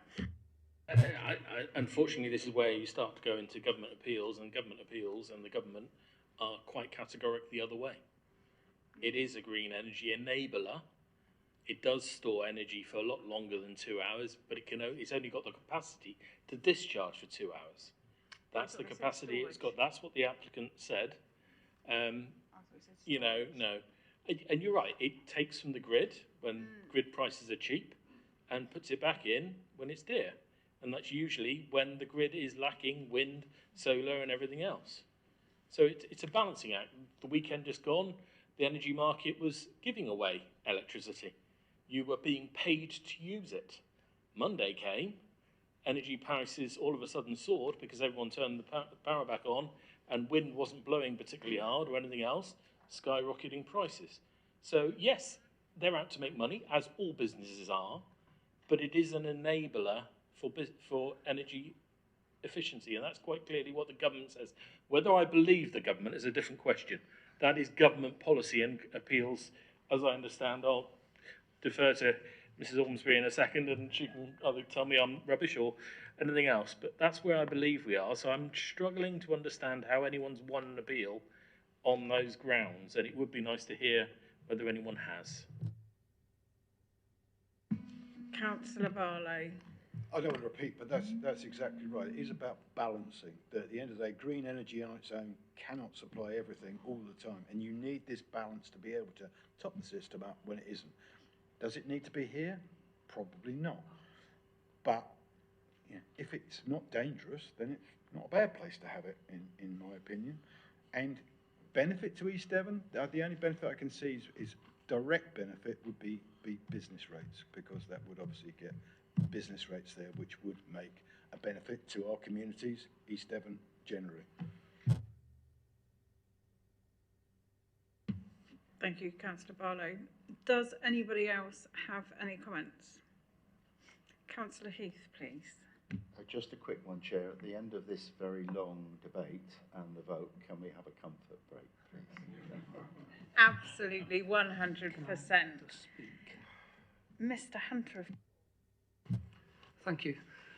So members, at the moment, as far as I'm aware, we haven't got a proposal actually on the table. So as I see this now, we've got a situation whereby it's a resubmission of an application that previously this committee has refused. It's refused it on several grounds. It's refused the previous application on the basis that it wasn't considered to be renewable or low carbon energy, as there was no evidence that it would be used to store energy from a low carbon sources. It also was refused on the basis that it would have a harmful impact on the landscape character and quality of the area when considered in combination with the other installations in the locality. And then members previously were of the view then that it would be contrary to Strategy 7 and Strategy 39 and Strategy 46. So that's the first reason that was given previously. As things stand at the moment, that's what we're defending when we go to that appeal in September. We're saying that those reasons still apply. So if you are minded today to approve in line with officer recommendation, that's fine. But if you are minded to refuse, you need to take on board these comments as well that have been previously made and say whether you accept that these were good reasons for refusal and you're going to continue on with them, or whether you want to change them in any way. And at the moment, as I say, we're still pursuing this and defending the previous application on appeal on the basis of that reason as it's set out in number 1. Secondly, as well, at the moment, we're defending the previous application that's being appealed on the basis that we're saying there's insufficient information on the quality of the agricultural land on which this proposal would be located to determine whether it would lead to a loss of the best and most versatile agricultural land, and if so, whether there's an overriding need for the development, sufficient land of a lower grade being available, that's the argument we're putting forward, that could accommodate this development, and that as a result the development is considered to be contrary to policy EN13 of our local plan. So again, if you're looking to refuse on this occasion with this duplicate application, some of the things slightly different because they have provided more information to when this decision was made previously. You need to consider whether you want to maintain that reason for refusal.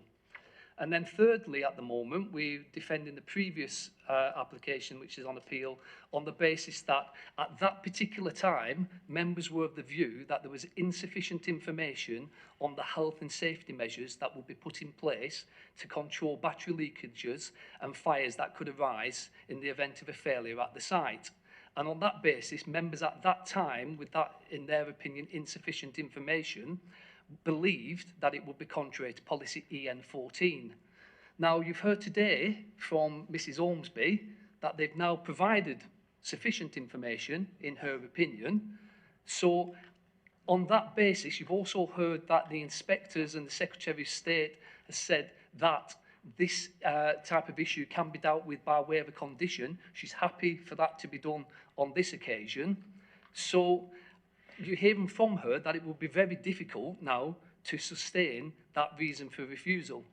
So if you're looking at this stage to refuse, then my advice at the moment is that there seems to be still an argument to put forward into the previous 2 refusals, but you're now hearing from Mrs. Ormsby that we will struggle to defend the previous ground in relation to the 3rd ground on the basis that there is now sufficient information being provided with this application. So again, you need to bear that in mind when you're making your decision, and when you're putting forward a proposal, you need to either put forward a proposal for approval in line with officer recommendation, or you need to put forward a refusal and bear these previous matters in mind when you're doing that, because obviously if not, we're going to have lots of different reasons for refusing what is effectively the same application that's come back to you.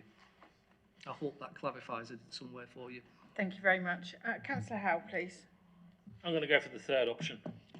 I'm going to propose a deferment while we write to the fire brigade for the explicit reason of understanding where they're going to get their water from. And I so put that.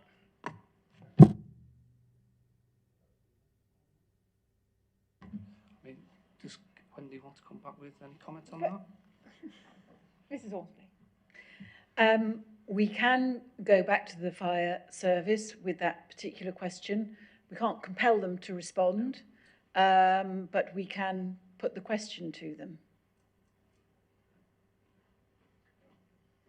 Is that a motion you're putting that forward? Yes. Yeah.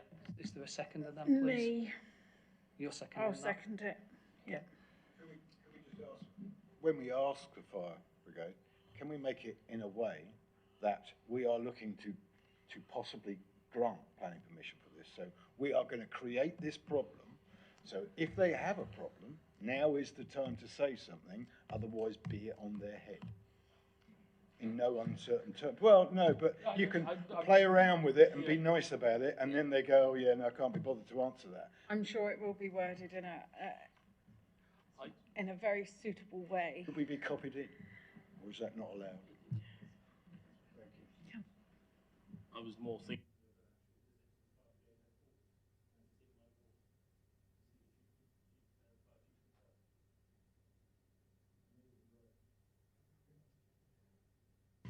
Well, if the officers can draw up the letter, I'm quite happy to take it and make sure he gets it. No, all I'd say again, members, is that yes, if you wish to defer, that's something that you can vote upon. But at the moment, you're hearing from Mrs. Ormsby that we've got a report now that deals with the health and safety measures to her satisfaction, and that can be conditioned. So I don't know particularly what you feel you will gain from deferring to ask that question.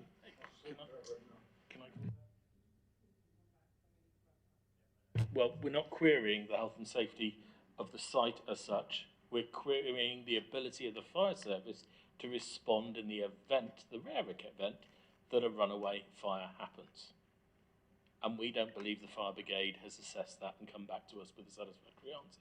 Hence why we're going to ask them that explicit question.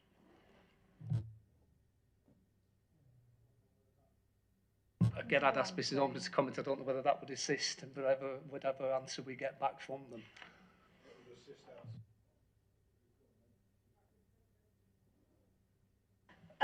Well, I mean, as I've already set out, we have previously consulted the fire service, and they haven't raised any objections to the principle of this development. And I would, in my professional opinion, I would assume that that is something that would be very much at the forefront of their considerations, because it's how they put out the majority of fires. However, you know, if members want that particular question put to the fire service, we can do so. As I said, the only thing is we can't do is compel them to respond or to respond in detail. Thank you very much. So we have a proposal. Is it a quick question? Is it? Very quick. Very quickly then, Councillor Bailey. I'd just like to say I agree with Mike's idea, but I also like to add to it, if I may, that it is a specific question about the volume of water available over a long period of time. If it's not a way out of the blue, if there is evidence to suggest that these things catch fire quite regularly across the world. There's been a few. I don't know how many, nor does anybody else. But just for our own satisfaction, and more to the point, the safety of our residents, that we can actually say, in the event of a disaster, heaven forbid, that we have taken all reasonable precautions. And I think the amount of flow is a crucial part. They can say you'll get the water from the nearest hydrant. That's not relevant. Whether that hydrant can supply the volume of water needed, that is the question. If you don't mind me saying, Mike. It's got to be specific on that. Thank you very much. Thank you, Councillor Bailey. So we have a proposal and seconded for deferment. Over to you, Mr. Hunter. So if I just double check, Councillor Howard, do you wish to take on board that extra question? I think it was fairly evident in my original statement, the nearest hydrants, like Regis, was quite a way away anyway. So, you know, I think we need to keep it open-ended, but they do know, you know, 3 days, well, 2.5 days worth of cooling needs to be done. That's in government papers. So, you know, a serious quantity of water over a prolonged period of time that they have access to fight a fire at this location if it happens. So my understanding, and please correct me if I'm wrong, is that you want to defer so that we can ask the question of the fire service. Well, two questions. Firstly, the explicit reasons, you want explicit reasons from them to explain where they intend to get the water from to put out the fire, and what is the volume of water available to put out the fire. I didn't ever word it in that respect. I didn't say explicit reasons. I just said that's what I brought down. Need to be assured by the fire brigade that they have the quantity and mass of water needed to extinguish any runaway event that might happen at this location. Bearing in mind, we know there are no easily accessible water sources. Quantity and mass. Yeah, exactly. So the quantity and mass of water to put out fire. So, you're now saying, do the fire brigade have the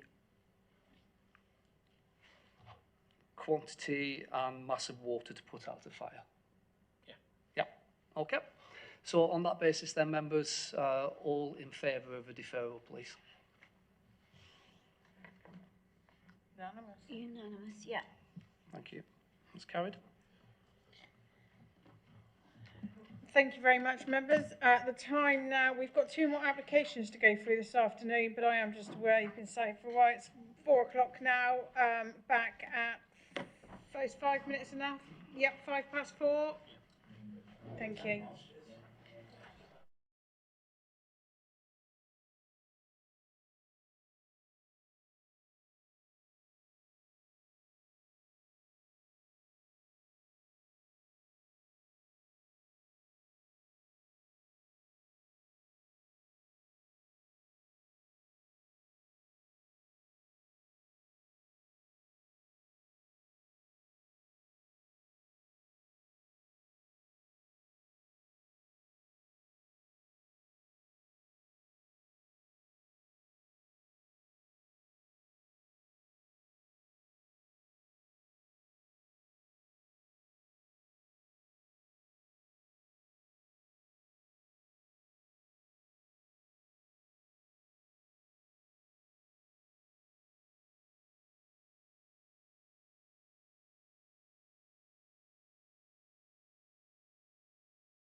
30310 full, and this is the Post Office, Broadway, Woodbury. This can be found on pages 414 to 332. I will pass over to Mrs. Ormsby to present her report first, please.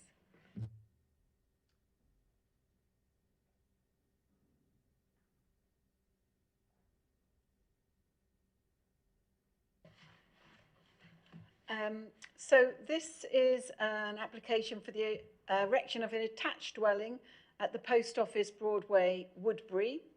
And here is the location plan showing the red edge site location. As you can see, it sort of comes around the back of the post office, wraps around both sides. The reason for that is it includes the access, because vehicular access is around the back of the property. The dwelling itself is going to be sited immediately adjoining the post office and fronting the main road. It's relevant to note that previous planning permission was granted for a very similar scheme in 2016. That planning permission has now expired.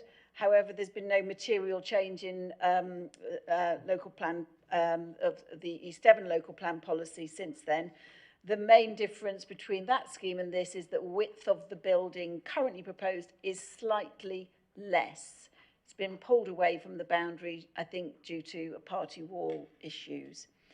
It is a brownfield site. It's currently the service yard for the post office. It's within Woodbury Conservation Area. It's within the built-up area boundary where the principle of development is acceptable, subject to the overall environmental impacts. So here is the proposal. So you can see this is the post office. So it's, I think, a Londis shop post office on the ground floor, I believe, with residential above. And the intention is to build a two-storey dwelling attached to the post office building. It's relatively modest in scale and takes a traditional approach in terms of the architectural style. This is the front elevation. This is the rear elevation, which includes a dormer in the roof slope. And the side elevation is blank with no side-facing windows. This shows how it sits in the site.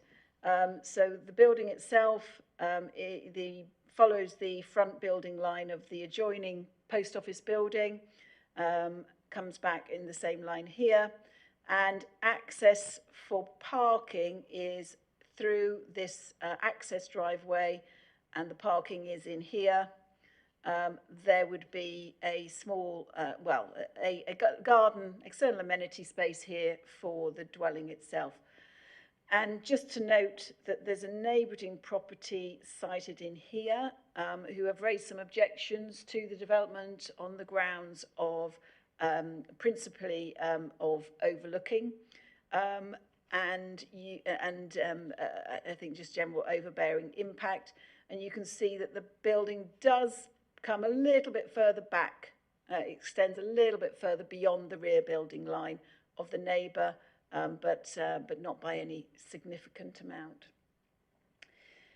Provides a 3-bedroom dwelling, and just to clarify, this is 1.5 metres further back beyond the rear building line of the neighbour. The other key issue here is the parking provision. There is parking provision for one car only. Our policy states that we should be providing 2 car parking spaces for a single dwelling unless the development is in a highly sustainable location where there's going to be less requirement for use of the car. This shows the internal floor plans of the dwelling. Again, you can see the garden area at the back here. And this now shows photographs of the site. So this is the post office building in here, and the dwelling will be just tucked on the side here. As you can see, we're in the conservation area, so there's quite a lot of older historic buildings. This is the access road, which would be used for accessing the car parking. This is looking at the rear view, so this would be the rear garden of the proposed dwelling, and this is the rear view to the southeast to Siddon's house. And this is a neighbour who's objected in terms of potential overlooking effectively into their garden area. But what I would point out is that within this urban area, obviously, it's really not unusual to have first floor bedroom windows that do offer oblique views into immediately adjoining neighbouring gardens. And that would be considered to be not an unreasonable situation in any kind of place where you've got terraced and close built development. This is looking at the sort of existing extension that would be retained on the back of the post office. The dwelling will be fitting in the space here. And as you can see, there are no side windows on the neighbour, so no issues in terms of any loss of light or overlooking to anything that might be on the side. This is looking back to a tree, so it's in the conservation area, so it's a protected tree. However, it is on the other side of the wall. This wall won't be removed, and it's been assessed by the tree officer, and he's happy that there would be no adverse impact on the tree as a consequence of this development. This is looking at the back, so this is where the vehicular access will come in and provide parking for the new dwelling. That's another view of the rear of the neighbouring building. This is another view in, and this is obviously looking at some of the older listed buildings and heritage buildings in the proximity of the site. Another street view, so the building will be built within this area here. And that's the service yard. So it's a little bit of an untidy space at the moment. We're told by the applicant that it's not used for parking at present. It's servicing is through the front of the post office, and it's relatively it's essentially a sort of disused area that has a little bit of an untidy appearance and doesn't make a positive contribution to the conservation area at present. This also shows so this is the site here, and this is an area called the Arch, where there is the ability for on-street parking. So all these cars here are parked in a sort of a central area within, and the you know, you've still got 2 lanes of traffic either side. Obviously, one of the objections that's come through has been about the fact that there is only 1 parking space. Officers consider that this is actually a very sustainable location right in the heart of the village with good walking access to many of the local facilities.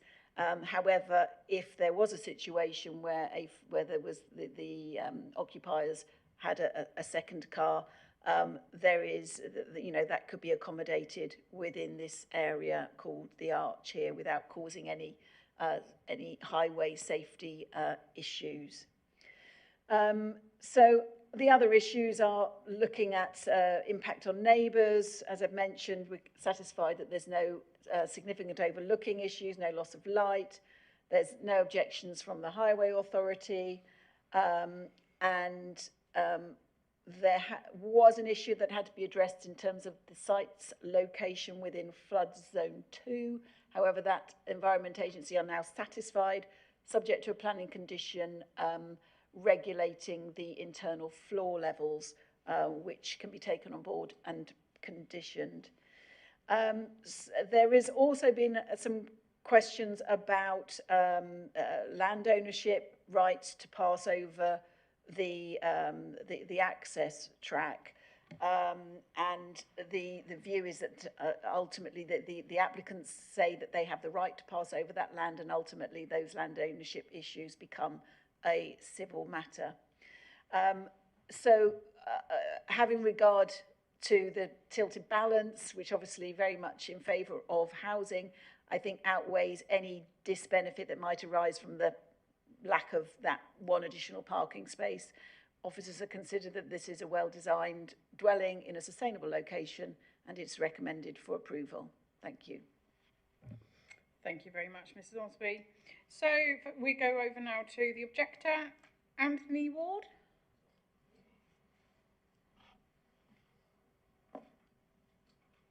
You have 3 minutes to speak. Thank you. Before I start, Chair, I'd like to thank the committee and the councillors for the time to end my objection in public. If you put your microphone on as well, they'll hear you even better. Thank you ever so much. I've owned Siddons House since 2001, which is direct next to the proposed dwelling. We have a dummy front door and a fixed garden gate. This is pure and simply to protect the family and those who attend the house from the dangers that the road presents. Current plans show the proposed application will have front access and open to the road, a serious danger, I suggest. The traffic on the B3179 has continued to increase significantly. As a result of a few near misses of family members being hit by passing vehicles, in 2017, I decided to buy a car to park outside the front of the house to slow the traffic down and protect my family and the community. This vehicle was hit by passing traffic on 3 occasions within a 6-month period, causing significant damage to the vehicle. On one occasion, the collision resulted in an individual being prosecuted by Devon and Cornwall Police. The police were very supportive of the vehicle being parked outside the house as it significantly reduced the speed of the traffic and acted as a management system. Since the previous approval and planning application, there has been almost 100 dwellings built within the village, Webbers Meadow, Meadow Hayes and Thorndenfield, all of which use and park outside the post office. There are further buildings planning applications that exceed over 100 dwellings. This will create even more chaos on the road and parking outside of the post office. For wider context of the situation, there are between 400 and 500 houses being built on the northern side of Exmouth. The B3179 is used as a rat run to get to Exeter and the M5 as a result of the poor road links, adding further risk. Woodbury Post Office and the 4-bedroom flat above currently has 1 parking space where the proposed dwelling is built. The current owner of the post office doesn't use the space as he owns the additional property behind. However, the staff do use it daily. I have provided photographic evidence. Should the proposed property change owners in the future, this would leave nowhere for them to park. This must be considered by the decision board as it doesn't meet the TC9 parking provision now. I believe the planning officer has not duly considered the severity of the change in the parking issue since the previous application. I quote from his report, "It is considered that owing to the location within the heart of the village, coupled with the unrestricted parking at the nearby arch and the site access to public transport, links and service facilities, that it would be difficult to sustain such an objection. I severely contest this. A number of spaces are restricted by 2 hours and not conducive to residential use, with the remaining spaces always occupied. I'll give you an example. My children have both passed their driving test and bought vehicles since the last application. They both routinely park at least 300 metres away from where we live, past the arches, past the Parrot Council, up to the top of the village. That's the situation. As for buses, Exeter to Exmouth, 0730 to 1800 a day. That amounts to 6 buses a day, 1 every 1 hour 45 minutes and none on a Sunday. Not a service for adequate, I would say. There was an accident in 2021 where a vehicle hit the current party wall, knocking it down. This would be the corner wall of the proposed dwelling. The consequences are inconceivable. The culprit drove away. March 2020, there was a road traffic accident in the B3179 Woodbury Village. The tragic outcome was the death of a 54-year-old pedestrian.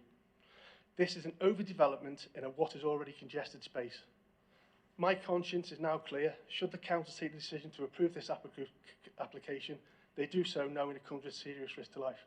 Finally, I would offer the board the opportunity and the councillors to come to my house and witness the daily chaos outside of the post office at my house. Thank you. Pending questions. That's me. Thank you very much. Next we move over to the applicant, Nalin Chowlin. Charlotte. Thank you. Good afternoon. I would just like to say we have resubmitted this application to regularise the previously approved planning information following the Party Wall Act submitted on our neighbours.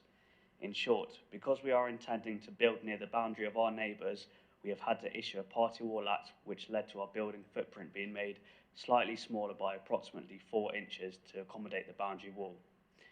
To stop any confusion, we want the existing approved planning application paperwork updated to reflect the minor change. We would like to point out that this application is almost the same as what was previously approved in terms of the original approved design, height, scale, proportions and parking. We have also taken the opportunity to improve the internal layouts, improve the building's thermal performance to exceed the current building regulations requirement to help reduce the building's carbon footprint. We have also addressed the original concerns raised by South West Water regarding the possible future flooding in the area. Myself and my family have lived and worked in Woodbury for 22 years and are hoping to be continuing to do so. This new house is intended to be for myself and my family. The house will not be sold the next day to the open market. The land beside the post office is not used and does not provide any merit to the area. We feel that the proposed house is in keeping with the existing post office. Regarding the Ballymans Lane, we do also own the lane and this issue should not be a planning issue. I hope you can all see that nothing has changed from the original approved planning application other than the building is 4 inches smaller. The original design met all of the planning policies and we see no reason for a refusal of this application or wasting of time to take it to appeal. Thank you for your time. Thank you very much. Next, we did have ward member Councillor Young, but I believe Wendy's going to read that out for us. I do, Chair. Thank you. So Councillor Young states that a previous application of a similar size and style was approved over 3 years ago, but the planning approval has now lapsed. Therefore, there is presumption that development on this site is acceptable. However, I understand there is a legal issue raised related to the access from the lane to this new dwelling. This relates to the ownership by various other residents relating to the vehicle access of a lane. On the plan, this shows the lane is in the ownership of the applicant, but unfortunately, this is now being disputed. Although the applicant has a right to have access for his present residence, this does not apply to a new separate dwelling.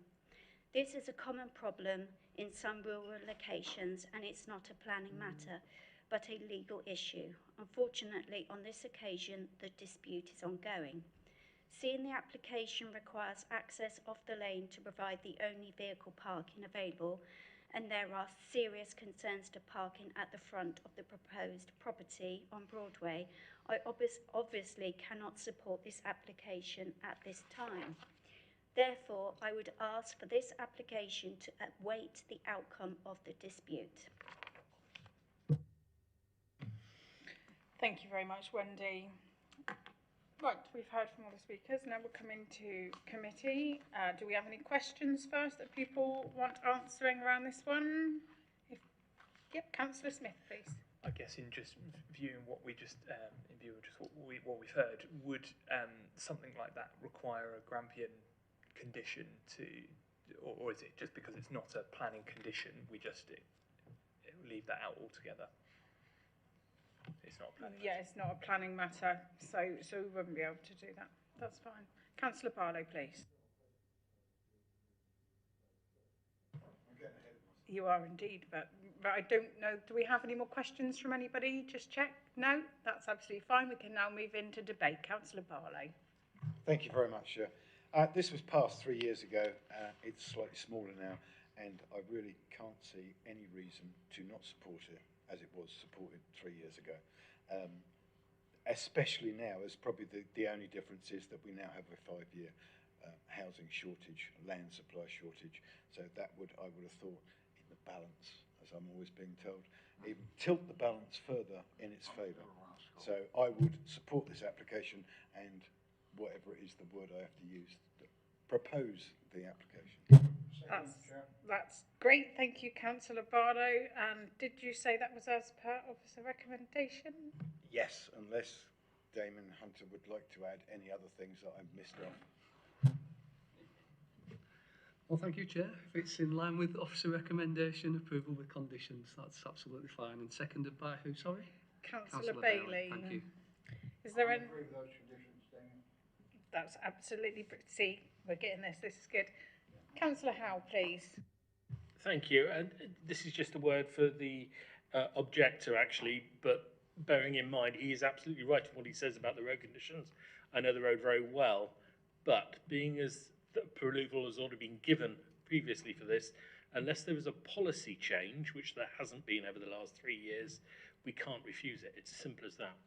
So as such, happy to go along with the suggestion.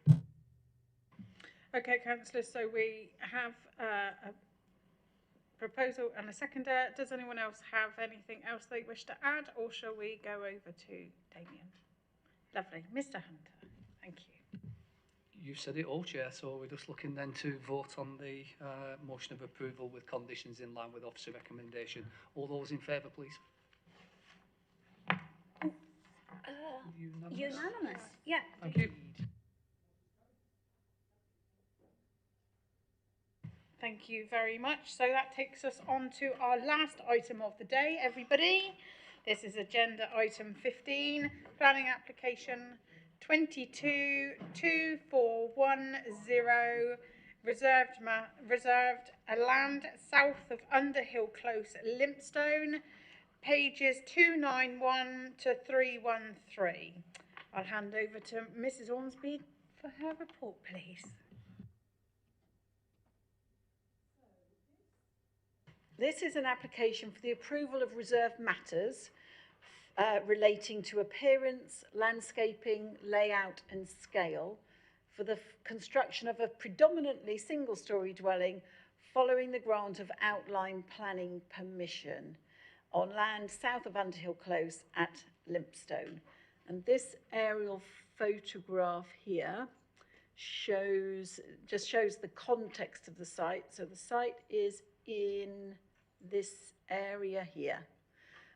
It was an outline application granted at appeal, and the only matter agreed at that stage was access, which is off the end of this little cul-de-sac of Underhill Close here.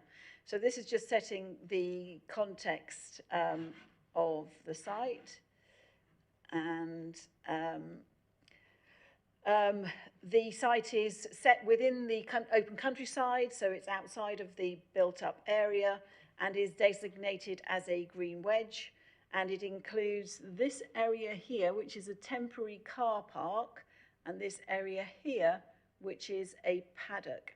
The railway line runs to the west, and as I said, existing access into the site is from Underhill Close. So at outline stage, there were some illustrative drawings provided.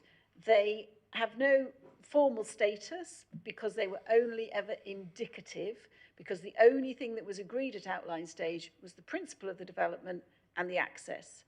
However, the description was a predominantly single-storey dwelling. So this reserved matter does need to be a predominantly single-storey dwelling to meet the description of the development provided. So this is the illustrative outline, illustrative layout that the inspector commented on when they were considering the outline application.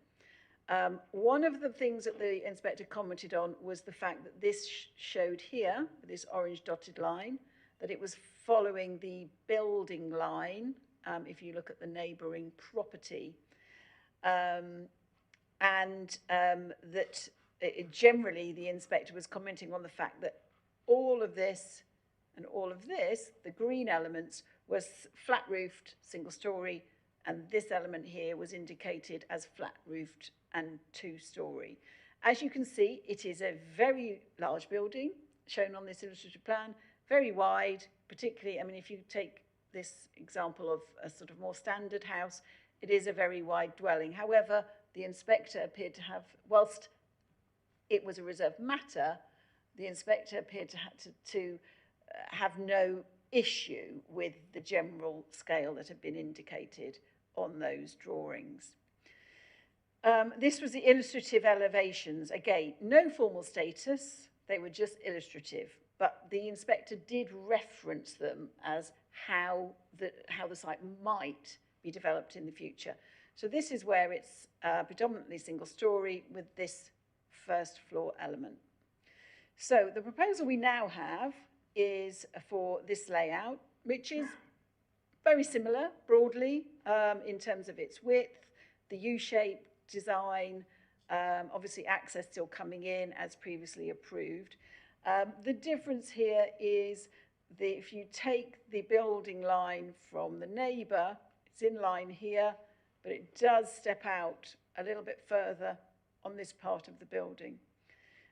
Officers have considered that aspect, and they feel that in terms of where would you actually really be aware of that fact, the site, there's actually very limited places where you see this site from public vantage point. Officers have decided that that they don't have any issues. They don't think it makes any material difference to the overall visual impact by that slight extension of the development further to the south. However, it has been commented on in objections that have been raised relative to the application. And this is the floor plan. So the ground floor, there is an annex, I think, on this side of the development here. And then the rest is all part of a large single dwelling. And then this is the second floor element here, which you can see more clearly in the elevations.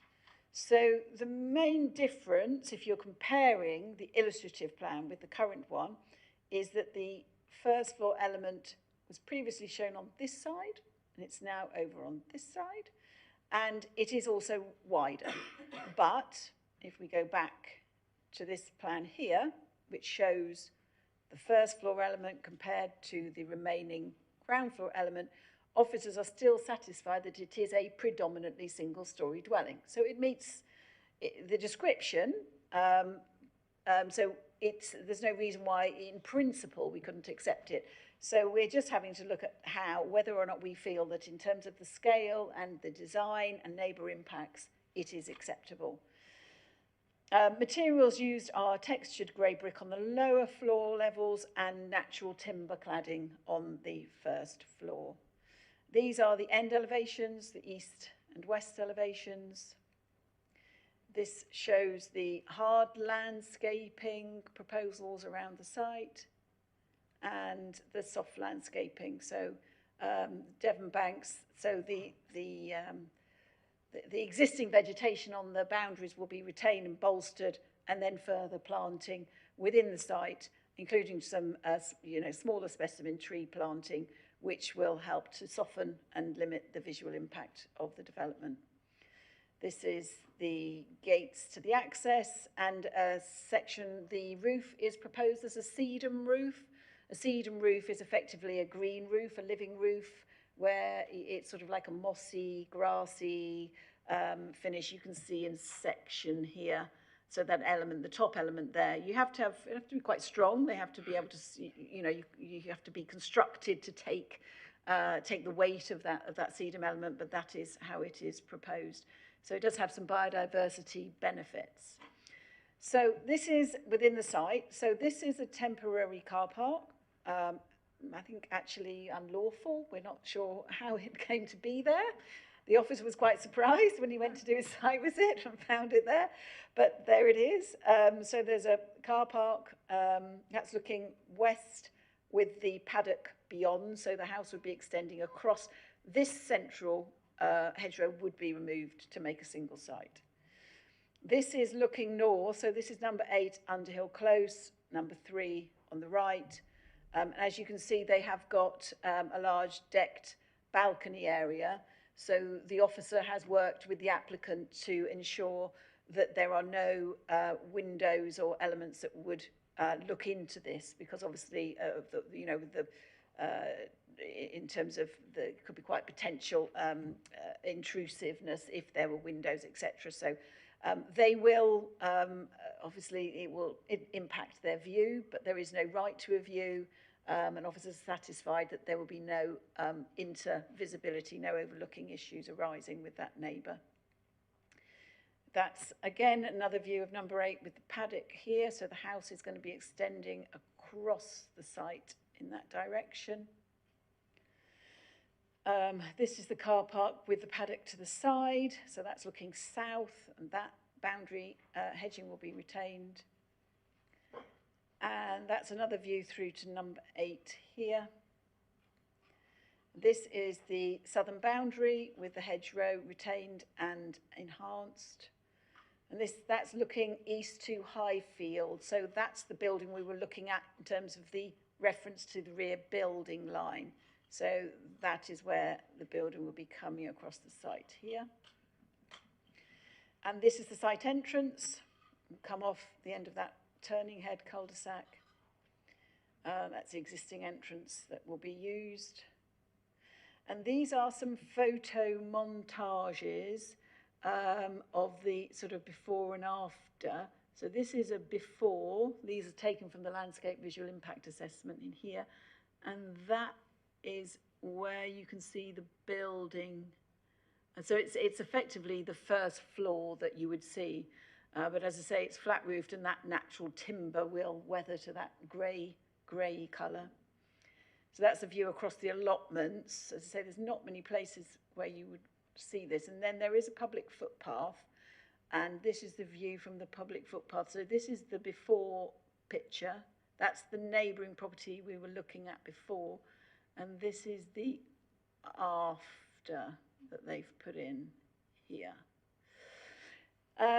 So, as I said, it's a reserve matters application, so the principle of the development is already accepted. The key issues we're looking at is the impact on the character of the area, including the green wedge designation, the impact on neighbour amenity, and the amenity for future occupiers.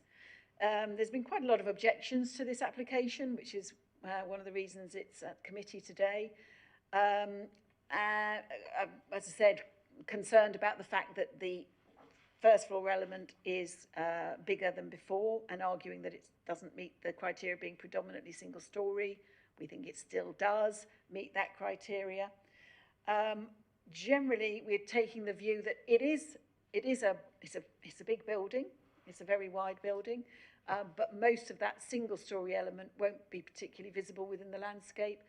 The first floor is wider than was indicated, but it's flat roofed, so you've lost the bulk that you might ordinarily have on a more traditional building of having the added roof. The sedum roof and the natural materials, we think, will help it blend into the landscape. So officers are satisfied that the impact on neighbours is acceptable, and that the landscape impacts, bearing in mind that a building has been approved on the site, the landscape impacts and impact on the green wedge are acceptable, and it is recommended for approval. Thank you.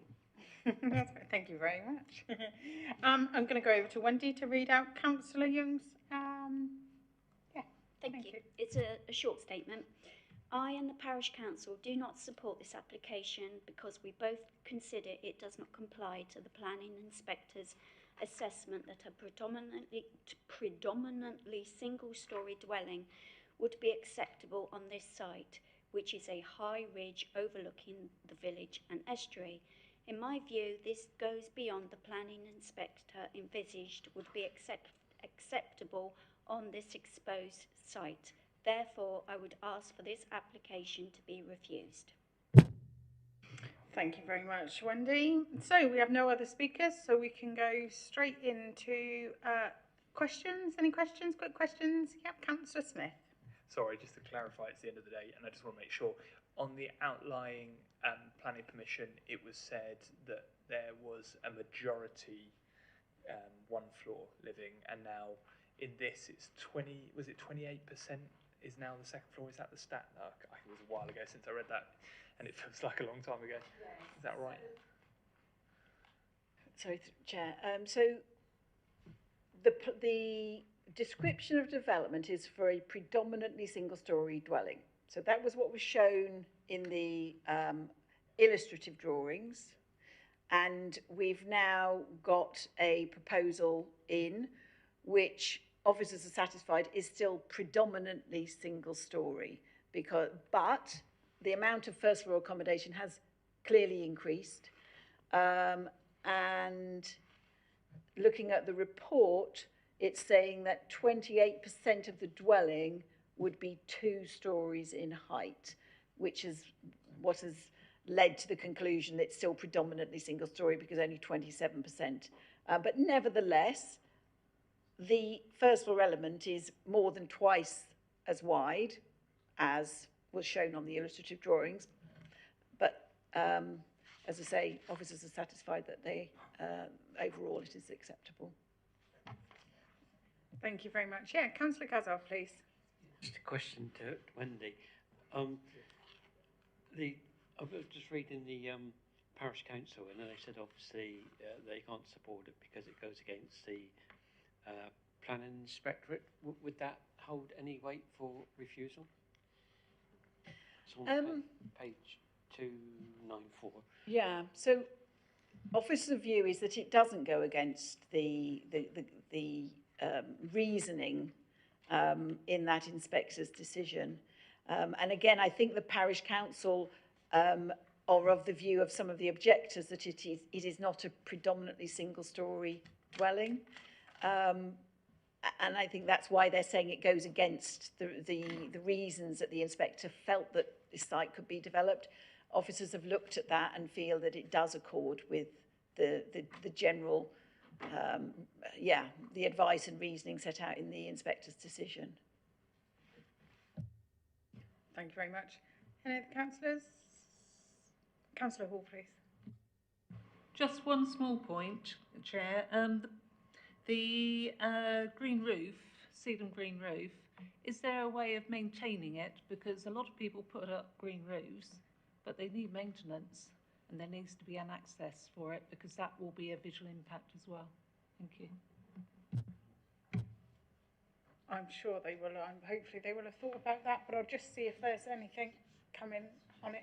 I can answer that, Chair, if it will help. Okay, if you can. It said in there that at the end of the day, there is a restriction that they're not allowed to use it as a balcony. However, it would be used for maintenance of the green roof. There we go. Look at that. Thank you, Councillor Barlow. Councillor Heath, please. Thank you, Chair. Just a couple of observations. Obviously, from the picture, it seems a very popular car park. And looking at the size of it, it's the size of a residential care home, to be honest. And I was thinking I'd get lost in a property that size, although probably my wife would approve of that. Thank you very much. Thank you, Councillor Heath. Do we have any more comments from councillors? Any debate? We do obviously need a proposal. Councillor Gazard. I move approval, Chair, in line with the officer's recommendation and conditions. Thank you very much, Councillor Gazard. Seconder? Second. Lovely. Thank you, Councillor Barlow. Councillor Smith? All I would say is, compared to the surrounding houses, it's of some architectural value to being different, and I get that. The character is noticeably different to the surroundings. But again, not my style, but not necessarily something that needs to be brought up, I don't think, unless it was put in condition for certain materials to be used in keeping the character of the area that it was put in. So that's my only thoughts on it. Okay, thank you very much, Councillor Smith. Over to Mr. Hunter. Thank you, Chair. So we've got a motion for approval with conditions in line with Planning Officer's recommendation put forward by Councillor Gazard, seconded by Councillor Barlow. All those in favour, please, if you can raise your hands. Oh, unanimous. Unanimous. Thank you very much, Chair. That motion's carried by the committee. Thank you. That is brilliant. Thank you. And that brings our meeting to a close, and I would like to thank everybody for attending today. Please just be careful until we know the live stream has ended. That is all I will say. Thank you very much, everybody.